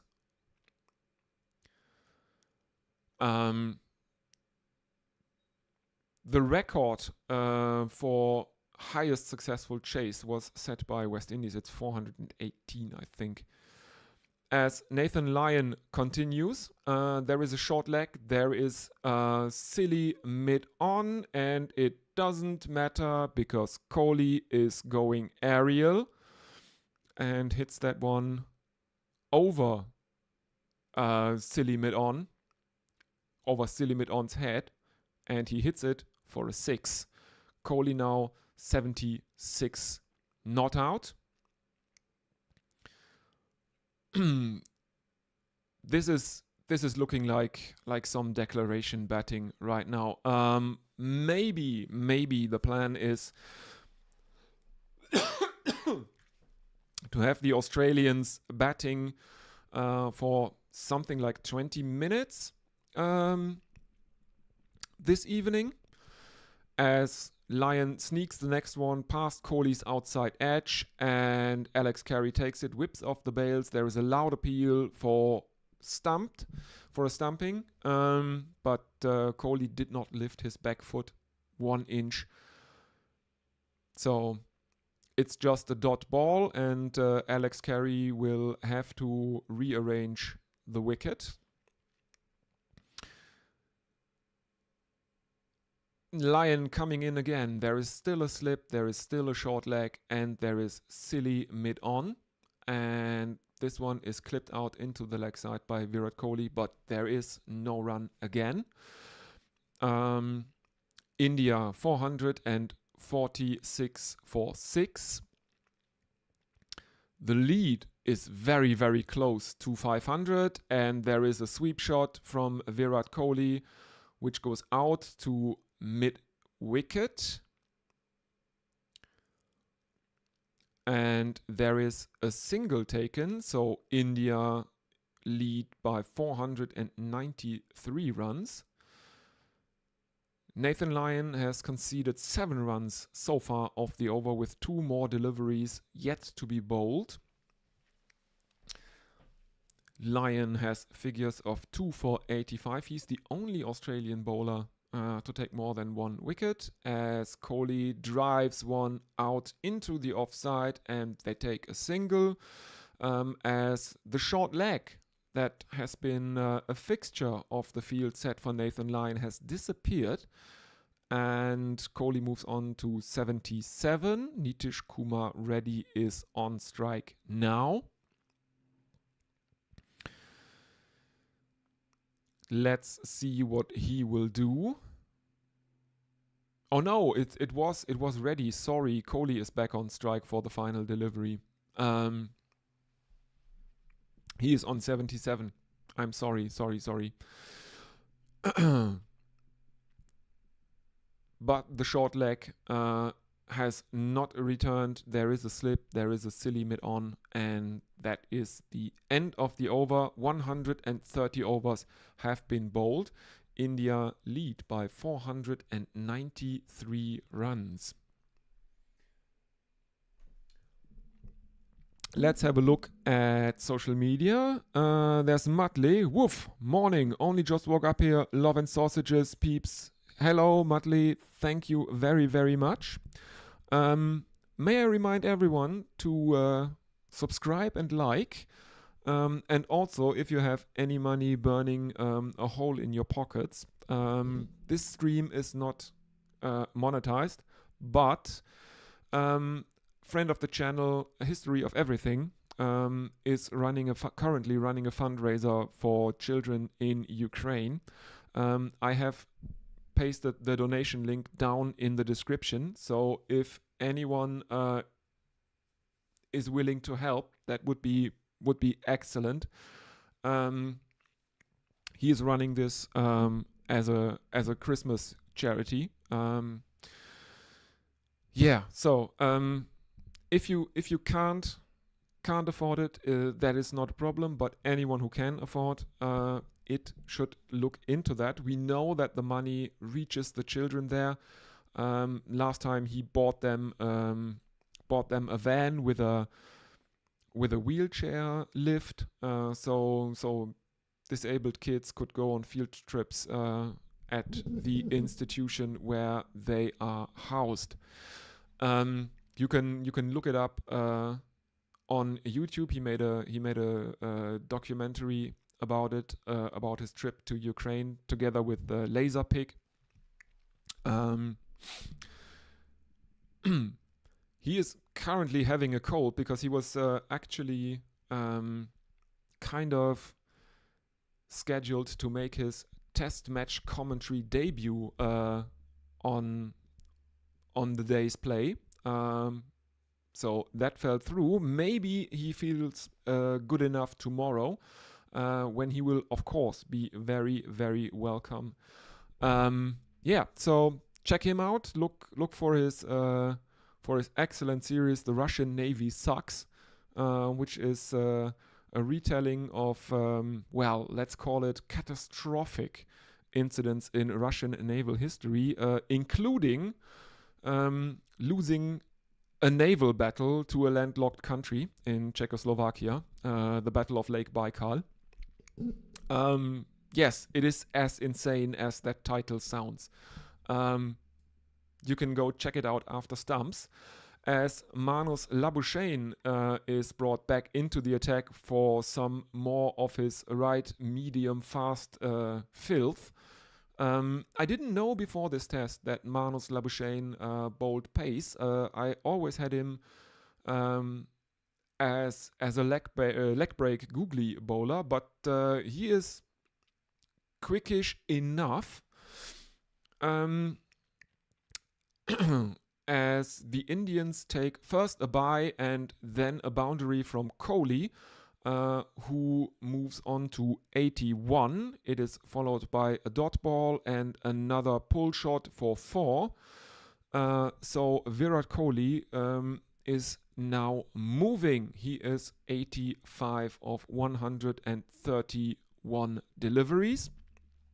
And he will be looking for his first test centuries since the Port of Spain test in the West Indies last year.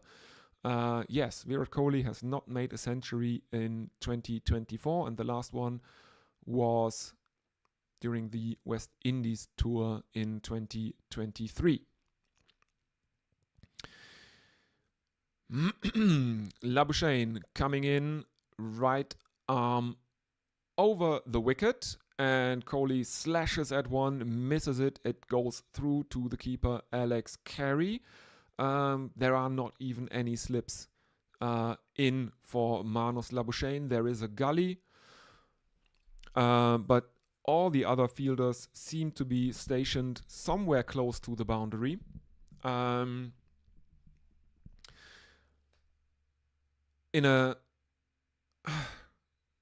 The Australians have been doing this a lot during this test, setting very, very defensive fields, not even going for any wickets. I remember that was one of the problems on the second day when no Indian wicket fell.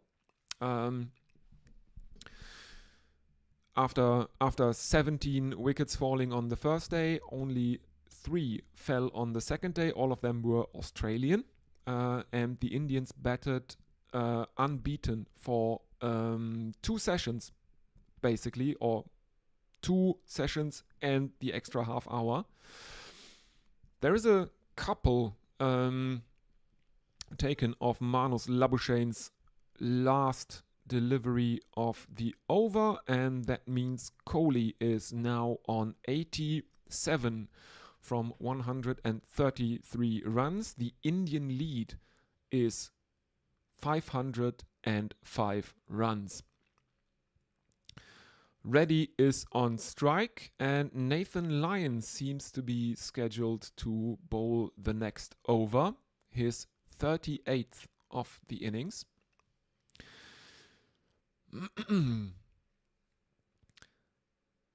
The innings has thus far lasted for 131 overs. And just to put that into perspective, the Indian innings, the first Indian innings, didn't even last for 50 overs, and the first Australian innings lasted for just over 50 overs.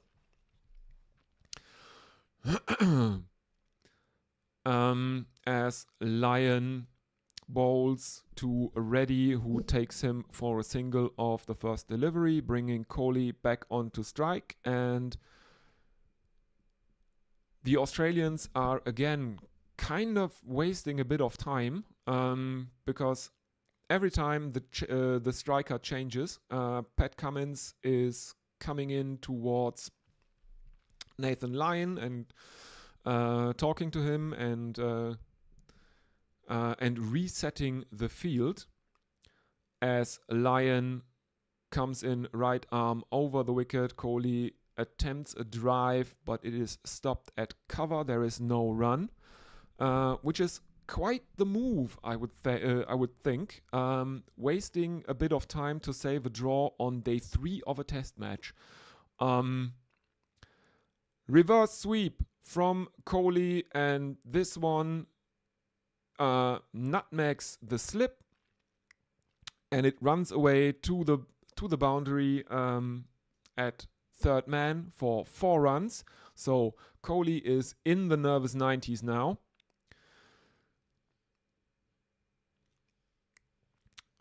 He is 91 of 135 deliveries. 3 more deliveries in Lyon's 38th over to go.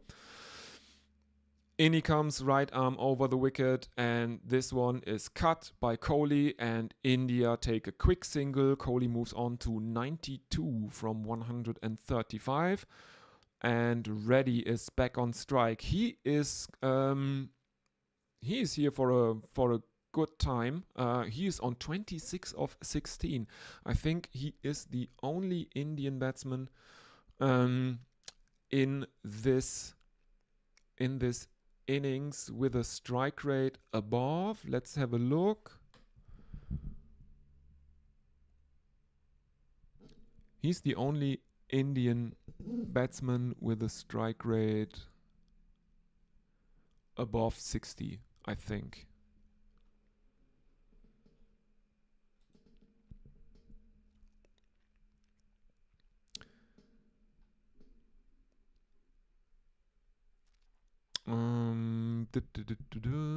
There it is.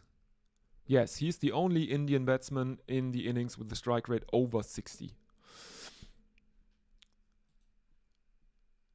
He was, of course, top scorer in India's first innings. He was also the top scorer in the match until the second Indian innings. And now, of course, the top scorer in the test is Yashasvi Jaiswal, who made a 161 opening the batting for the Indians in this second innings. Let's see. End of the over after the Indians take another 2 singles of the last 3 deliveries. 8 runs came in that Nathan Lyon over. Kohli is on... What? No. Why isn't the scorecard updating automatically?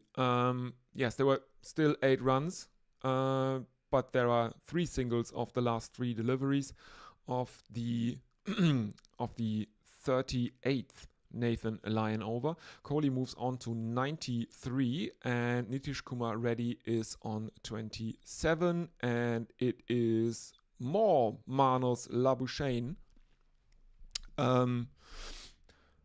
Right medium fast stuff.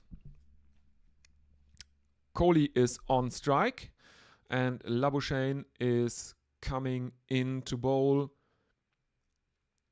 And this time it is not Manos Labuschagne right medium fast filth. This time it is Manos Labuschagne right arm leg break googly filth.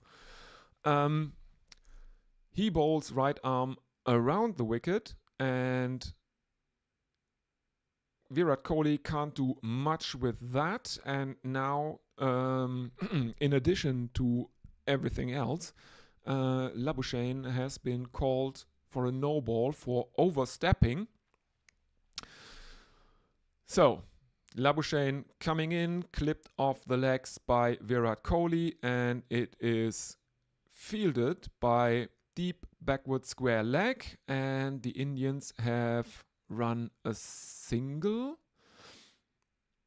Yes, they have run a single. Kohli is off strike. He is on 94. Reddy is on strike. He is 27 of 17.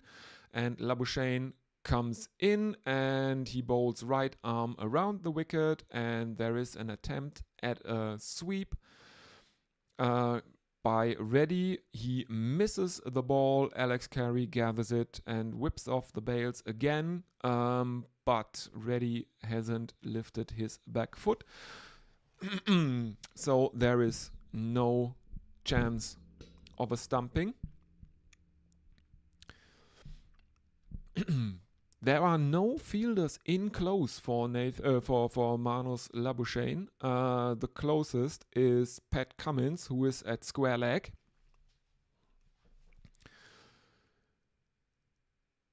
There is an umpire review for that stumping chance, and it is not given. It is given not out. Manos Labuschagne bowls again. He's using the whole width of the crease, bowling right arm around the wicket of leg spin. Reddy tries again to sweep him, gets a top edge, but it falls short of the fielder, which should be Patrick Cummins at square leg. And now the fact that the Australians have no one in close is biting them, as Reddy launches one that should be another 6 runs over, long on from Reddy. Yes. He moves on to 33. The Indian lead extends to 521 runs.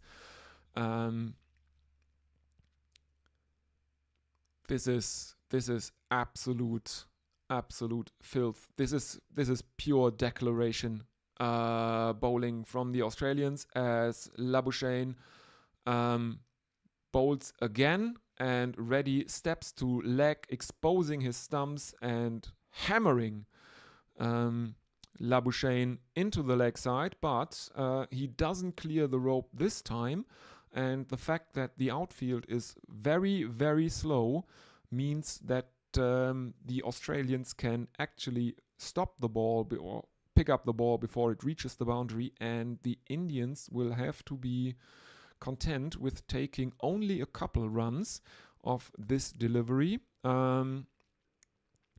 Reddy on 35, one more delivery to be bowled by Marnus Labuschagne in his 6th over. He has gone at 5 runs and over because he has figures of none for 30. Here we go. And again, Reddy is stepping into the leg side, and the ball is still there to be clipped off the legs. He moves on to 36. And that is the end of Marnus Labuschagne's 6th over.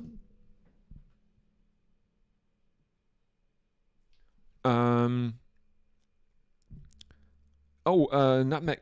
In Germany, you would call it tunneln, tunneled. It's when the ball goes through the fielder's legs, between the fielder's legs. In football, it is tunneled, and I think in cricket, people were calling it nutmegged, when the batsman plays the ball between their own legs.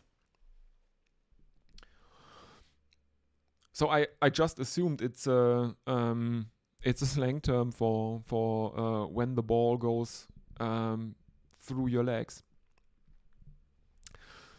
Matley, who is asking what nutmeg means. I was assuming it was a slang term for that kind of thing.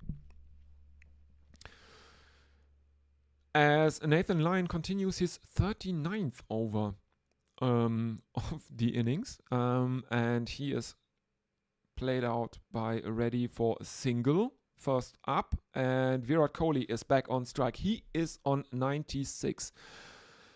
The nervous 90s. He doesn't look that nervous. Can he make his first Test century since Port of Spain last year? As we are seeing the Indian dugout, Jasprit Bumrah standing up. He is the stand-in captain, of course.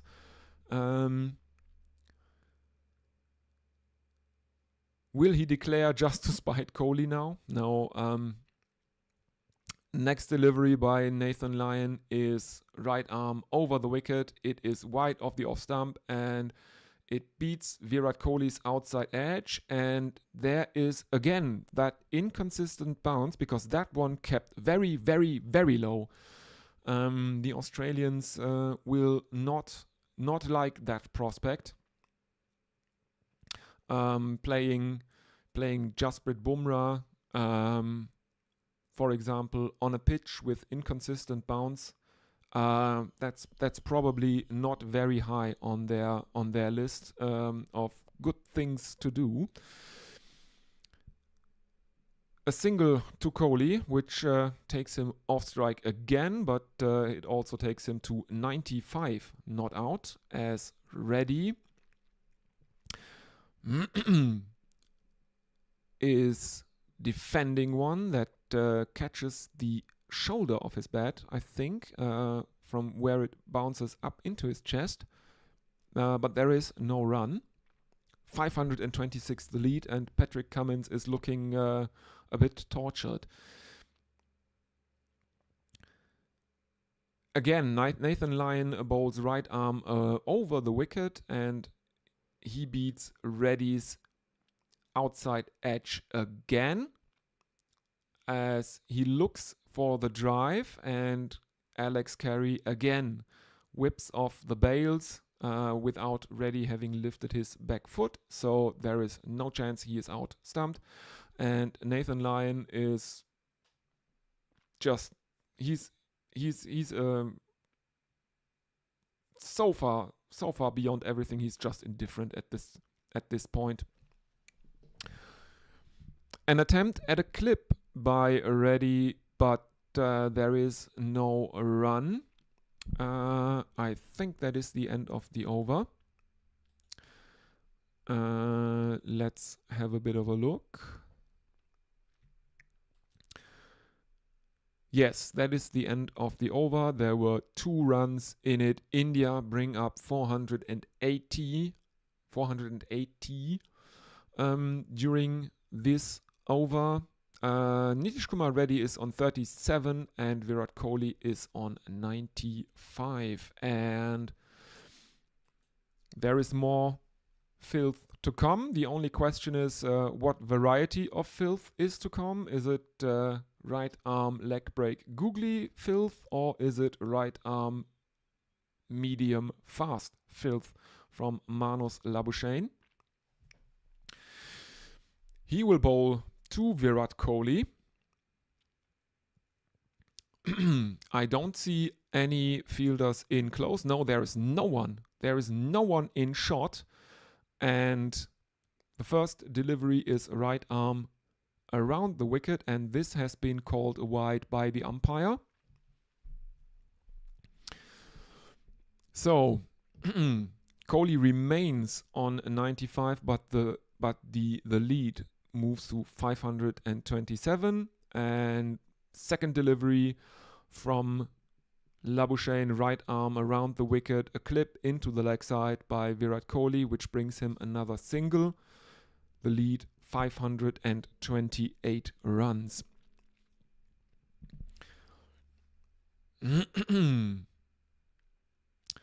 Let's have a look. What is the time? 7:14. 6 minutes to go until the official close of play, and of course they will take another half hour. They have been doing it every day of the test so far. Another single by Reddy brings Kohli back on strike. He is 1 boundary away from another test century, and he plays a sweep to Manos Labuschagne that finds the boundary at fine leg, and there it is, Virat Kohli's first test century since Port of Spain 2013. And he is, I don't know what he's doing. It looks like he didn't realize that he hit a boundary. He looks like he was taunting the crowd a bit. There are a lot of Indian fans in there. There's a bit of a comedy routine from Kohli. Then he smiles, removes his helmet, raises the bat and the helmet into the air. That's his 100, his first 100 since last year. He kisses the bat, lifts it, I think, towards his wife. And have India declared? Have India actually declared? It is looking like it. Virat Kohli is taking off his gloves, putting them in his helmet, and he is walking off the pitch. India have declared after Virat Kohli scores an unbeaten century in India's second innings, which means that the Australians will probably have to bat for another 20 minutes this evening. Their target will be 534 runs. as Adam Gilchrist is interviewing Virat Kohli out in the middle. Let's go through the highlights of the innings. There were 2 centuries in India's innings. The opening partnership, first of all, started at lunch on day 2. It was broken early in the day today when KL Rahul was out for 77. His opening partner Yashasvi Jaiswal made 161 in the end. There was a 25 from Devdutt Padikkal. A few low scores in the middle order from India because both Pant and Dhruv Jurel were out for 1. But I think the story of the day will be Virat Kohli back to his best with an unbeaten 100 against Australia.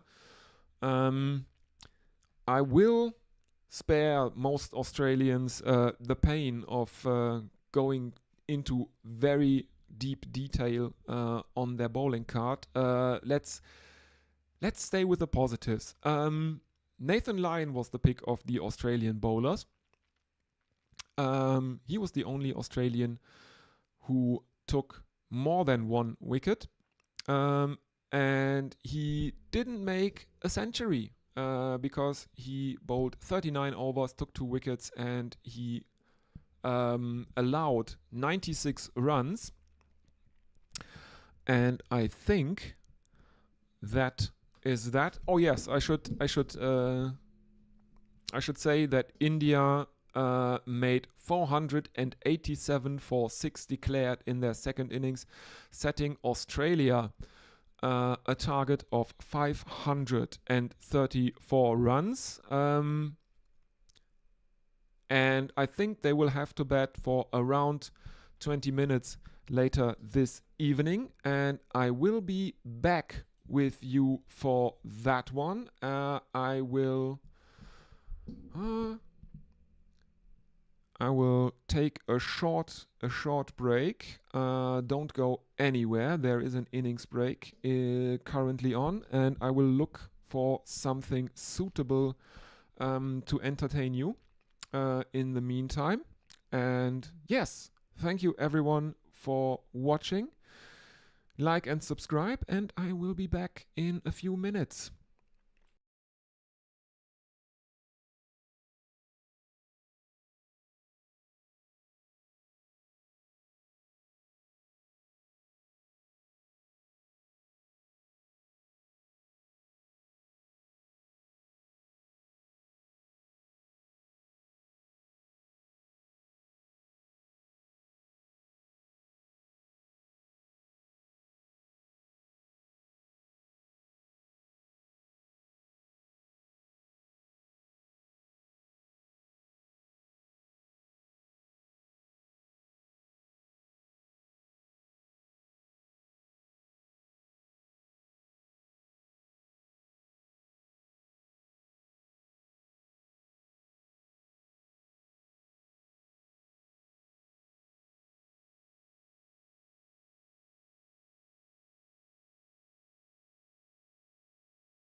Episode for everyone, because I have with me a guest. Yes, a guest. You maybe know them, but in case you don't, that's the reason we're doing this whole podcast. My name is my guest is Andy from Reverse Swept Radio, one of the more interesting cricket podcasts out there, because it's not your typical cricket podcast, I would say. But how that came to be and who Andy is, that's for him to tell you. I would guess. So welcome to the show, Andy. Thank you very much, and thank you for the very kind words. Well, obviously, no. I'm as I told you in our chat on Twitter. Your podcast was very, very important to me at a very, very bad time in my life. And well, now that I've started my own podcast over the pandemic, as basically everyone did, I thought, okay, well, the least I can do is give you some airtime, introduce you to some new people, maybe.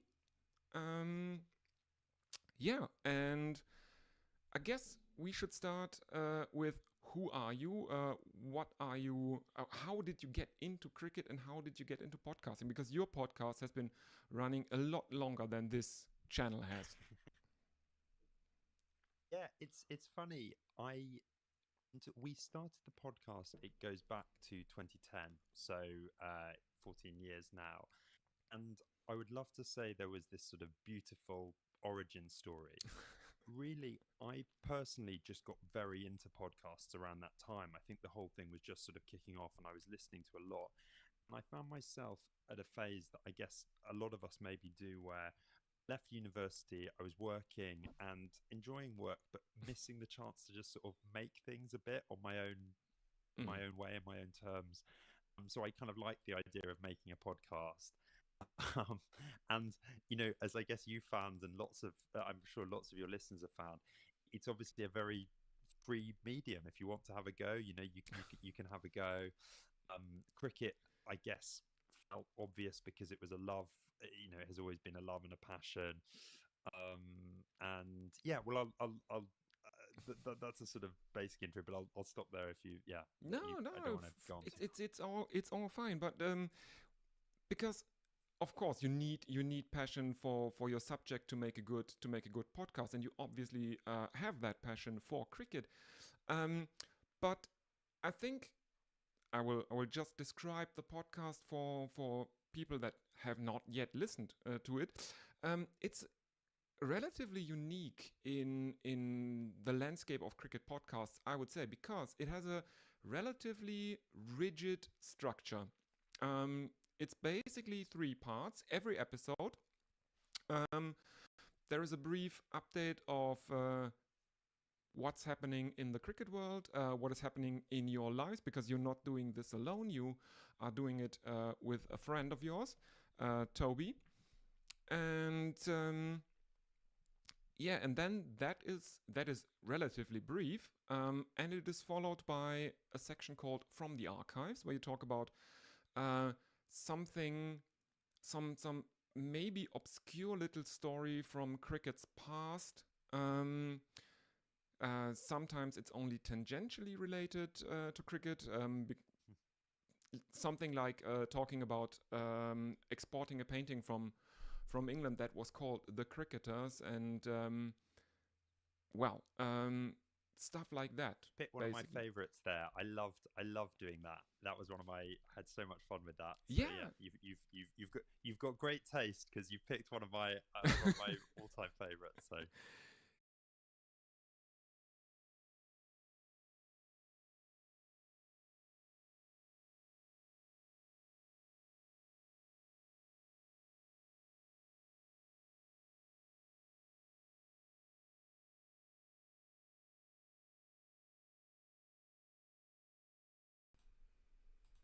And we are back with the Australian chase. 532, the target. Let's see what they can do. Let me just... this one has to go. All right. And we are back. The innings is opened by none other than the captain, Jasprit Bumrah, is pacing out there. Just a reminder, everyone, the target is 532. Nathan McSweeney is the opener who will have to face Jasprit, about 20 minutes probably of Jasprit Bumrah. First delivery is a dot ball. Second one is left alone by McSweeney, as he is trying to get his eye in. Must be one of the more nerve-wracking things you can do on your test debut, facing Jasprit Bumrah on a pitch which has started to show inconsistent bounce on the evening of day 3 in pursuit of 534 runs. There are 3 slips and a gully in for Jasprit Bumrah, as McSweeney leaves the third delivery alone as well. Australia, none for none. They require 534 runs. In comes Bumrah, right arm over the wicket, and this one McSweeney puts down an attempt at a defense, but he misses the ball, and there is a loud appeal from Jasprit Bumrah and the slips for LBW, and it is given on the field. He is out. Nathan McSweeney has to go for a duck, and there is no review taken, and Australia have lost their first wicket before they can bring any runs on the board. That was a very confident decision by the umpire as well, and the fact that neither McSweeney nor his opening partner Usman Khawaja looked like taking a review should tell you all you need to know about Jasprit Bumrah and what a peach he bowled. And it's good to see that the animated duck is back for an Australian test match broadcast. Oh dearie me. Australia starting the worst way they possibly can, and we are now seeing ball tracking, and it was a very, very good decision because that ball pitched outside of stump. It hit him in line, and it was going to hit middle and leg about 2/3 of the way up. Virat Kohli is ecstatic. He is the first one to hug. He's the first one to hug Jasprit Bumrah, the captain, because of course Rohit Sharma is still in India with his family. And Australia have decided that they will send out a night watchman, and it is the Australian captain, Patrick Cummins, who will act as night watchman.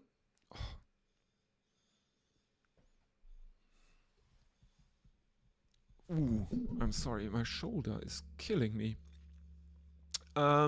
Yes, anyway, Patrick Cummins survives the first delivery he faces. He seemed keen on taking a run, but his partner Usman Khawaja did not. Final delivery of the over, and Patrick Cummins is angling outside his off stump with is fishing outside his off stump with an angled bat, but he is beaten by Jasprit Bumrah, and there is no run. So Australia are none for one. Let's have a look at social media if there is anyone in chat. No, nothing since that question about nutmegging.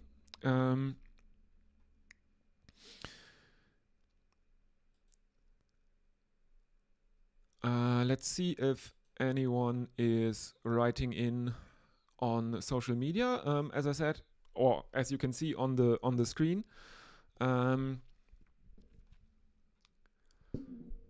Rich Turner says,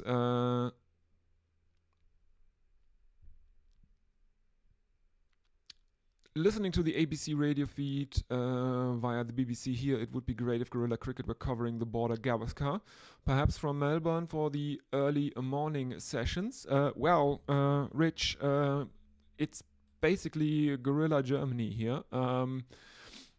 I had a team, or I have people that helped me out. For the first day, we had Jazz on. There is a history of everything potentially coming on live tomorrow, if his voice recovers enough for that, which would be very, very fun. He was here very briefly for the first day, but couldn't do the Saturday as his son turned 6 years old, and there was a big party.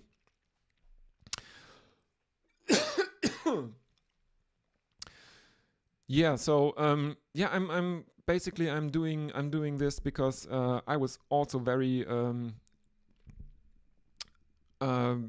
distraught that Gorilla Cricket doesn't do it, and neither does White Line Wireless, to be fair. So they said they won't do any home series for Australia because I think it is on free-to-air television in Australia. So there is basically no need to do it. And I think it's always fun having all the people like Mutley and Stephen Kelk and Suter Who and stuff like that. Everyone in the chat, everyone knows each other. I really like that. Mohammad Siraj is opening the bowling with Jasprit Bumrah, meanwhile in Perth. And Australia are off the mark as Usman Khawaja hits one from Siraj, and Australia run 3. Which is kind of fitting for this test because the outfield in the Perth Stadium looks to be very, very slow, and there have been a lot of 3s run in this test, a lot more than in most tests in England or in India. You really need to run here. You can't rely upon the ball reaching the boundary because I think the last 5 meters in from the boundary, the outfield is really slow, and the ball tends to die on its way to the boundary. So yeah, good running from the Aussies. There, Usman Khawaja getting them off the mark, and now there is a single to Patrick Cummins, the night watchman. Is he a night watchman or is he a pinch hitter?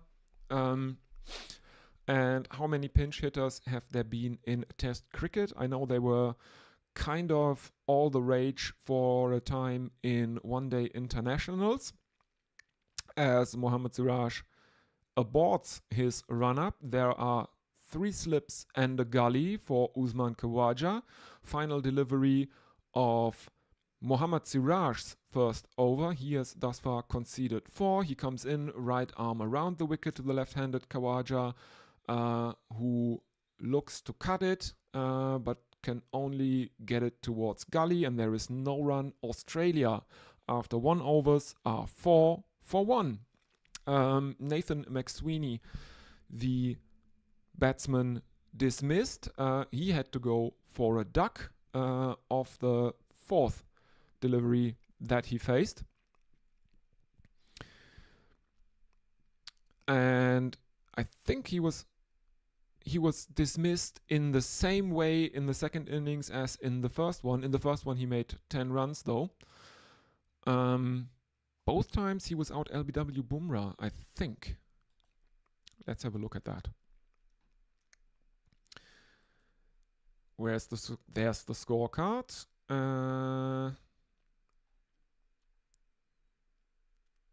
Yes, LBW bowled Bumrah for 10 in the first innings, and LBW bowled Bumrah for naught in the second innings.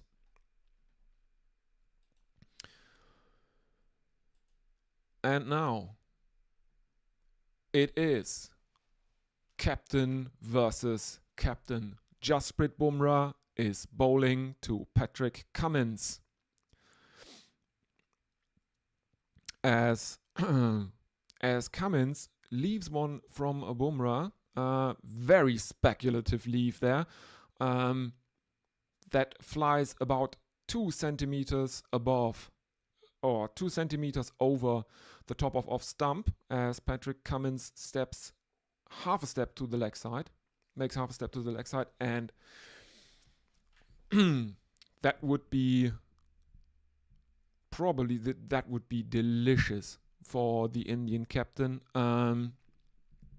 to dismiss his counterpart here on day 3. Third delivery is driven very straight by Patrick Cummins. Siraj is running after it. He stops it, but not before the Aussies have run a single. Australia 5 for 1 loss. They require a further 529 runs. 3 more deliveries for Jasprit Bumrah to bowl in his second over. He is coming around the wicket to the left-handed Khawaja. There is a short leg in place for Khawaja as he plays a defense with a very straight bat, hopping in the air a bit. There is no run. Usman Khawaja is on 3. Patrick Cummins, the pinch hitter, is on 2. We are now seeing the field. There are 3 slips and a gully. It's Kohli, Padikkal, Rahul in the slips, and this one is for buys, I think. Khawaja did not get any bat on that one, and Jasprit Bumrah bowls a wide down the leg side that runs away to the boundary for 4 runs. And Australia are in sight of double figures. 9 for 1. Final delivery of Bumrah's second over. Right arm around the wicket, and it is defended back to the bowler by Khawaja, and there is no run.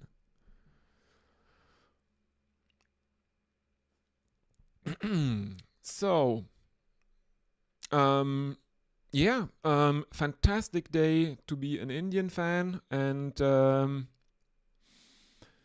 well, for the Australians, if you are an Australian fan, now is probably the time to put on your brown pants and strap in, because this is going to get ugly.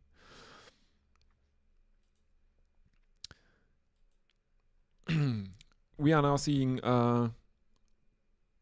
slow-mo replay of Virat Kohli's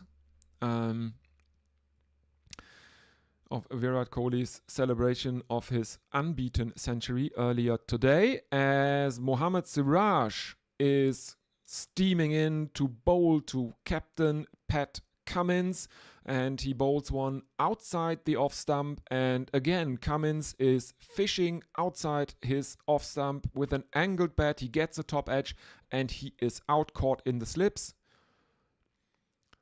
That is second slip, and it looks like he is out caught Kohli. Yes, that is Virat Kohli taking a catch in the slips after he famously, he did drop one in Australia's first innings. He dropped Marnus Labuschagne on naught at the time, but I think that is one of the one of the drops that you don't regret as hard as some others, because as people were speculating about how costly that drop of Manos Labuschagne might be for India, Labuschagne went on to make a blistering 2 of 52 deliveries in the innings. So, yeah, okay. It cost you 2 runs, which is kind of okay.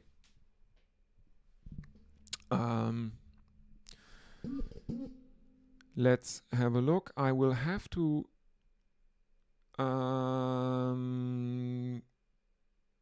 disappear for a while. Not the sound, but the picture. Just a second, because I've just gotten a message over on Discord, and I'm taking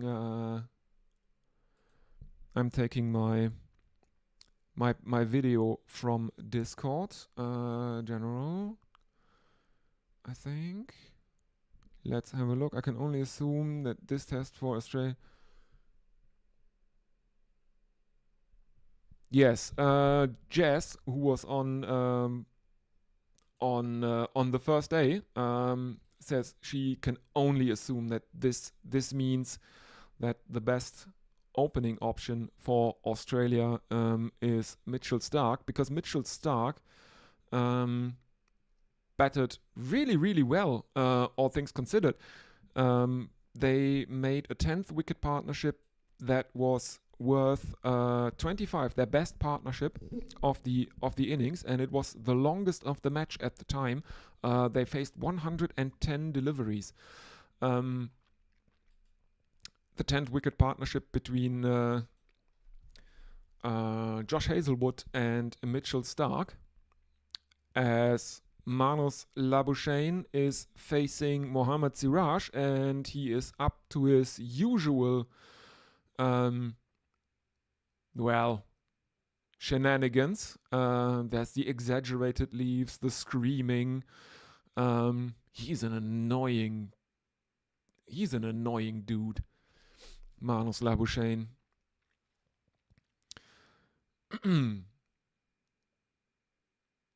And it looks like Mohammad Siraj is not happy with Manos doing Manos things, and there are a few words exchanged, and Mohammad Siraj gives his best Bob Willis impression after the 1981 Headingley test.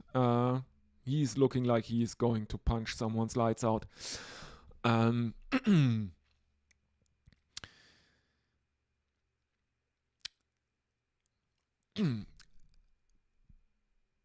Anyway, there is a drive from Manos Labuschagne of Mohammad Siraj, and the Aussies are running 3. And again, the ball is dying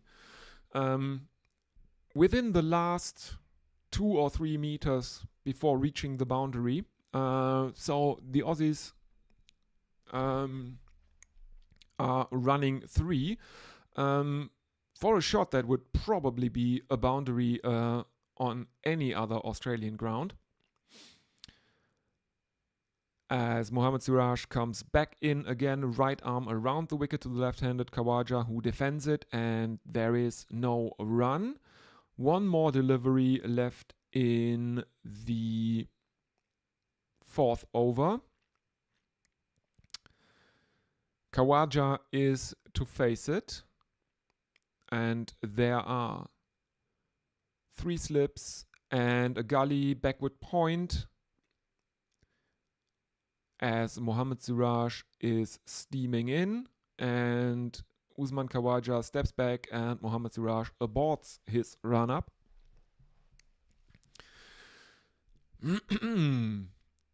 The target is 534. Australia are currently 12 for 2. Here we go.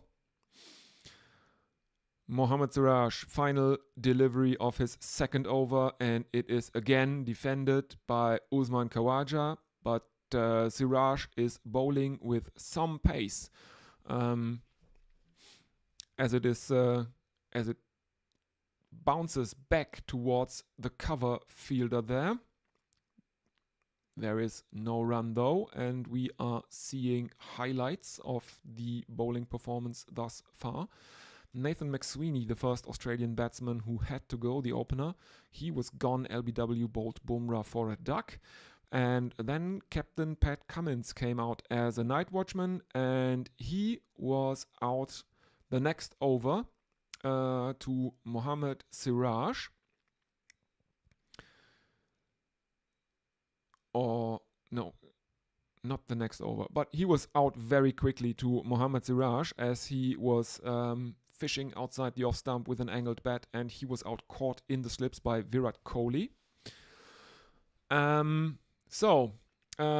I mean, this is basically classic night watchman shenanigans. You bring out the night watchman, and unless the night watchman is called Ishan Sharma, it doesn't tend to go well.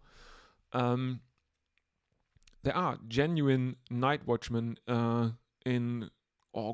good night watchmen, but Pat Cummins is not necessarily one of them.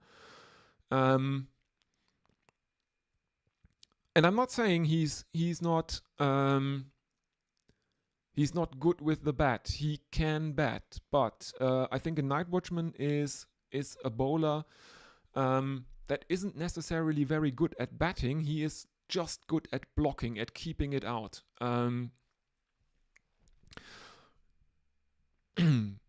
And Jasprit Bumrah comes in, right arm over the wicket to Manus Labuschagne, second delivery of the over, and there is a loud appeal as Manus Labuschagne is again doing Manus Labuschagne stuff, standing there with legs wide, the bat raised, and he is hit on the pad by Jasprit Bumrah. It is given out on the field, and Manus Labuschagne has reviewed it. I think he doesn't have that much of a chance because he is not playing a shot. So if the impact is outside the line of the stumps, it won't save him. I think everyone is looking at the big screen, and it is pitching outside off, it is impact outside off, but Manus didn't play a shot, and it is hitting the wickets. That means Australia lose a review, and they also lose Manus Labuschagne, who has to go for 3. He is out. LBW bowled Bumrah, and Australia are 12 for 3. And, well, that seems to be stumps for the day, as everyone is trotting off the field. Kohli is waving towards the stands. He's had a good day today.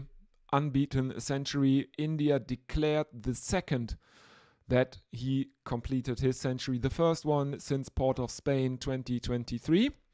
But I think the performance of the day will have to go to Yashasvi Jaiswal, who made 161, a true Delhi 100.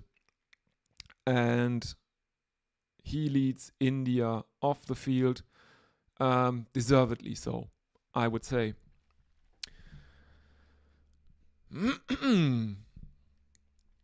Well, you will probably forgive me if we don't wring this out too long today, because I've been doing the whole day solo after having to wrestle with the new YouTube backend for the first hour of play and being unable to get the stream working. But I finally did. And I've been doing it all solo. And hopefully tomorrow I won't have to fly solo. Hopefully tomorrow History of Everything will join the stream for what could be a relatively short day, because India, who have set Australia a target of 534, have already taken 3 wickets. They had them in to bat for about 20 minutes, and Nathan McSweeney, Pat Cummins, and Manus Labuschagne have been gone. Usman Khawaja, the not out batsman.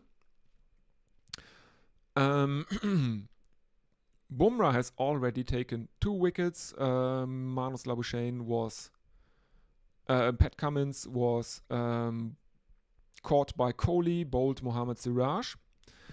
So, Australia up against it. Well, I guess the only consolation for Australia is that one of the wickets to fall is Pat Cummins, who is not necessarily a top order batsman.